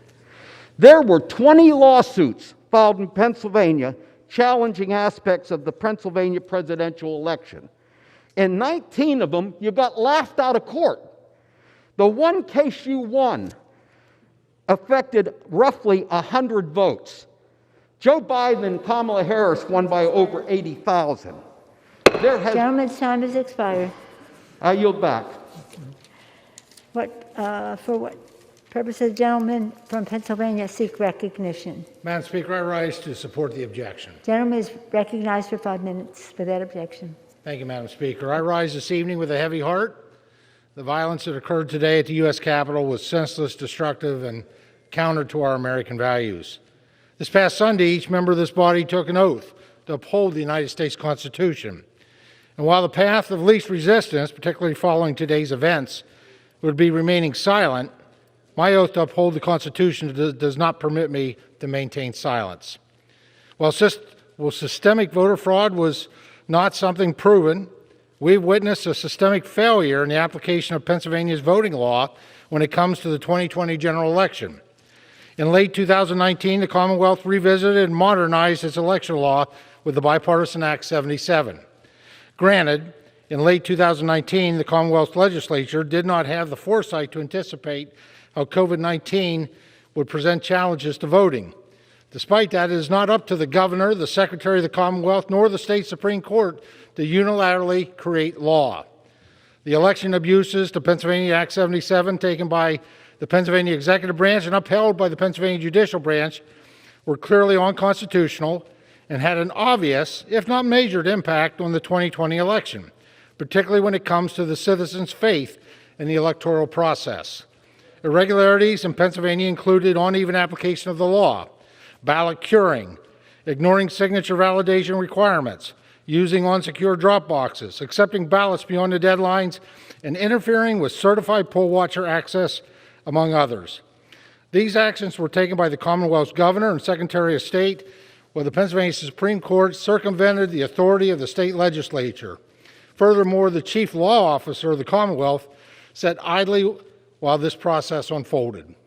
Now, I join many of my colleagues in Pennsylvania requesting the legislators in Harrisburg conduct an investigation and audit to ensure such negligence will be prevented in future elections. I have serious concerns about how these irregularities in the application of the Commonwealth's election laws will play in future elections. Only with equal application of the law will the voters of the Commonwealth of Pennsylvania have certainty in their election processes. Now, I remain committed to ensuring the voters receive an electoral system they deserve and where equal application of the law is guaranteed. If our election integrity is compromised, we have failed the very voters who have sent us here to defend the Constitution. I yield my remaining time to the gentleman from Maryland, Mr. Harris. Thank you very much. I thank the gentleman for yielding. The oath I took is very simple. Madam Speaker, you administer it. It's to support and defend the Constitution. Now, as you walk back to the office buildings, you walk by that wall that has when the various states accepted that Constitution. And remember, when a state accepts the Constitution, it agrees to accept every part of the Constitution. It doesn't get to pick and choose. Pennsylvania was there when it was written. They were so enthusiastic about the Constitution, they approved it in 1787. My state, Maryland, is a little further down the wall, 1788. They were there when it was written. The clause that gave the legislature the power over the elections was there when they accepted it. It's been there since. How dare the judicial branch or the executive branch of that state usurp the legislative authority? That's a clear violation of the Constitution. Now, we heard there's no evidence. Evidence? The Pennsylvania Supreme Court unilaterally extended the deadline to receive absentee and mail-in ballots. Does anybody contest that over here? Does it say the legislature did that? No, it doesn't. It says the court did it. That's a violation. That's what the Texas lawsuit was all about. We disadvantage other states when states like Pennsylvania, the executive branch and judicial branch, cheat on the Constitution. And that's what they did here. But there's more evidence. But wait, there's more. The Democrat Secretary of the Commonwealth eroded integrity by dismissing signature authentication on a ballot. Does anyone here believe the Pennsylvania legislature would have agreed to create a separate system for mail-in ballots and in-person ballots? That if you mail it in, you don't need a signature? But if you vote in person, you do, and it has to be authenticated? Of course not. The legislature clearly wouldn't have agreed to that. But that didn't stop the usurpation of constitutional authority. Madam Chair, I vigorously support this objection, and I ask unanimous consent to enter into the record the objection to counting the electoral votes of the state of Arizona additional signers. Without objection. Madam Chair, my motion is in front Without of the table. objection. Thank you. Thank you. What purpose does the gentleman from Pennsylvania seek recognition? Madam Speaker, I rise in opposition. Without objection, the gentleman is recognized for 5 minutes. Madam Speaker, tonight we will not be picking the president. For the people did that on November 3rd. Rather, tonight in this House, we will decide whether American democracy survives. Let us be under no illusion. These are the stakes. If this objection succeeds, and the will of 7 million Pennsylvania voters is cast aside, it will be the end of our representative democracy. Now, there is no reasonable debate about what happened in this election in Pennsylvania. 7 million Pennsylvanians voted. Joe Biden won by over 81,000 votes. This was certified in 67 counties by bipartisan local elected officials, including Republicans, and every single court, whether the judge is a Democrat or a Republican, has reaffirmed this outcome. The objectors, however, claim we do not know the will of the people because the election in Pennsylvania was somehow conducted corruptly. Much of their objection centers around the state law passed in 2019, known as Act 77, that gives voters the option of expanded mail-in voting. Objectors are alleging that this law was somehow a brilliant plot by Democrats to disadvantage Republicans and rig elections. This is laughable. Here are the facts. Act 77 was a Republican-led effort in a Republican-controlled legislature. Literally every single Republican in the Pennsylvania Senate voted for it. And in the State House, the vote among Republicans was 105-2. Here is what the Republican Speaker of the Pennsylvania House had to say about Act 77. Quote, "This bill does not benefit one party or the other, or any one candidate or single election. It serves to preserve the integrity of every election and lift the voice of every voter in the Commonwealth." So there is no question as to the facts surrounding this election. They are as clear as they are overwhelming. The only question that remains is this: will this House reaffirm our fidelity to our democracy, or will we end it? I must concede, Madam Speaker, I have been naive about one subject. I always just assumed our democracy would naturally endure, almost as if it was predestined. I never even questioned it until the last several years. 2 centuries ago, one of our founding fathers cautioned against this notion. John Adams wrote, "Remember, democracy never lasts long. It soon wastes, exhausts, and murders itself. There was never a democracy yet that did not commit suicide." I now realize the wisdom of his words. Never again will I take for granted our democracy. It must be jealously defended by every generation, always. But, Madam Speaker, despite the alarm I feel that our democracy has been brought to this breaking point, as we've seen today, nonetheless, I still maintain hope. Growing up in Philadelphia, raised in an immigrant family, I was often brought down to visit the historic sites. Every summer, without fail, we would spend a day seeing Independence Hall, Congress Hall, the Liberty Bell. It was at Independence Hall where our nation was declared free and our Constitution born. At the Constitutional Convention, the oldest and most widely accomplished delegate was Benjamin Franklin, one of our greatest founding fathers and my city's greatest citizen. On the final day, as the last delegates were signing the Constitution, Franklin pointed to the painted sun on the back of the convention chair. Observing that painters had found it difficult to distinguish between a rising sun from a setting sun, Franklin went on to say, quote, "I have often, during the course of this session, looked at that sun without being able to tell whether it was rising or setting. But now at length I have the happiness to know it is a rising sun." Madam Speaker, on a day like today, when a mob has stormed the Capitol and some members are threatening the core of our democracy, it can be hard to tell whether for American democracy the sun is rising or setting. But I maintain my faith that tonight, by an overwhelming bipartisan majority in Congress, we will uphold the will of we the people, and our democracy will live. I yield back. Gentleman's time has expired. Beautiful. Cardin. For what purpose does the gentlewoman from Georgia seek recognition? Madam Speaker, I rise to support the objection. I'd like to point out that all of the cases that have been thrown out on standing, not the evidence of voter fraud. I'd also like to point out the same people who for 4 years have failed to find a shred of evidence to convict President Trump of Russian collusion are the same people trying to discredit hardworking American poll watchers who are risking perjury by signing affidavits confirming massive voter fraud in multiple states. The same fake news who took the word of Christine Blasey Ford against Justice Kavanaugh, who her own friends denied happened, also dismissed the sworn under penalty of perjury accounts from people who witnessed the election fraud.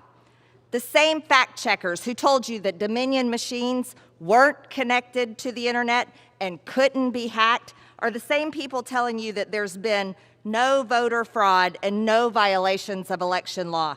But it's been proven that these machines are connected and that they can be hacked.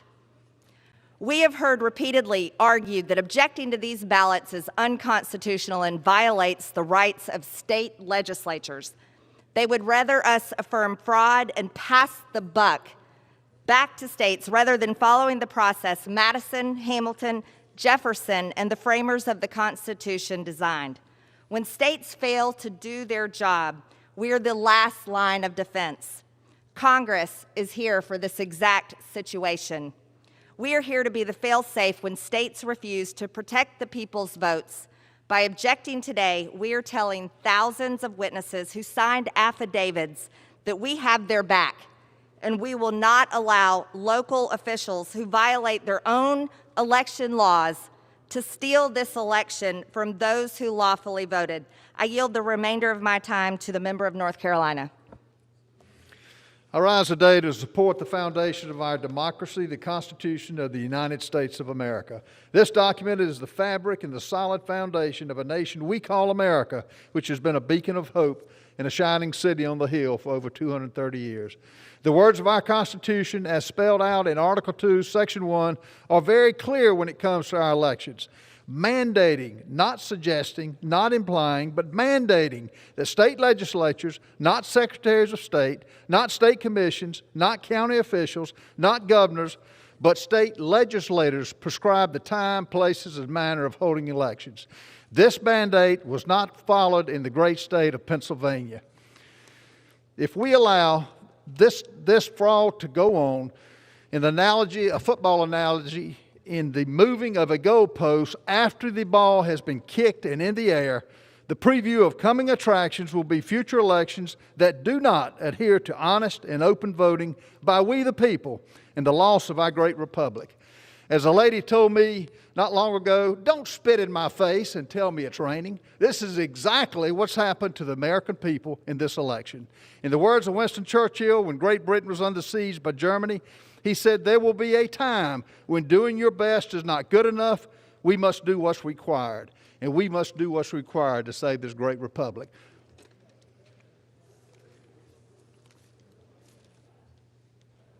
Purpose does the gentlewoman from Pennsylvania seek recognition? Thank you, Madam Speaker. As terrifying as today was here in the People's House, it was thankfully fairly short in duration. In contrast, the pain and fear that so many Americans are experiencing this year has been long and continuous to this very moment. Rather than pitting Americans against Americans as we are here, we should be working to ensure rapid distribution of vaccines and adequate relief to Americans who are struggling economically because of this horrific pandemic. But we're not doing that. Instead, we have witnessed a stunning assault on our democracy itself. This challenge is not an act of patriotism. The position of the objectors is completely incompatible with patriotism. Our country is defined by her great people, and our democracy is defined above all else by our Constitution. A Constitution that these individuals want to ignore because they've decided that their judgment, the judgment of a small minority of partisan elites, should somehow override that of the more than 155 million Americans who participated in this election.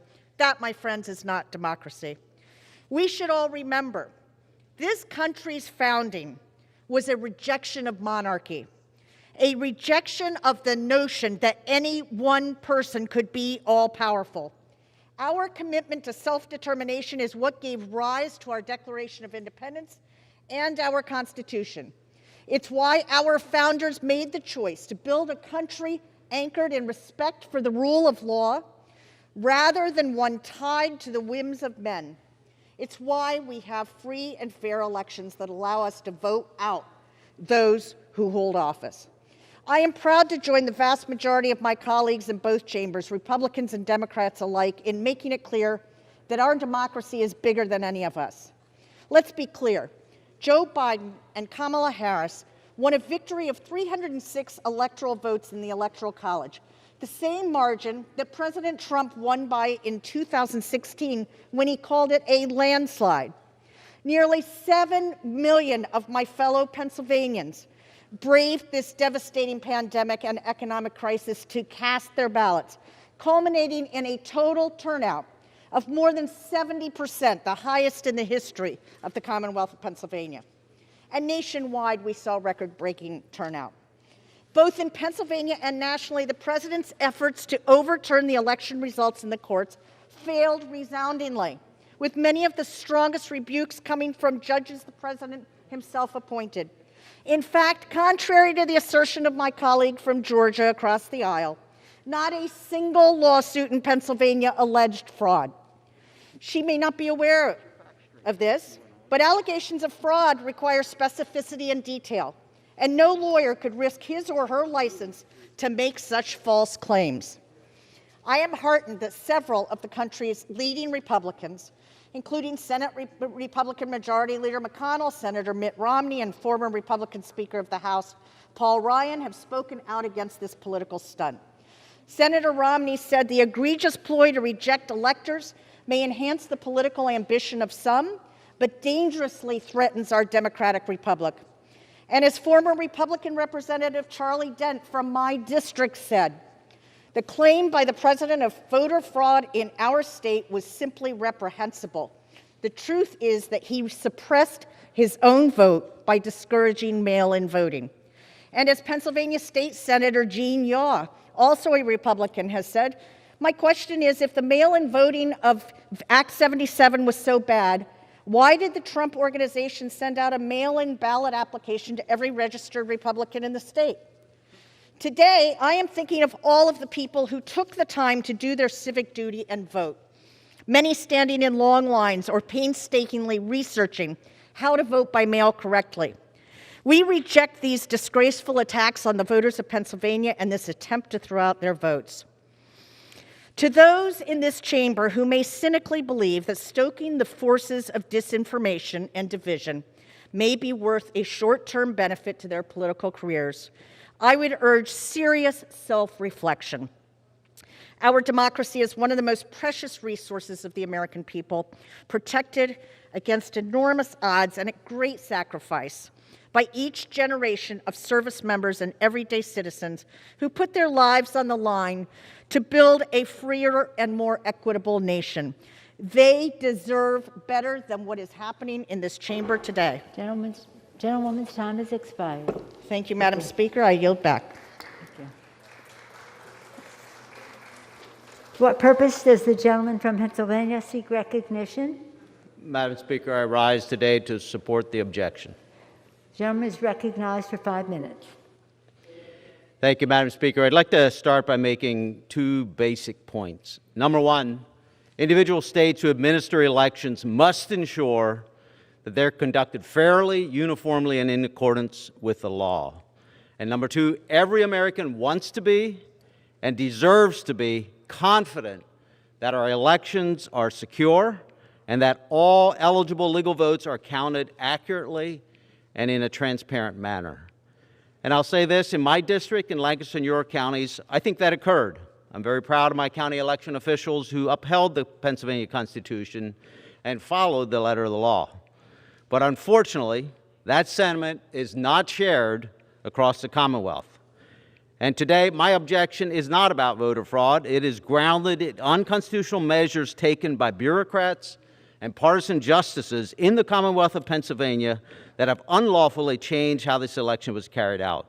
This potentially changed the outcome and certainly caused millions of our state's voters to question the election results. Other speakers have outlined this issue. In brief, the Pennsylvania State Legislature in 2019 passed the bipartisan election law reform bill, and then the partisan Pennsylvania Supreme Court took it upon themselves to rewrite that law just 7 weeks before the election.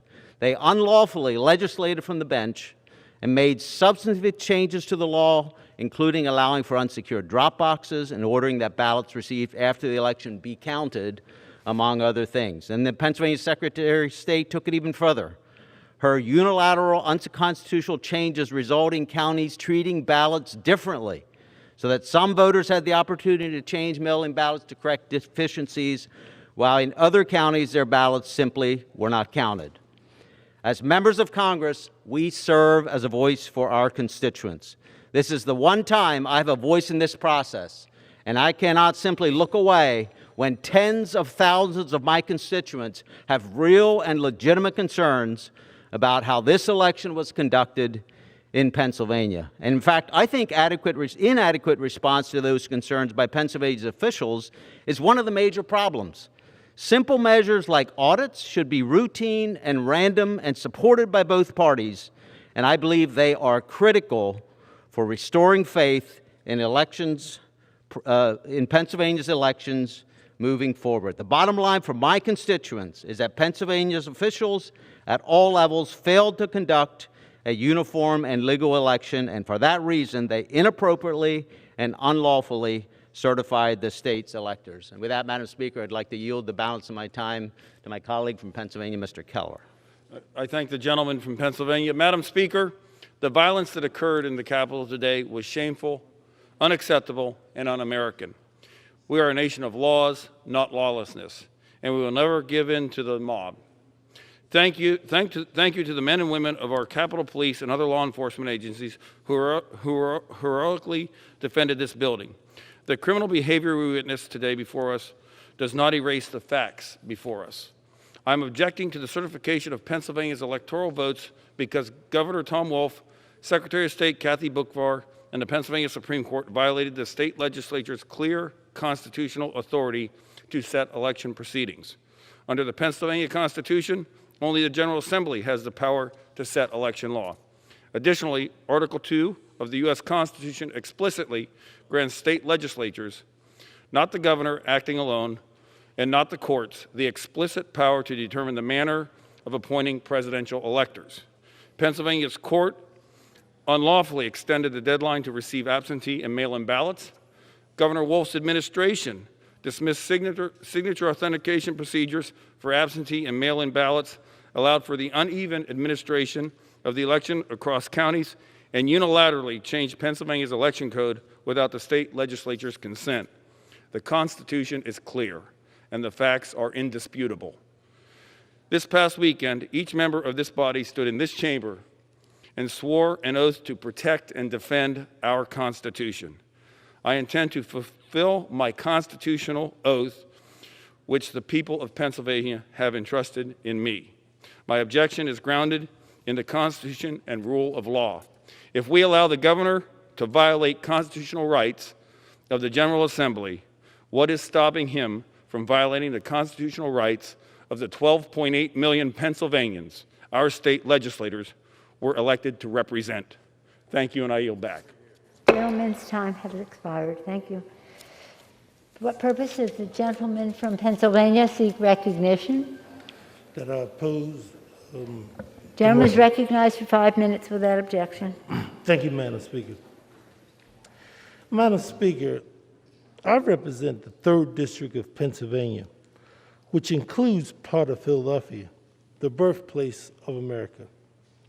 It was in Philadelphia that the Constitution of the United States was written and signed, the very Constitution that we all are sworn in, that upholds for all the members of the House of Representatives.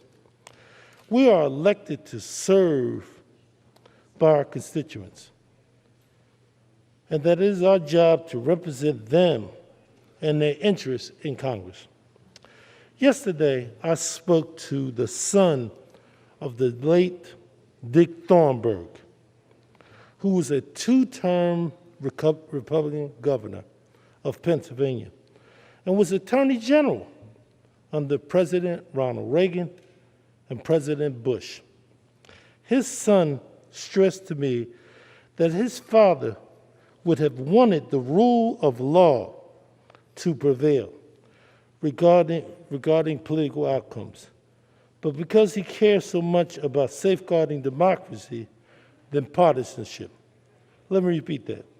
His son stressed that regardless of political outcomes, he would prefer the safeguard of democracy rather than political outcome. In addition, Al Smith, who was a Republican commissioner of elections, certified the results in November the 23rd. His quote, "I am proud that the birthplace of our republic held the most transparent, and secure election in the history of Philadelphia.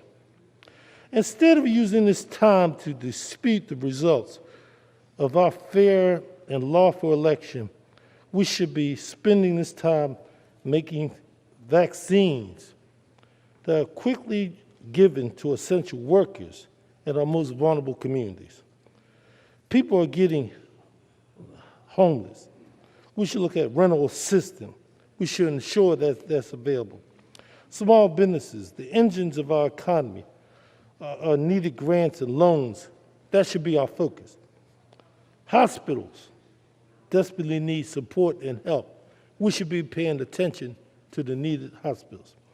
We're in the middle of a pandemic where hundreds of thousands of people are dying, and we're in a recession that is putting millions of Americans at risk for hunger, homelessness, or both.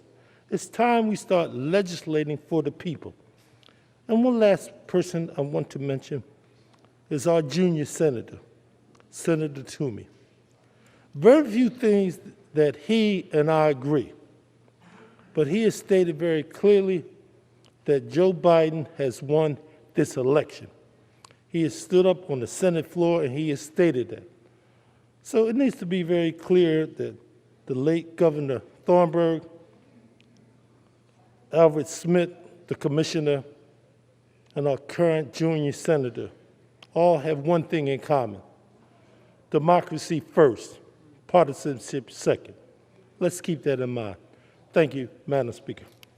Gentlemen? I yield back. Thank you. For purpose, Chair recognizes the gentlewoman from New Mexico for 5 minutes. Without objection? Madam Speaker, I rise in objection, in support of the objection. Without objection. 5 minutes. Thank you, Madam Speaker. This is not how I imagined my first speech in the House of Representatives or my first week to be in Washington. The violence that occurred in this building yesterday is reprehensible and inexcusable. I am appalled by anyone who assaults our nation's law enforcement officers. I swore an oath on Sunday to support and defend the Constitution of the United States. We are here today, delayed but not detoured, to debate a constitutional question and follow a constitutional process. The Constitution gives state legislators, not state executives or judges, the sole authority to determine how their state selects presidential electors. Nobody disputes that in Pennsylvania, as well as in other states, rules and regulations were changed by executive fiat or judicial edict. These changes were significant and irregular. They included changes to vote by mail deadlines, identity verification requirements, and other ballot handling practices. In Pennsylvania specifically, the Democrat Secretary of the Commonwealth and the Democrat-controlled Pennsylvania Supreme Court usurped the constitutional authority of the state legislature. Together, they exceeded their authority by extending the deadline for absentee ballots and by waiving signature requirements for those ballots. In their haste to make these changes, the Secretary and the court created two different unequal standards for voters. Pennsylvanians who chose to vote in person still had to have their signatures verified at their polling place, but those who chose to vote by mail did not. How is this process fair? This objection is about Pennsylvania, but it affects every state. As a state representative of New Mexico, Pennsylvania's unconstitutional actions disenfranchised my constituents and the constituents of my colleagues. It is my duty to give my constituents a voice. Signing these objections raises their concerns to the fullest extent my office allows. I again condemn in strongest terms the violence that took place here yesterday. We have many issues to solve, including reforms to restore all Americans' faith in the fairness of our elections. I look forward to those serious, civil, and peaceful debates. And Madam Speaker, I yield the balance of my time to the gentleman from South Carolina. Thank the gentlelady. This process we're going through today isn't about personalities. This isn't about Joe Biden or Donald Trump. As hard as some try to paint it that way, let me say the names and personalities don't matter. This is gravely about the Constitution of the United States. Almost 20 years ago, after the attacks on 9/11, Americans were persuaded to give up some of their constitutional liberties. Using the justification of that global crisis, the terrorist attacks on that fateful day, America saw the erosion of their liberties for the safety and security which many felt they may receive through the USA Patriot Act and other resulting processes too many felt would keep us safe from another attack here on our shore. This year, using the justification of the global pandemic, COVID-19, we once again saw our nation's Constitution violated. You see, the Constitution is clear in Article 2, Madam Speaker, that the power and duty to set the manner of national elections rests solely with the state legislatures. That power doesn't rest with us.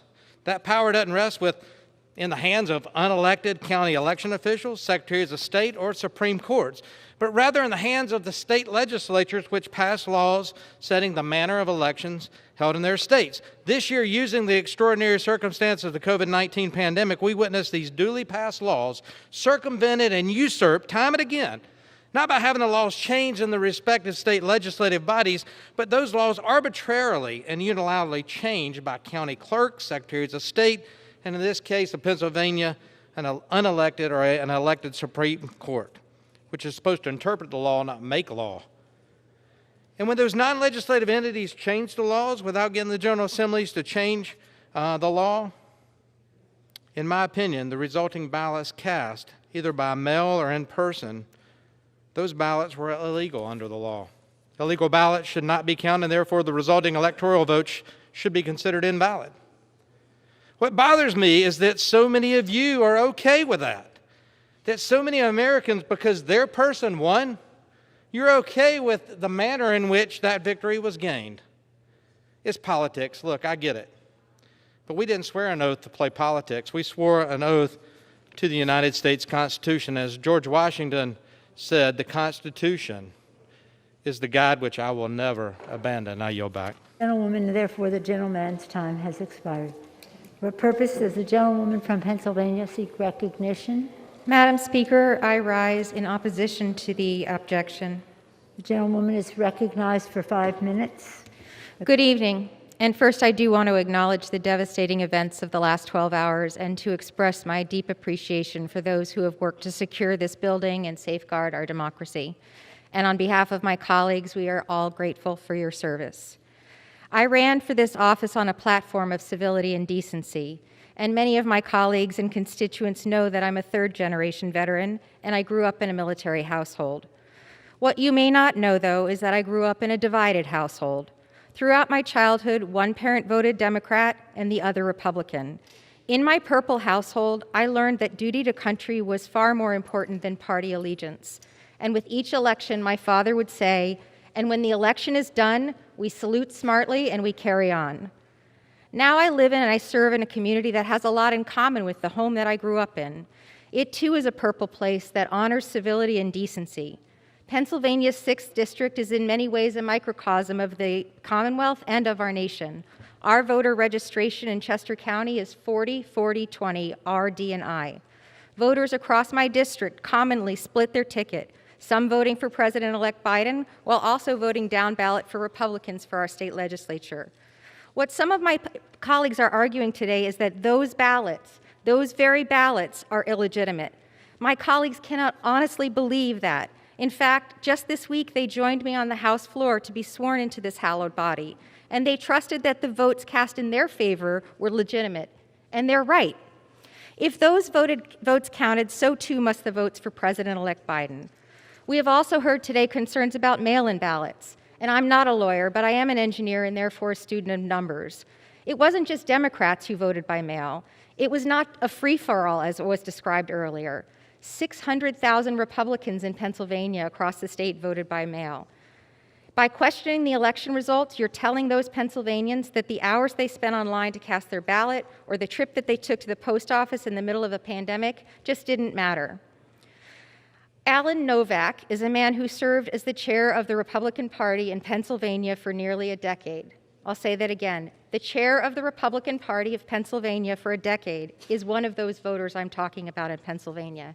He lives in my district, and he split his ticket. He voted for me as his member of Congress and also for President Trump. And he eloquently said, "What makes America great exceptional, and enduring is our commitment to government of laws, our orderly constitutional process that settles our election disputes and our peaceful transfer of power with respect and civility. He goes on to say that it is easy when it's pretty and the outcome is not controversial. But when it's not pretty and there's controversy, it's more important that we respect, honor, and abide by our revered and tested process for the orderly transfer of power. Perhaps that's maybe all that we can agree on, and it is the need for grace, respect, and civility. So I ask my colleagues across the aisle, are you willing to disenfranchise people like Mr. Novak and the more than 400,000 people in the Pennsylvania 6th? Perhaps some of the independent and pragmatic spirit that is so prevalent amongst voters in my community comes from the history of the place that we call home.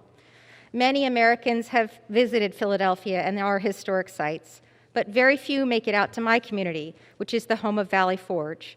Here, General George Washington led the Continental Army to winter quarters. The war had not been going well for our young soldiers, and that winter was harder still. It was bitterly cold. Food shortages and smallpox were abundant, and many people died. We remember what happened there because it was a test of our endurance, a demonstration of devotion to mission and to our country over ourselves. Coming out of that awful winter experience, our troops emerged better trained, united, and ultimately victorious. In those harsh, dark times, they found their common ground and their fortitude. Just like then, it is in these trying moments where we learn who our leaders truly are. They're the ones who don't just represent the people or give orders or ready us for a fight. They are those who educate, who speak truth. They inspire confidence and unity rather than sowing division and strife. There is a striking parallel between our nascent country and what they endured in Valley Forge and what we're enduring right now. A hard winter of division, illness running rampant, and an uncertain future. Today, our country's resolve is being tested, and I know that we will pass this test together and be made stronger. We now have the opportunity and the responsibility to do that tonight by upholding the will of the people, by voting to certify the results of this electoral college, and by moving forward with a servant heart and a common resolve to preserve this great experiment that is the United States of America. And with that, I yield back, and thank you, Madam Speaker. Gentleman's time has expired. Thank you.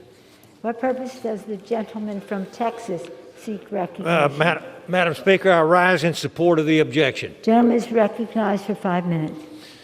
It's with great pride and profound sense of responsibility that I object to the 2020 election in the state of Pennsylvania. I'm very proud to stand alongside fellow patriots who have pushed back against a fraudulent and criminal election process, a process that was the antithesis to the very rule of law that governs these United States. At the same time, standing here tonight is surreal because this is a critical juncture that will undoubtedly determine the survivability of this great republic. Our free and fair election process, and by extension, the people's trust and legitimacy, is what has separated us as a nation, a process that we've shared with the world its moral force, a process that now sadly has been bastardized by those more interested in the maintenance of power than they are in the free and open voice of the American people. If I remember correctly, Democrats were calling for transparency in 2000 and 2004 when George W. Bush was elected, and again in 2016 when President Trump took office. Where are you now? I ask this: what do you have to lose by having a thorough investigation to determine the validity of these votes? Why not encourage an investigation to relieve the concerns of half the people in this country? If you are so convinced that Biden was elected legitimately, what do you have to fear? If there was no fraud, simply show us the proof, investigate it, validate it. This isn't about one candidate versus another. This is about upholding the principles that are indispensable to the existence of the democratic republic that we are so fortunate to call home. I have no doubt that there was widespread election fraud this past November, and I am not alone. I stand here today speaking for 75 million Americans whose voice was unconstitutionally silenced. To you, the silenced, I say this: I will continue to fight for you. You have been heard. For more than 240 years, tyranny has sought to extinguish the light of freedom. As Ronald Reagan said before, freedom is a fragile thing. It is never more than one generation away from extinction. The Constitution and the Bible on which it stands is stronger than the cheap, tyrannical tactics of those who seek to destroy it. And I yield back to the gentleman, Mr. Budd from North Carolina. I thank my friend from Texas. You know, mob violence is not representative of our country or of this building. The American people, at least the ones that are still up watching right now, they have seen this body return to a peaceful debate. And that's the American way. So let's get back to that debate, and let's talk for a moment about Pennsylvania. For decades, absentee voting was reserved for members of the military and citizens who were medically or physically unable to get to the polls. But in 2019, Pennsylvania dramatically increased the amount of ballots that would be cast in the presidential election through expanded, no-excuse mail-in voting. On September 17th, Pennsylvania's Democrat-controlled Supreme Court violated the Constitution by extending the deadline to receive mail-in ballots. Article 2 states that legislatures, not the courts, determine the time, manner, and place of their state's elections. But Pennsylvania's High Court directed the state officials to assume that non-postmarked ballots were received on time, without any evidence that they were sent before Election Day. On October 23rd, while early voting was already underway, the state Supreme Court ruled that election officials did not have to authenticate signatures for mail-in ballots. To sum it up, Pennsylvania officials illegally did three critical things. One, they radically expanded vote by mail for virtually any reason. Two, they removed restrictions when a ballot could be sent in. And three, they removed signature verification on those very ballots. And just this week, the Pennsylvania Senate pleaded with members of this body to delay certification until the Supreme Court resolves these disputes. The Commonwealth of Pennsylvania violated their own Constitution. They violated the U.S. Constitution. They opened the door for thousands of unverifiable ballots. Because they failed to guarantee the integrity of their votes, I cannot consent to accepting Pennsylvania's electoral votes. Time has expired. Chair will receive a message. Madam Speaker, a message from the Senate. Madam Speaker, Madam Secretary. I have been directed by the Senate to inform the House that the Senate is ready to proceed in joint session with the House of Representatives. Thank you. What did you say? What purpose does the gentlewoman from Pennsylvania seek recognition? Madam Speaker, I rise in opposition to the challenge. Gentlewoman is recognized for 5 minutes without objection. Madam Speaker, this is a sad day for America, a day of shame, a day of ignominy, an attack on this Capitol, an attack on our country. Our words matter. Mobs, thugs, insurrectionists, domestic terrorists attacked our government with the aim of attacking our free and fair elections. Make no mistake, these terrorists came armed with false flags, armed with hate, armed with weapons, and tragically armed with lies force-fed to them by those at the highest level of government, including some from the legislative and, yes, the executive branches. Incited by the one at the highest level of government, they attacked people, property, this Capitol, this cathedral of democracy. Words matter. In his last words to our nation and to all of us here, our dear colleague John Lewis wrote last July, "Democracy is not a state, it is an act, and each generation has an obligation to preserve its institutions." Democracy is a series of acts. Acts by you and by me, by citizens, one building upon the other and another. Not acts that we have heard and seen and suffered today, words and acts to incite violence, acts that tear at the very fabric of our democracy. Yet, Madam Speaker, I have hope. We too are armed. We are armed with the facts. We are armed with the truth. We are armed with the love of our country. We are armed with our sworn oaths, and we are armed with our precious Constitution. We have faced tyranny and insurrection before. We are here tonight to herald to America and to the world we will defend our democracy and we will endure. When I came into work this morning as I was preparing to come to the floor, I read Tom Friedman's op-ed, which began with the words from the Gospel of Mark. For what shall it profit a man if he gain the whole world but lose his soul? For what shall it profit any man? I urge my Republican colleagues to have the courage to uphold their oath, courage like that of Congresswoman Margaret Chase Smith, a lifelong Republican, and the first in her party to speak out against McCarthyism. Putting duty over fear, she said, and I quote, I don't want to see the Republican Party ride to political victory on the four horsemen of calumny, fear, ignorance, bigotry, smear. Surely Republicans are not that desperate for victory, end quote. For today we have seen the cost of victory by such means. It shook the very walls of this building. Our colleagues know there is no truth to this challenge. For what shall it profit a man? Madam Speaker, it has been my solemn honor to participate this sad day. I pray for our country, and I yield back. Thank you, gentlemen. What purpose does the gentlewoman from Florida seek recognition? To support the objection of the electoral certification of the state of Pennsylvania. For that objection, the gentlewoman is recognized for 5 minutes. Thank you, Madam Speaker. As a new representative here, I did not envision my first speech on the House floor to be this here tonight, but rather a tribute to our first responders and frontline workers who have been a shining light in an otherwise tough year for us all.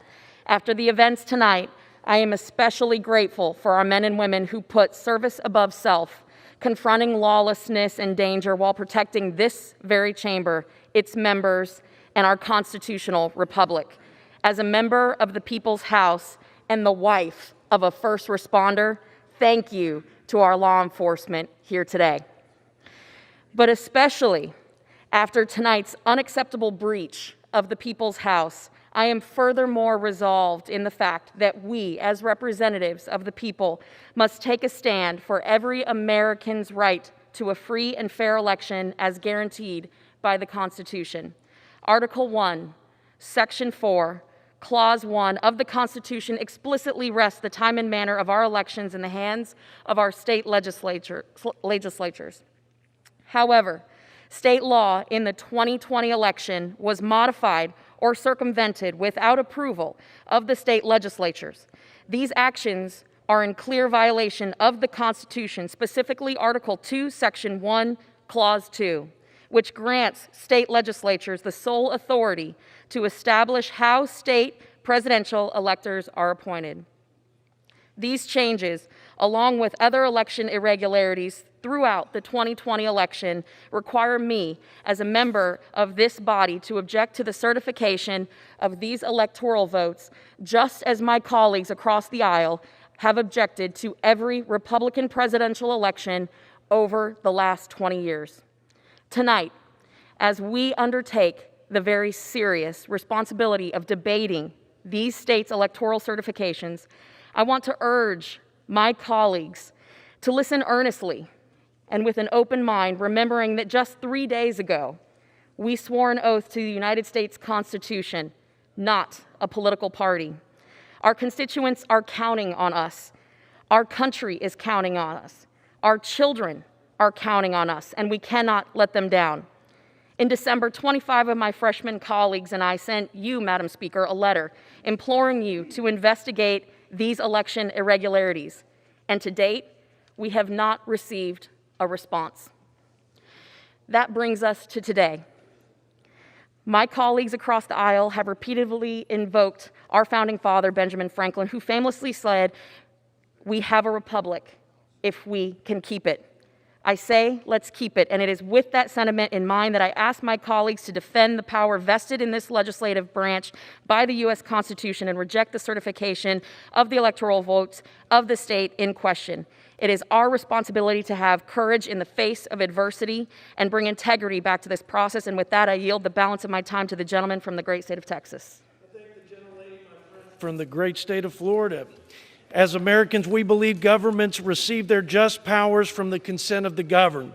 That sacred transaction can only happen legitimately in a free and fair election. Election integrity is the very lifeblood of our unrivaled system of self-government. The law and the Constitution give Congress not only the authority, but I believe the responsibility to serve as the last check on the integrity of our presidential elections. We either believe, according to statute, that every elector was lawfully certified and regularly given, or we don't. States certainly have broad delegated powers to administer federal elections, but they still must operate within the bounds of the Constitution. Despite receiving numerous petitions, and to the detriment of the country, I might add, the Supreme Court failed to answer the most important question of the 2020 election. Can entities outside of the state legislatures make election law? The plain language of Article 2 of the Constitution answers the question unequivocally, no. The decisions made today in these chambers are of the utmost consequence, and the horrible precedent that will be established if we don't act will have lasting impact on our beloved republic. This proceeding is not just about the integrity of this election, Madam Speaker. It's about ensuring the integrity of all future elections. I take no pleasure or pride in making my objection today, nor do I wish for any state electors to be disqualified. However, based on the law, the Constitution, and my conscience, I cannot support certifying votes from any state that violated the Constitution. This decision is not about loyalty to a president, Madam Speaker. It's about my fidelity to the Constitution and the oath that I swore. I yield back. Thank you. The gentlewoman's time has expired.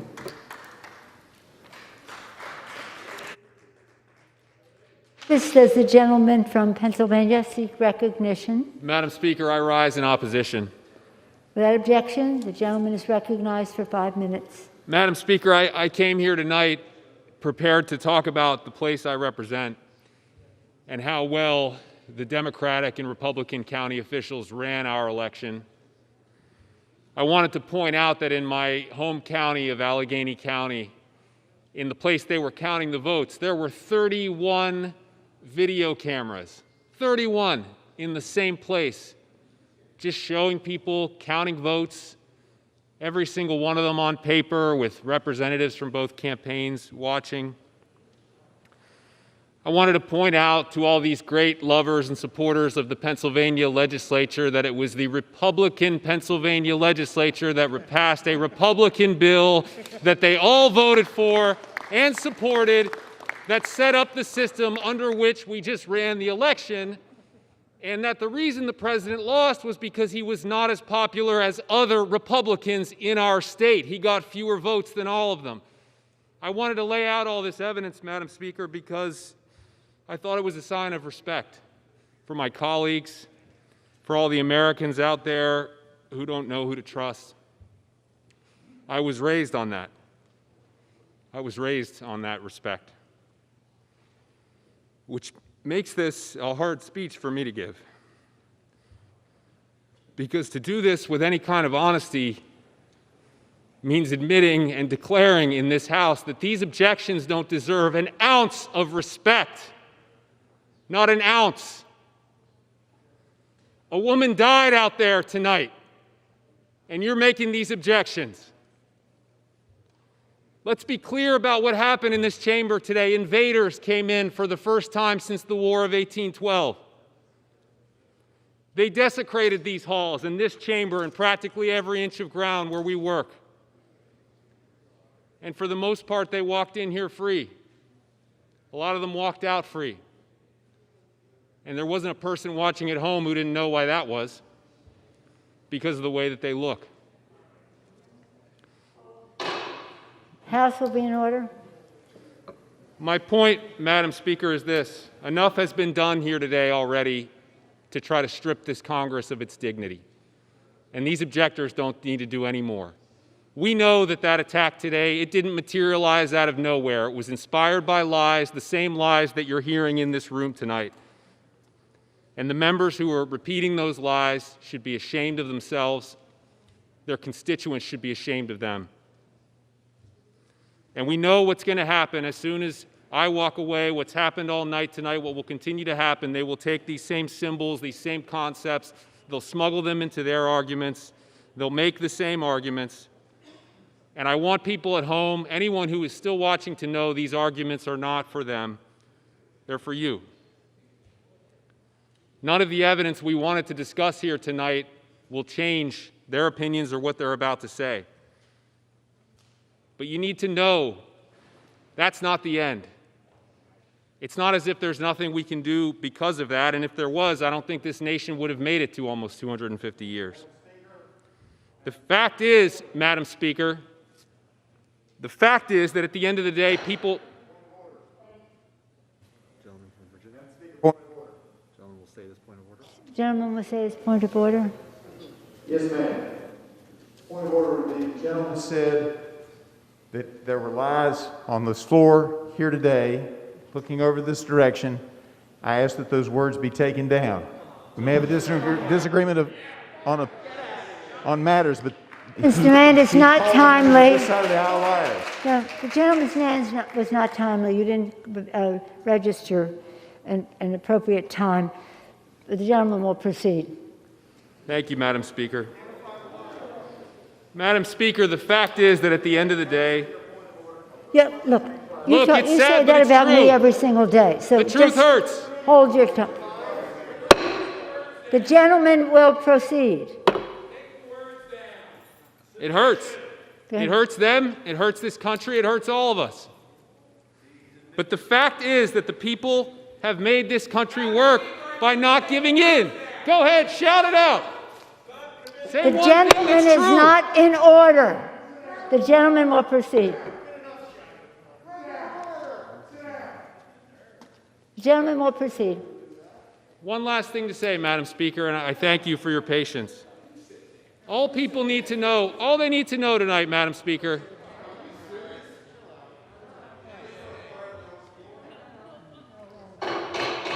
There'll be order in the House. There'll be order in the House.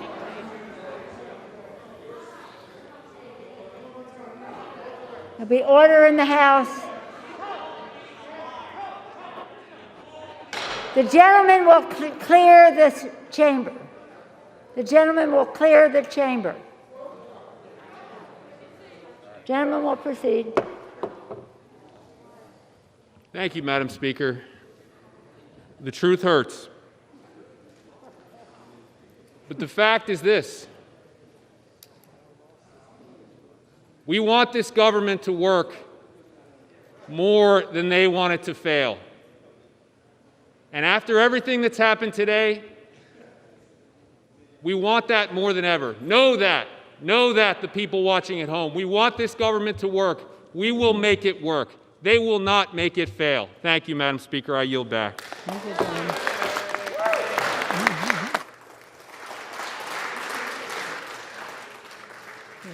Who's next?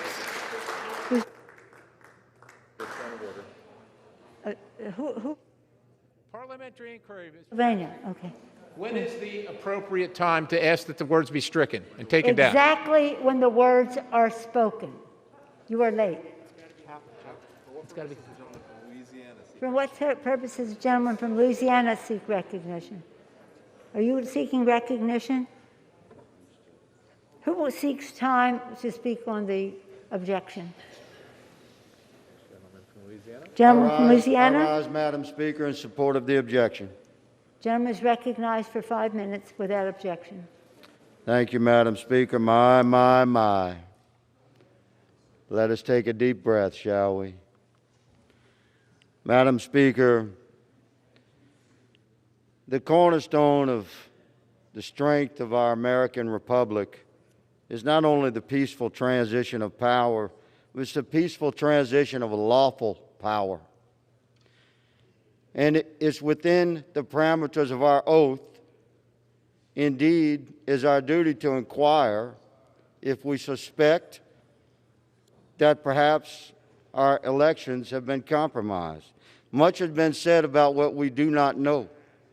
What we do not know calls for investigation. What we do know is that in the disputed states, governors, secretaries of state, or local election commissions, acted in violation of the election clause of the U.S. Constitution, wherein state legislatures are granted the sole authority to determine how presidential electors are appointed. It's that simple. State executive officials usurp the constitutionally vested authority of state legislatures within several of the sovereign states.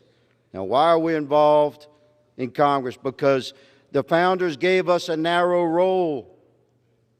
If we suspect that an election was compromised in a sovereign state, then we have a role in the seating of those electors and the counting. America is not a confederacy of states. We're a union of states. We're a representative republic. Therefore, each sovereign state has a deep obligation to follow the writ of its own election law during a federal election. We would not be having this conversation if our objections were solely rested upon the elections of sovereign state governors or state senators and representatives. It's a federal election for the President and Vice President of the United States. We certainly have a role, and we should investigate and support that role. Madam Speaker, America is an anointed nation, born of imperfect men, driven by perfect intent. May we be worthy of what it is to be an American, what it is to be a representative of the American people. May I ask, may we seek the quiet whisper of God's own voice within us. And I ask my colleagues to consider supporting this objection. I yield the balance of my time to the gentleman from New Jersey. Thank you, and thank you for yielding.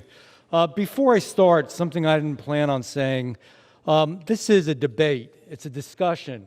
Everybody has a right to an opinion. That is American. Because someone doesn't agree with your view or your ideas does not mean that they are liars. It means they have a different view, a different opinion. And I think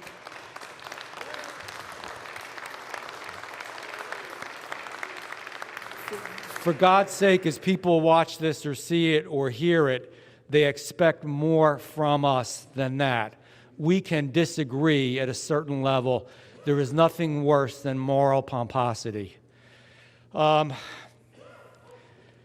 know, today was an amazing and terrible day. But one thing that we do know, ladies and gentlemen, is that our law enforcement protected lives, and they protected and preserved our democracy. I watched firsthand, as I always have, just as I do back home in South Jersey, these brave men and women put their lives on the line to defend all of us. May God bless the woman who lost her life today, and may God bless what is and will always be the greatest nation in the history of the world, the United States of America. At the core of our country's greatness is our democratic system. Pardon me?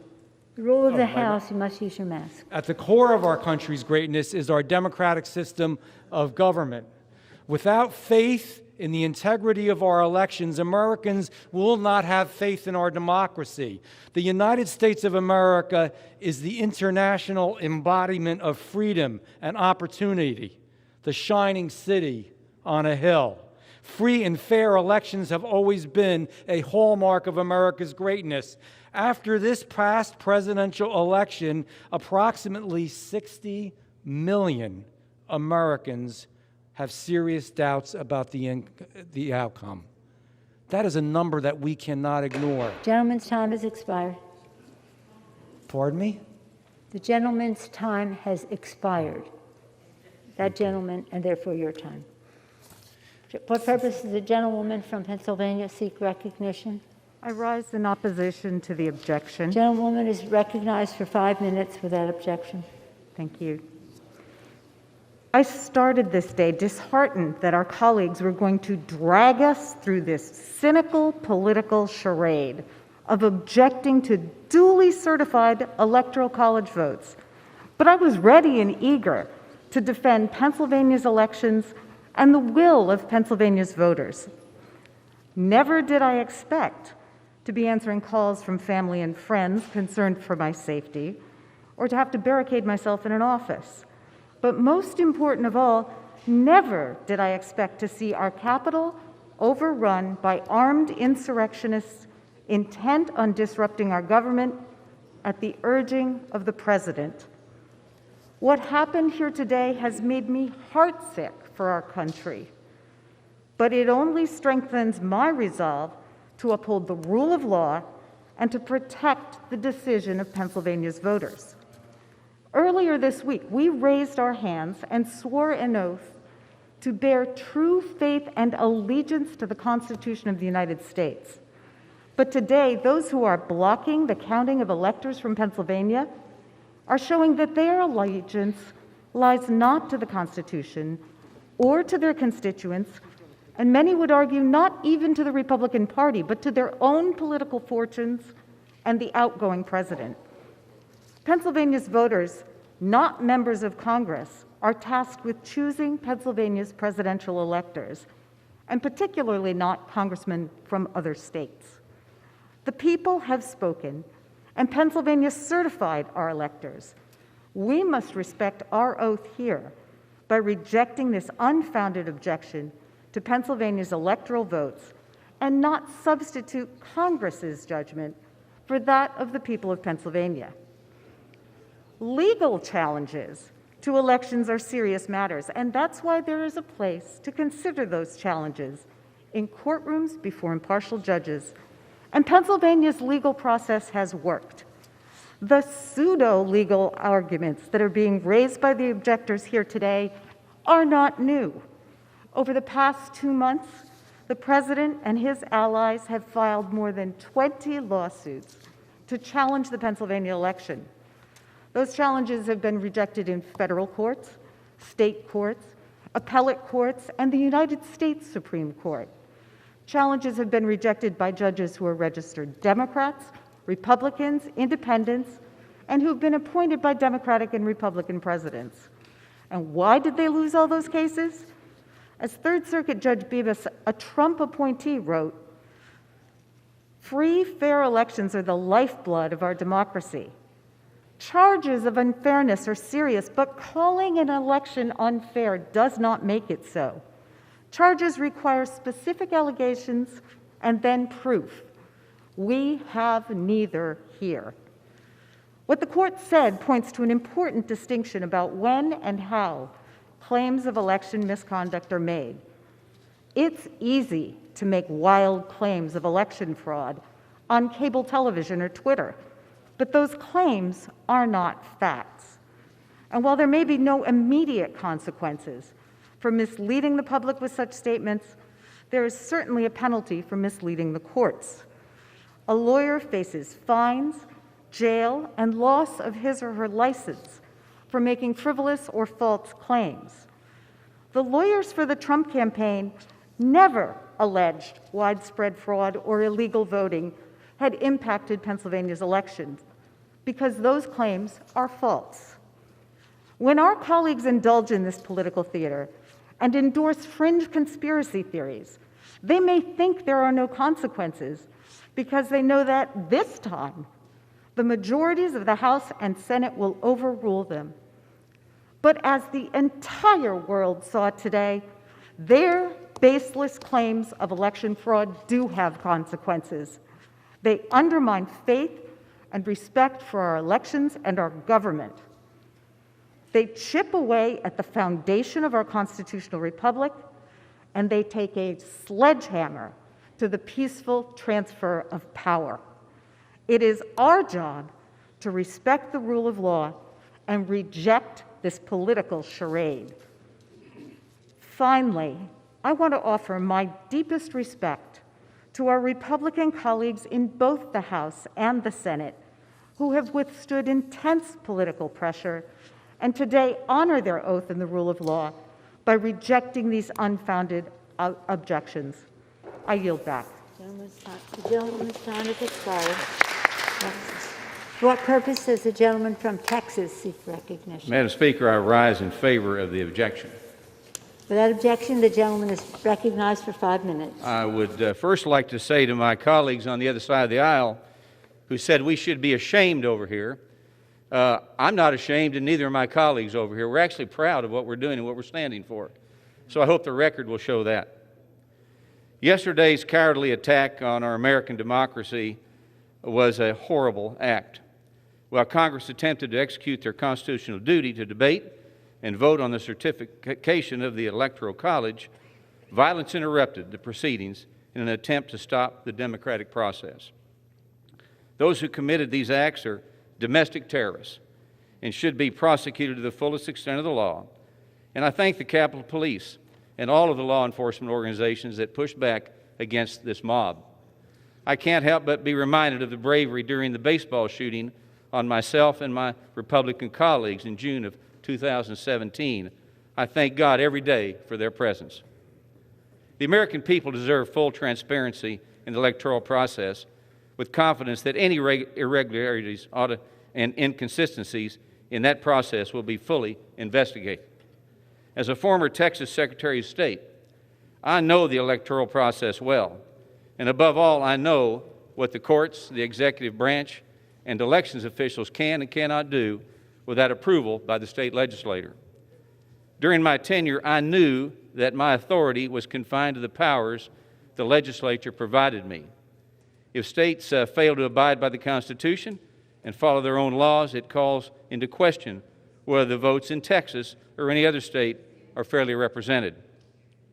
And now, as a duly elected member of Congress, the Constitution outlines my rights to speak and voice my constituents' concerns with my vote. It is pivotal that we have free and fair elections in our representative democracy, and more importantly, that we trust in the results of those elections. In no way is voicing an objection an attempt to overturn an election. And when this process is complete and all objections have been heard, I acknowledge that we will have a peaceful transfer of power on January 20th. Faith in our system must be restored, and Americans must be confident that their vote matters and only lawful votes will be counted. This is a sad day in our nation's history, but a solemn reminder that our country will not falter and will not fail. In God we trust. I yield the remainder of my time to my colleague, Congressman Cawthorn. Hello, everyone. As I said in my convention speech, I want a new generation of Americans to be radicals for freedom and for liberty, but not radicals for violence. I am bitterly disappointed by the protests that happened yesterday. The actions of a violent few were cowardly and pathetic, and I am not afraid to call it out. The Republican Party is a party of limited government. It is the big tent party. It's not the party of destruction. Madam Speaker, the oath I took just days ago demands that I speak out in defense, not of one president or another, but defense of a hallowed document that has safeguarded this republic for over 200 years. The Constitution grants power solely to state legislatures to determine how elections are carried out. When other officials who are not vested with constitutional authority usurp their role and grind the Constitution under their heel, I must object. Our nation is a nation of resilience.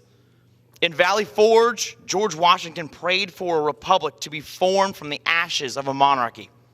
At Gettysburg, Americans gave their lives to defend a very simple idea, that the American democracy that had been earned with the blood of their forefathers would not perish due to internal divisions. Then on the islands of Iwo Jima and Okinawa, American servicemen gave their lives to defend this nation's freedom from fascism. And what unites each and every generation of Americans is the idea that those who submit themselves to the authority of government ought to have a voice in that same government. We are Americans here in this chamber and in this country. But what does it really mean to be an American? It means believing in the rule of law. It means speaking up in defense of our founding principles and in defense of the Constitution. Being an American means that you are proud of your country, but that you never beat your chest. And being an American means that sometimes you must stand alone while others sit. Now, obviously I can't stand, but trust me, if I could stand, I would stand in defense of our Constitution today. Amen. Thank you all.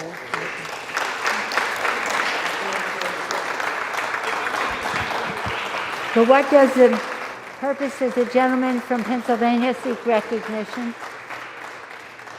I rise in opposition.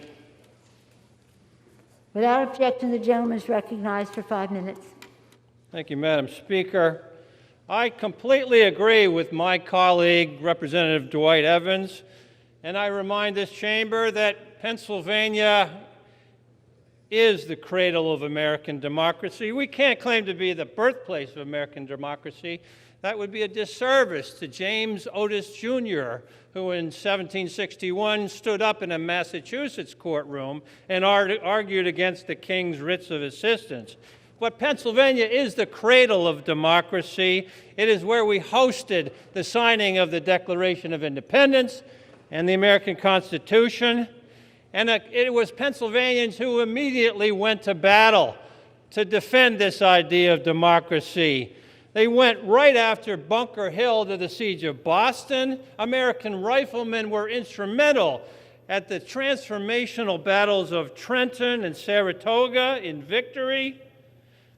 And it's Independence Hall where these documents got signed, the Declaration and the Constitution. And you heard my colleagues, you heard Representative Houlahan talking about the privations at Valley Forge, all in support of creating democracy. You heard Representative Boyle quoting John Adams about democracy only dies by suicide. You heard Representative Dean quoting John Lewis, our hero, who said democracy is not a state, it is an act. You heard Representative Wild talking about this stunning assault on our democracy. If it seems like we get a little prickly in Pennsylvania about assaulting on democracy, you're right, we do. Pennsylvania is the cradle of democracy. And you heard how foolish and empty these challenges are.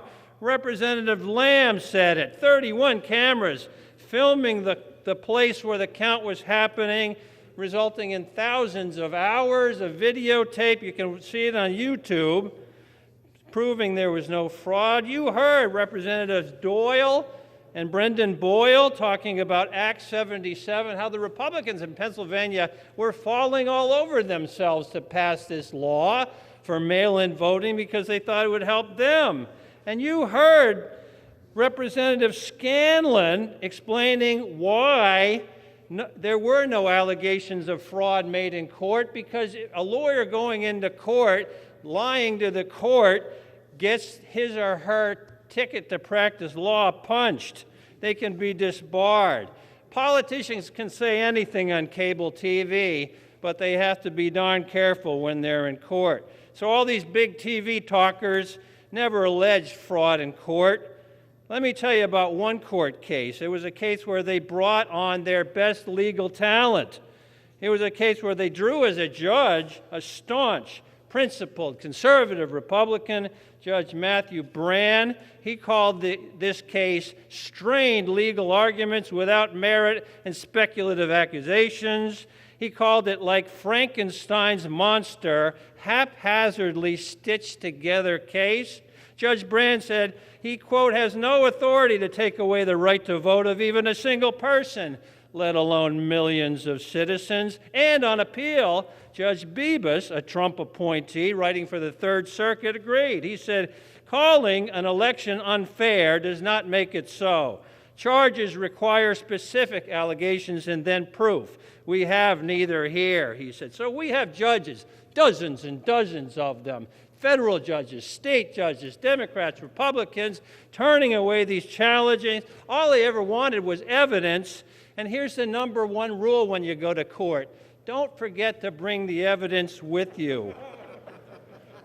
This objection, in all seriousness, reflects the most profound disrespect to our American judiciary. We Pennsylvanians understand democracy. It was in Pennsylvania that our founders signed the Constitution, and Article 2 makes it plain as day. We elect our president. We don't have a king. If you can undo a presidential election simply by alleging that something was amiss, then we don't have a democracy at all. We have something else entirely. And if we vote to sustain this objection, we are not upholding our Constitution at all. We are doing something else entirely. Let's vote no on this objection. Yield back. Perfect. 35 minutes. For what purpose does the gentleman of Ohio seek recognition? Madam Speaker, I rise in support of the objection.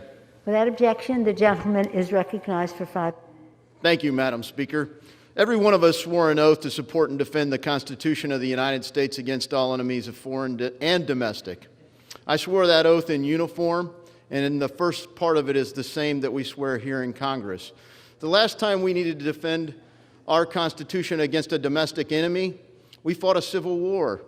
And then at the conclusion of that civil war, we passed the 13th, 14th, and 15th Amendments that make clear that no state is so sovereign that they can deprive their citizens of equal protection of the laws. When it comes to election, that means one person gets one vote. It doesn't mean that other citizens can dilute the votes of their citizens and deprive them of equal protection. And it doesn't mean that a state can do that by law or by practice. So whether the law was changed and made it such that there is no way to provide equal protection, one person, one vote, or the practice was corrupted, it cannot stand. And frankly, lastly, it must guarantee that there is a proof that it was equal protection under the law. None of that happened in a number of states. And the people of America, tens of millions of them who came out to vote, have been unheard by this body and by far too many courts. We need to show them the respect they are due by the Constitution of the United States of America, the Constitution that we fought to sustain, to end the era of Jim Crow, to pass civil rights legislation, the Voting Rights Act, the Civil Rights Act, and so many other pieces of jurisprudence. Thank you, and I'd like to yield the balance of my time to the gentleman, Mr. Johnson. I thank the gentleman for yielding. Madam Speaker, I rise in support.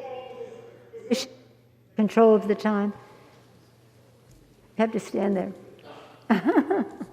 As you yield, John.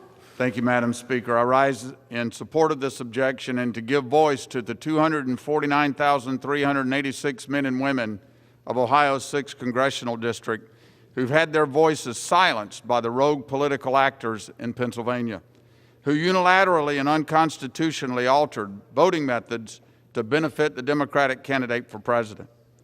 Secretaries of State and state Supreme Courts cannot simply ignore the rules governing elections set forth in the Constitution. They cannot choose to usurp their state legislatures to achieve a partisan end. Constitution be damned. Madam Speaker, this is a sad day for America. We've seen too many sad days like this recently: assaults on courthouses, police stations, and now the U.S. Capitol. People who disagree with the results of police work and court decisions are wrong to respond violently. And people who disagree with the results of an election are also wrong to respond with violence. Thank you to the Capitol Police and all of the law enforcement involved for protecting the people's house today. Madam Speaker, some may question our motives for raising these objections. But other than the Bible, the Constitution is the most sacred document known to man because it created the most free and prosperous nation in human history.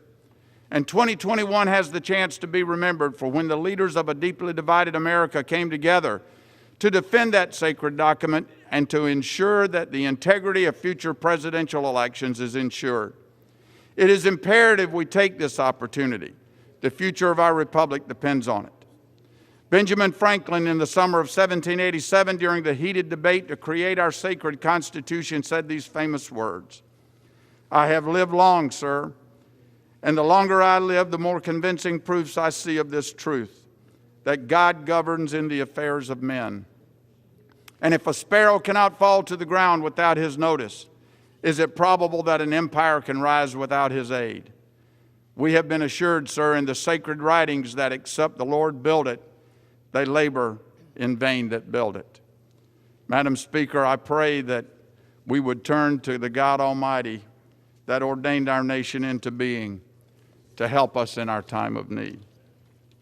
I yield back. Thank you.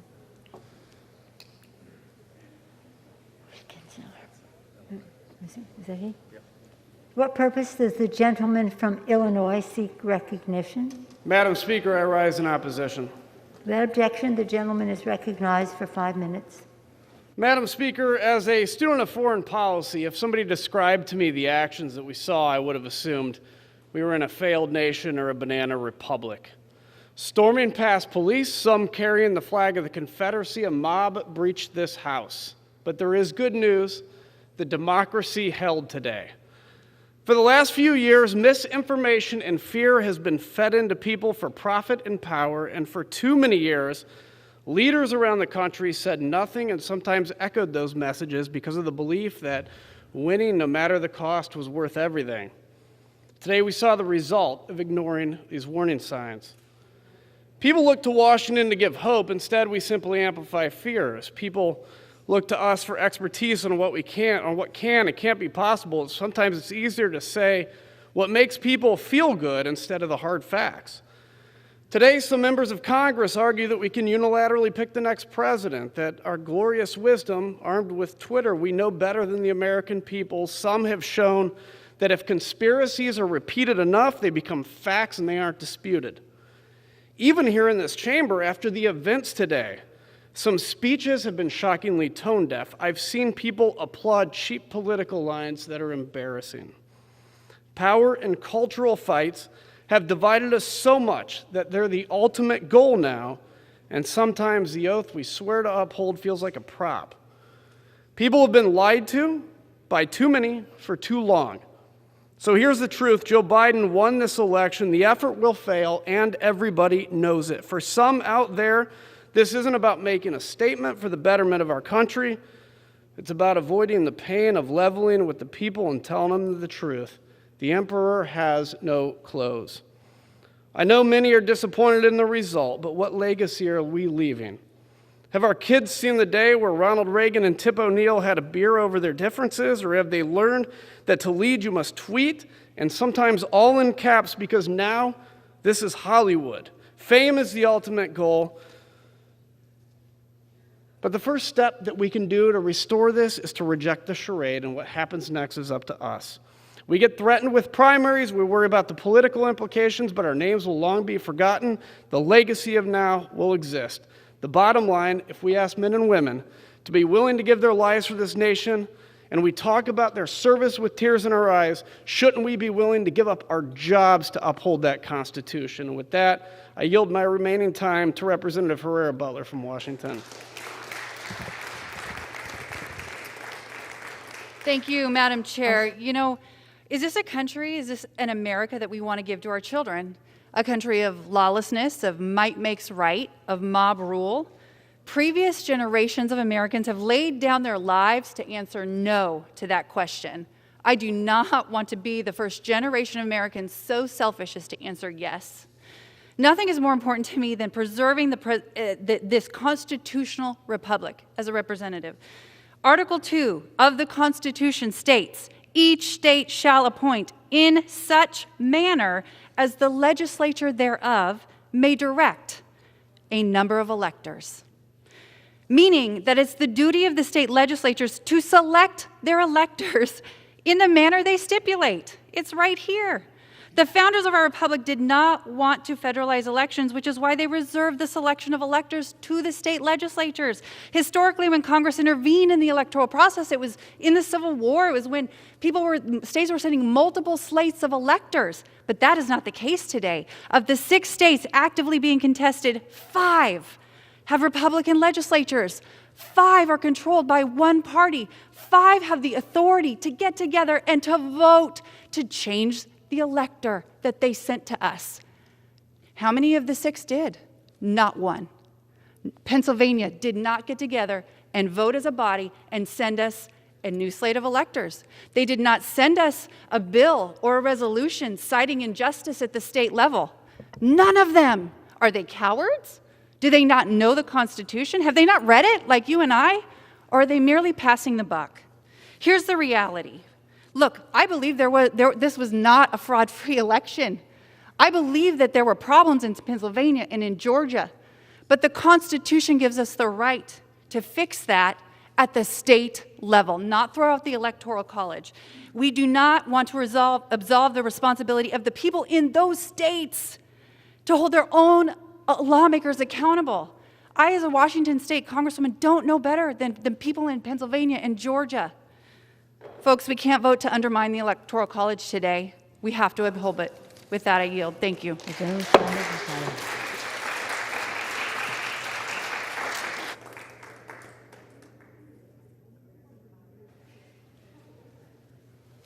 For what purpose does the gentleman from Florida seek recognition?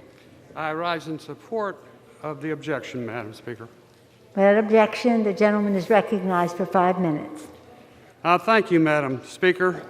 As you've heard from both sides of the aisle over and over and over today, tonight, members of Congress take an oath to protect and defend the Constitution. Clearly, the Constitution says state legislatures make voting laws, period, end of subject. And clearly, in Pennsylvania and some other states, non-legislators change those voting laws. No matter who wins or who loses, those are violations of the Constitution, whether you, me, or anyone else likes it or not. As Congressman Davison pointed out, over a dozen FBI agents were immediately dispatched to fully investigate Bubba Wallace's garage door.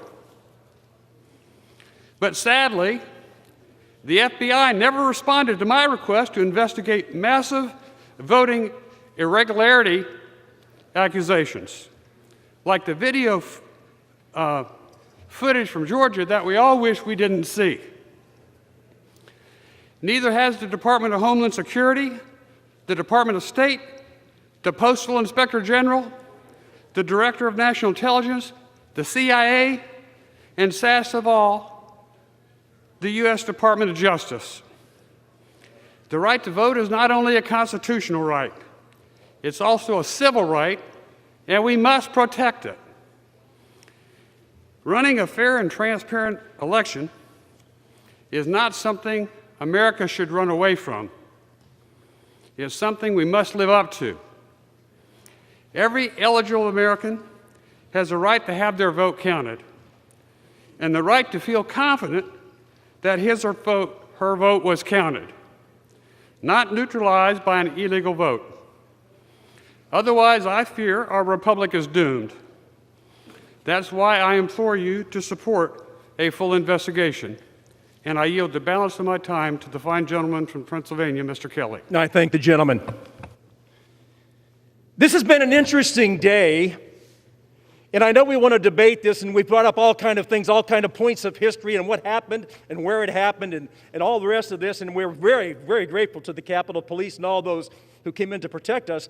But the real debate right now about Pennsylvania is Pennsylvania's Act 77. Was it constitutional or was it unconstitutional? All the rest of the trimmings you can set aside and just decide, was it constitutional or unconstitutional? Act 77 changed Pennsylvania's voting law and Pennsylvania's Constitution. Now, Pennsylvania could change that law, but it's done through an amendment to the Constitution. It's not just done because somebody would like to see that done. We had a mail ballot that was available. It's an absentee ballot. We did not have a no-excuse ballot. What did Pennsylvania have to do to get to the point where they would have a no-excuse mail-in ballot? Number one, in 2 successive sessions of the Pennsylvania legislature, that had to be passed in that legislation, one session after the other. If it passed both times, then it had to be published in every one of the 67 counties of Pennsylvania twice. When that was finished, it then had to go before the Pennsylvania voters to decide whether they wanted the Constitution amended. Pennsylvania did the first one. They actually did take a vote, and it was overwhelming. But then they scrapped it, and they put it in an omnibus bill. That is an unconstitutional change. You cannot do it. It's that simple. So I love the idea about Washington crossing the Delaware. I love the idea about Washington and going through a terrible winter. I hate the idea of what we had to go through today. But if oaths don't matter, and we've all taken them, and if the Constitution doesn't matter, why do we even do it? Why go through this charade that somehow we are really close friends, except when it comes to the really important things? We have driven this country apart through the people's house. And we wonder what happens? The biggest loss on November 3rd was not by Donald Trump. It was the faith and trust that the American people lost in this voting system because we have allowed it to happen. It's unconstitutional.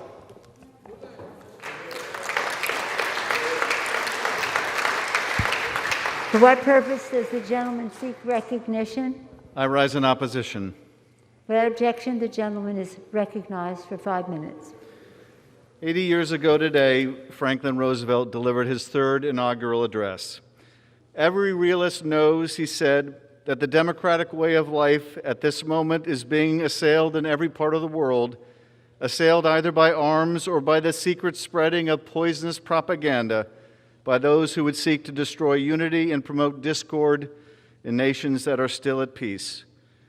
Today, the principal threat to our democracy comes from a different but also poisonous propaganda of those who seek to destroy our unity and promote discord.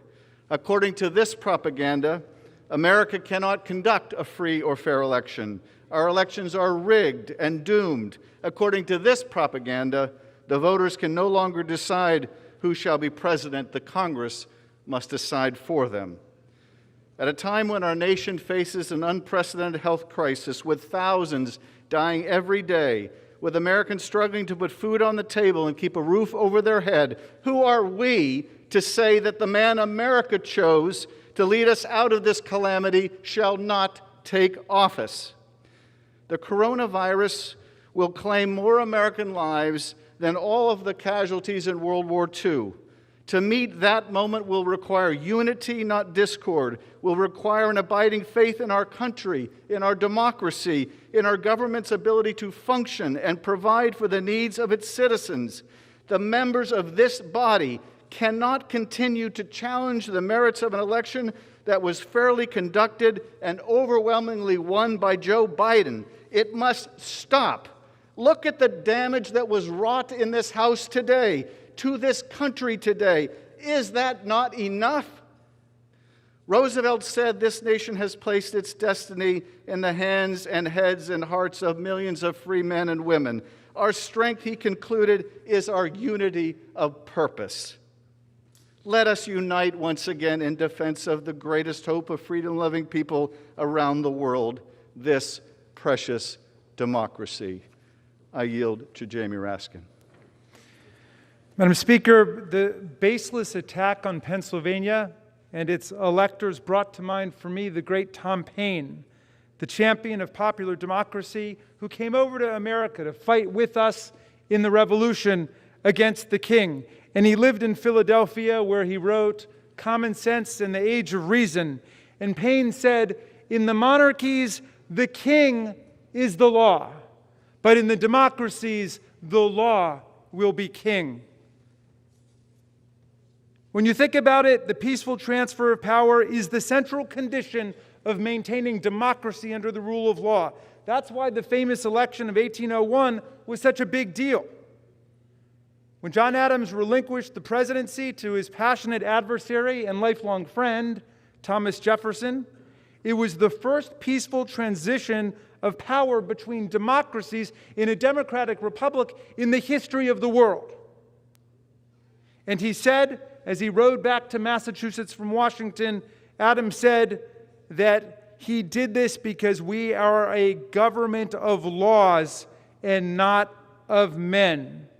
We will betray this principle if we trade a government of laws for a government of men, or even worse, a single man or an impressionable and dangerous mob intent on violent sedition and insurrection against our beloved democratic republic. Here's Abraham Lincoln, right before the war. At what point then is the approach of danger to be expected? I answer, if it ever reaches us, it must spring up amongst us. It cannot come from abroad. If destruction be our lot, we must ourselves be its author and its finisher. Madam Speaker, my family suffered an unspeakable trauma on New Year's Eve a week ago, but mine was not the only family to suffer such terrible pain in 2020.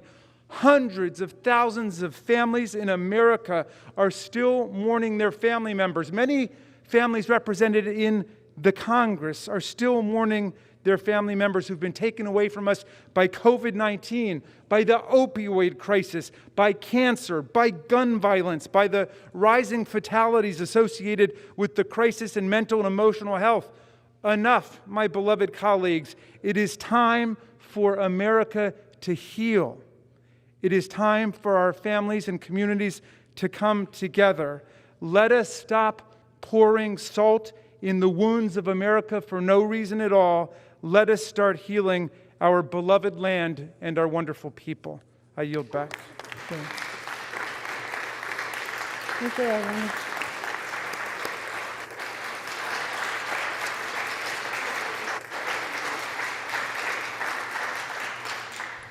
All time for debate has expired. The question shall the objection submitted by the gentleman from Pennsylvania, Mr. Perry, and the senator from Missouri, Mr. Hawley, be agreed to. Those in favor say aye. Those opposed say no. The noes have it. The gentleman is recognized. Like a recorded vote. The gentleman is, the yeas and nays are requested pursuant to Section 3S of House Resolution 8. The yeas and nays are ordered. Members will record their vote by electronic device and are reminded to vote when their group is called and to leave the chamber after they have voted.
Does any member wish to change his or her vote? I move as clerk of the order.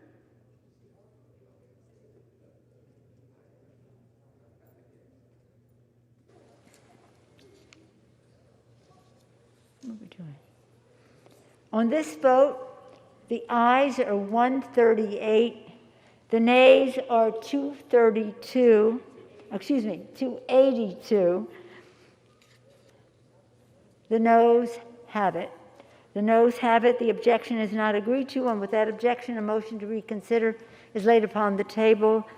The clerk will now notify the Senate of the action of the House, informing that body that the House is now ready to proceed in joint session with the further counting of the electoral vote for the President and the Vice President.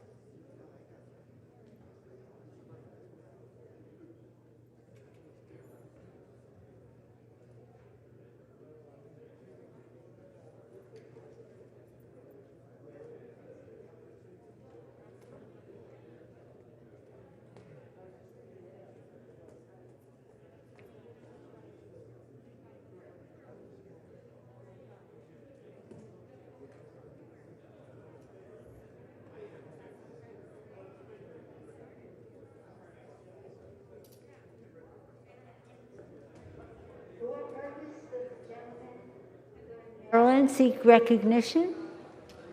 I ask unanimous consent to speak out of order for 1 minute. Without objection, the gentleman is recognized. And I would ask the House to be in order.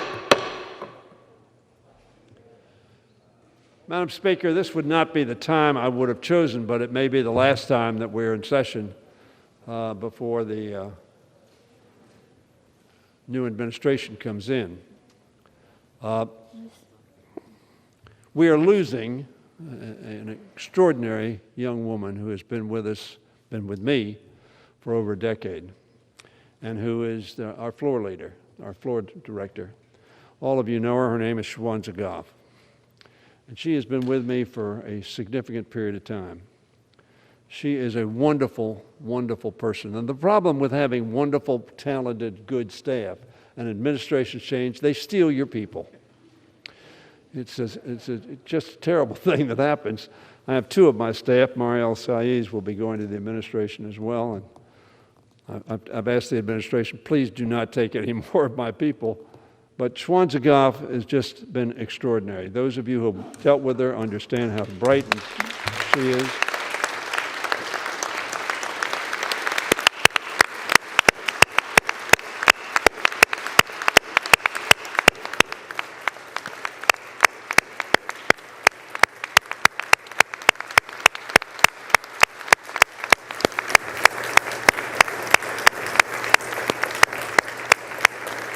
Now that's the bad news, Madam Speaker, that they've taken her. But the good news is she's going to be the administration's representative to the House of Representatives. So we're going to see a lot of Shaheen, and I'm sure she'll be talking to both of us on both sides of the aisle and urging us to vote one way or the other, or getting us information, or doing all sorts of things that we might ask her to do and that she would want to do for us. And I just wanted to say, Madam Speaker, and I know you share my view, those of us who have had an opportunity to work closely with Shaheen. I love Shaheen Goff. She is just a wonderful, wonderful spirit. She's smart. She knows the rules. She knows the floor. And she has facilitated, and I think Mr. McCarthy and Mr. Scalise's staff would say the same thing if I'd given them any notice that we were going to do this. But I thought we had some time. And so, Shaheen, I really do want to thank you. And we wish you the best of luck. We know you're not going far. I know we're going to see a lot of you. But we wish you great, great success in everything you do thereafter. I tell my staff, Madam Speaker, that they can go off the payroll. They cannot go off the staff. God bless you. Good luck.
Madam Speaker, the Vice President and the United States Senate.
Joint session of Congress to count the electoral vote will resume.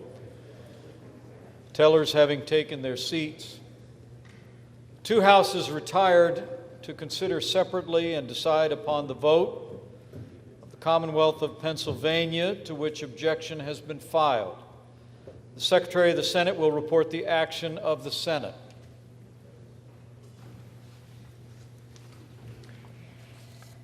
In the Senate of the United States, ordered that the Senate, by a vote of 7 ayes to 92 nays, rejects the objection to the electoral votes cast in the Commonwealth of Pennsylvania for Joseph R. Biden for President and Kamala D. Harris for Vice President. The Clerk of the House will report the action of the House. Ordered that the House of Representatives rejects the objection to the electoral vote of the Commonwealth of Pennsylvania.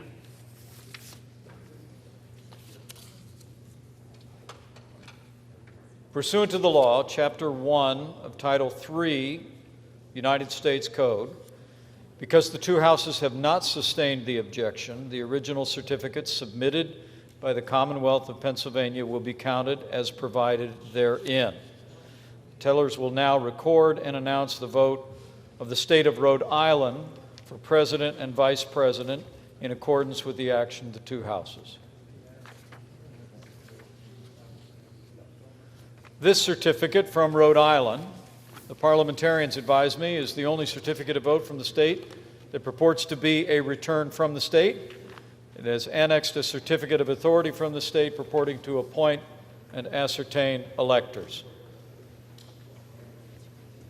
Mr. President, the certificate of the electoral vote of the State of Rhode Island seems to be regular in form and authentic, and it appears therefrom that Joseph R. Biden Jr. of the state of Delaware received 4 votes for president, and Kamala D. Harris of the state of California received 4 votes for vice president. Are there any objections to counting the certificate of the vote for the state of Rhode Island that the teller is verified, as it appears to be regular and authentic?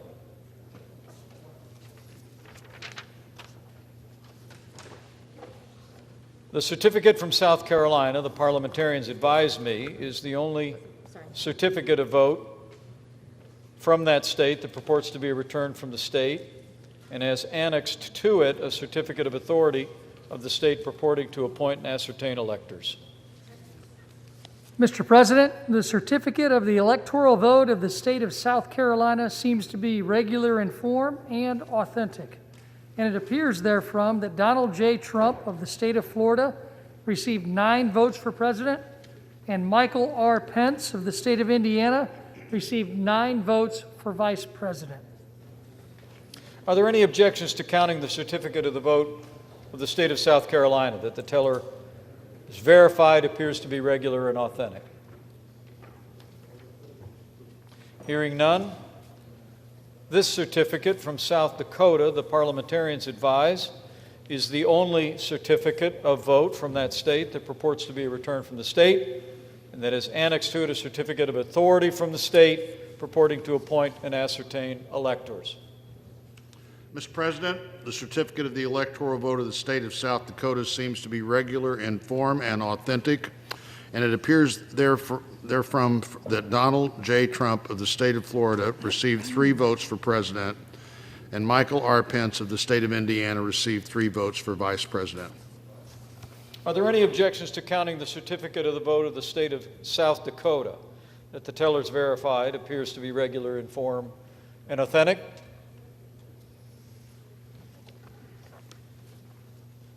This certificate from Tennessee, the parliamentarians advise me, is the only certificate of vote from the state.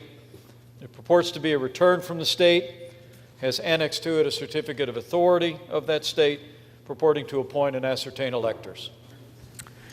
Mr. President, the certificate of the electoral vote of the state of Tennessee seems to be regular in form and authentic, and it appears therefrom that Donald J. Trump of the state of Florida received 11 votes for president, and Michael R. Pence of the state of Indiana received 11 votes for vice president. Are there any objections to counting the certificate of the vote for the state of Tennessee that the teller has verified as regular in form and authentic?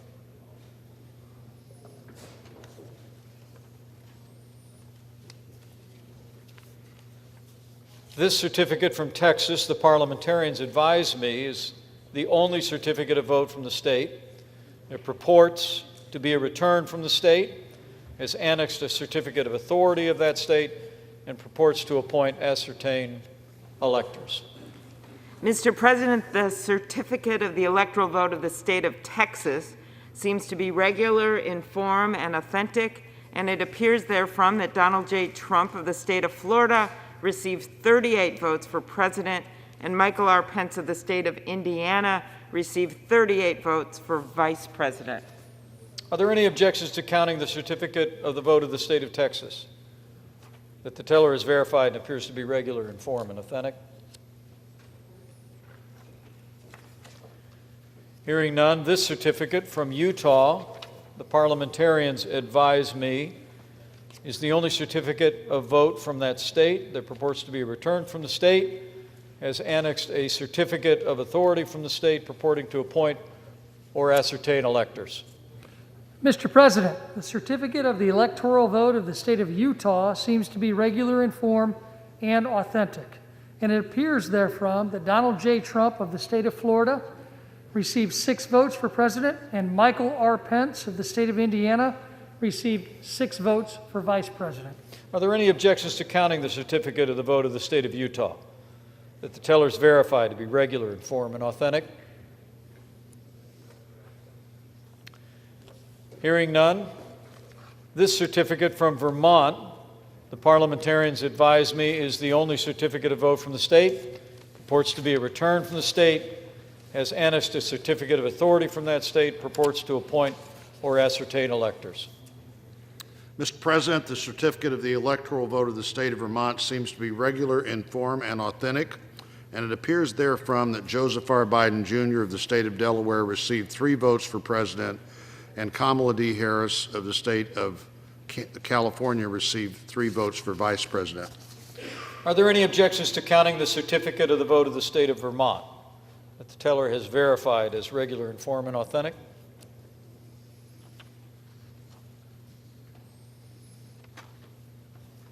This certificate from the Commonwealth of Virginia, the parliamentarians advise, is the only certificate of vote from that state, purports to be a return from the state, has annexed a certificate of authority from that same state, purporting to appoint and ascertain electors. Mr. President, the certificate of the electoral vote of the Commonwealth of Virginia seems to be regular in form and authentic, and it appears therefrom that Joseph R. Biden, Jr. of the state of Delaware received 13 votes for president, and Kamala D. Harris of the state of California received 13 votes for vice president. Are there any objections to counting the certificate of the vote of the Commonwealth of Virginia that the teller is verified as appearing regular in form and authentic?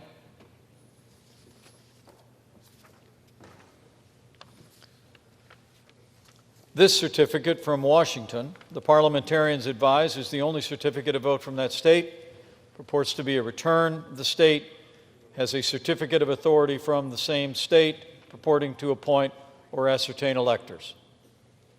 President, the certificate of the electoral vote of the state of Washington seems to be regular in form and authentic, and it appears therefrom that Joseph R. Biden, Jr.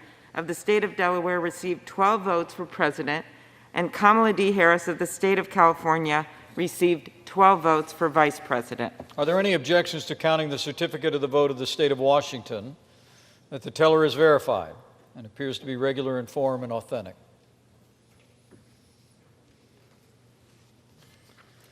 Hearing none, this certificate from West Virginia, the parliamentarians advise, is the only certificate of vote from that state, purports to be a return from the state, has annexed a certificate of authority from the state, purporting to appoint and ascertain electors. Mr. President, the certificate of the electoral vote of the state of West Virginia seems to be regular in form and authentic, and it appears therefrom that Donald J. Trump of the state of Florida received 5 votes for president, and Michael R. Pence of the state of Indiana received 5 votes for vice president. Are there any objections to counting the certificate of the vote for the state of West Virginia that the teller has verified appears to be regular in form and authentic?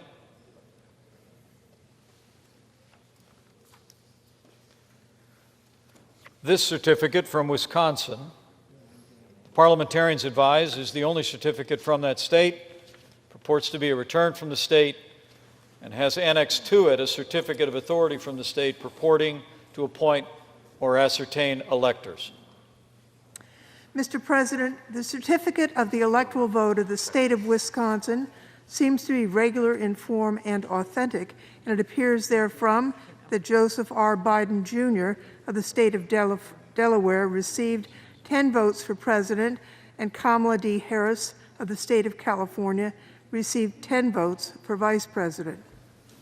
For what reason does the gentleman from Texas rise? Mr. President, I object to the electoral votes of the state of Wisconsin because 71 House members, all of whom condemn violence as we witnessed today, are firmly committed to the resolution of disagreements in civil, lawful, peaceful institutions with full and fair debate, free of violence, and though not a single court is allowed an evidentiary hearing to listen to the significant body of evidence of fraud, and though some seize on the court's failures to misrepresent that, no court would listen to the evidence as saying evidence did not exist, while Democrat leaders in Milwaukee illegally and unconstitutionally created more than 200 illegal polling places. Tens of thousands of votes were changed by workers despite election workers' objections, plus so many other illegalities to fraudulently create a 20,000 vote lead. We object, along with a senator who now has withdrawn his objection. Sections 15 and 17 of Title III of the United States Code require that any objection be presented in writing, signed by a member of the House of Representatives and a senator. Is the objection in writing and signed by a member and a senator?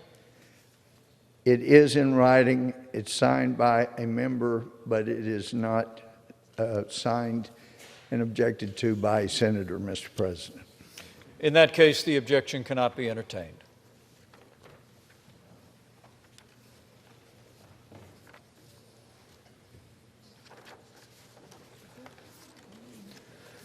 This certificate from Wyoming, the parliamentarians advise, is the only certificate of vote from that state and purports to be a return from the state as an annex of a certificate of authority from same state purporting to appoint and ascertain electors. Mr. President, the certificate of the electoral vote of the state of Wyoming seems to be regular in form and authentic, and it appears therefrom that Donald J. Trump of the state of Florida received 3 votes for president, and Michael R. Pence of the state of Indiana received 3 votes for vice president.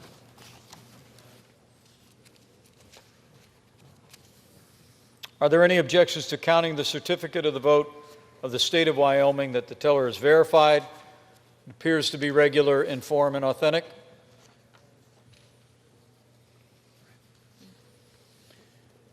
Hearing none, the chair advises members of Congress, the certificates having been read, the tellers will ascertain and deliver the result to the President of the Senate.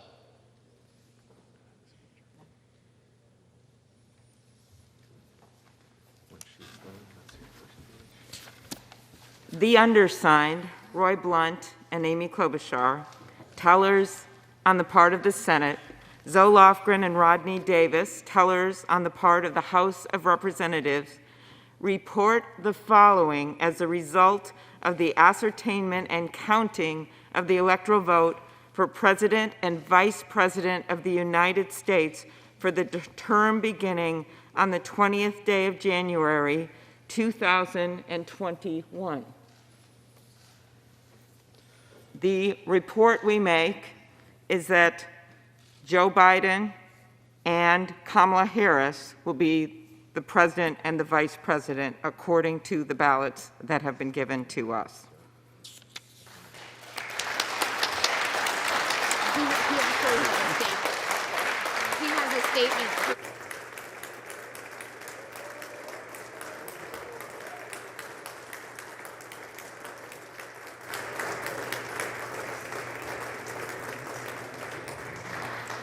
The whole number of electors appointed to vote for President of the United States is 538. Within that whole number, a majority is 270. The votes for President of the United States are as follows. Joseph R. Biden, Jr. of the state of Delaware has received 306 votes. Donald J. Trump of the state of Florida has received 232 votes. The whole number of electors appointed to vote for Vice President of the United States is 538. Within that whole number, a majority is 270. The votes for Vice President of the United States are as follows. Kamala D. Harris of the state of California has received 306 votes. Michael R. Pence of the state of Indiana has received 232 votes. The announcement of the state of the vote by the President of the Senate shall be deemed a sufficient declaration of the persons elected President and Vice President of the United States, each for the term beginning on the 20th day of January, 2021, and shall be entered together with the list of the votes on the journals of the Senate and the House of Representatives. The chair now recognizes, for the purpose of closing prayer, the 62nd chaplain of the United States Senate, Chaplain Barry C. Black.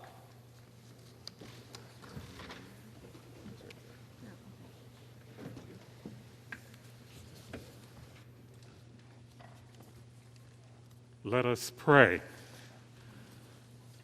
Lord of our lives and sovereign of our beloved nation, we deplore the desecration of the United States Capitol building the shedding of innocent blood, the loss of life, and the quagmire of dysfunction that threaten our democracy. These tragedies have reminded us that words matter and that the power of life and death is in the tongue.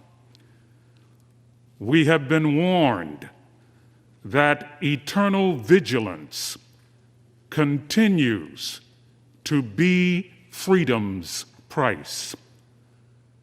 Lord, you have helped us remember that we need to see in each other a common humanity that reflects your image.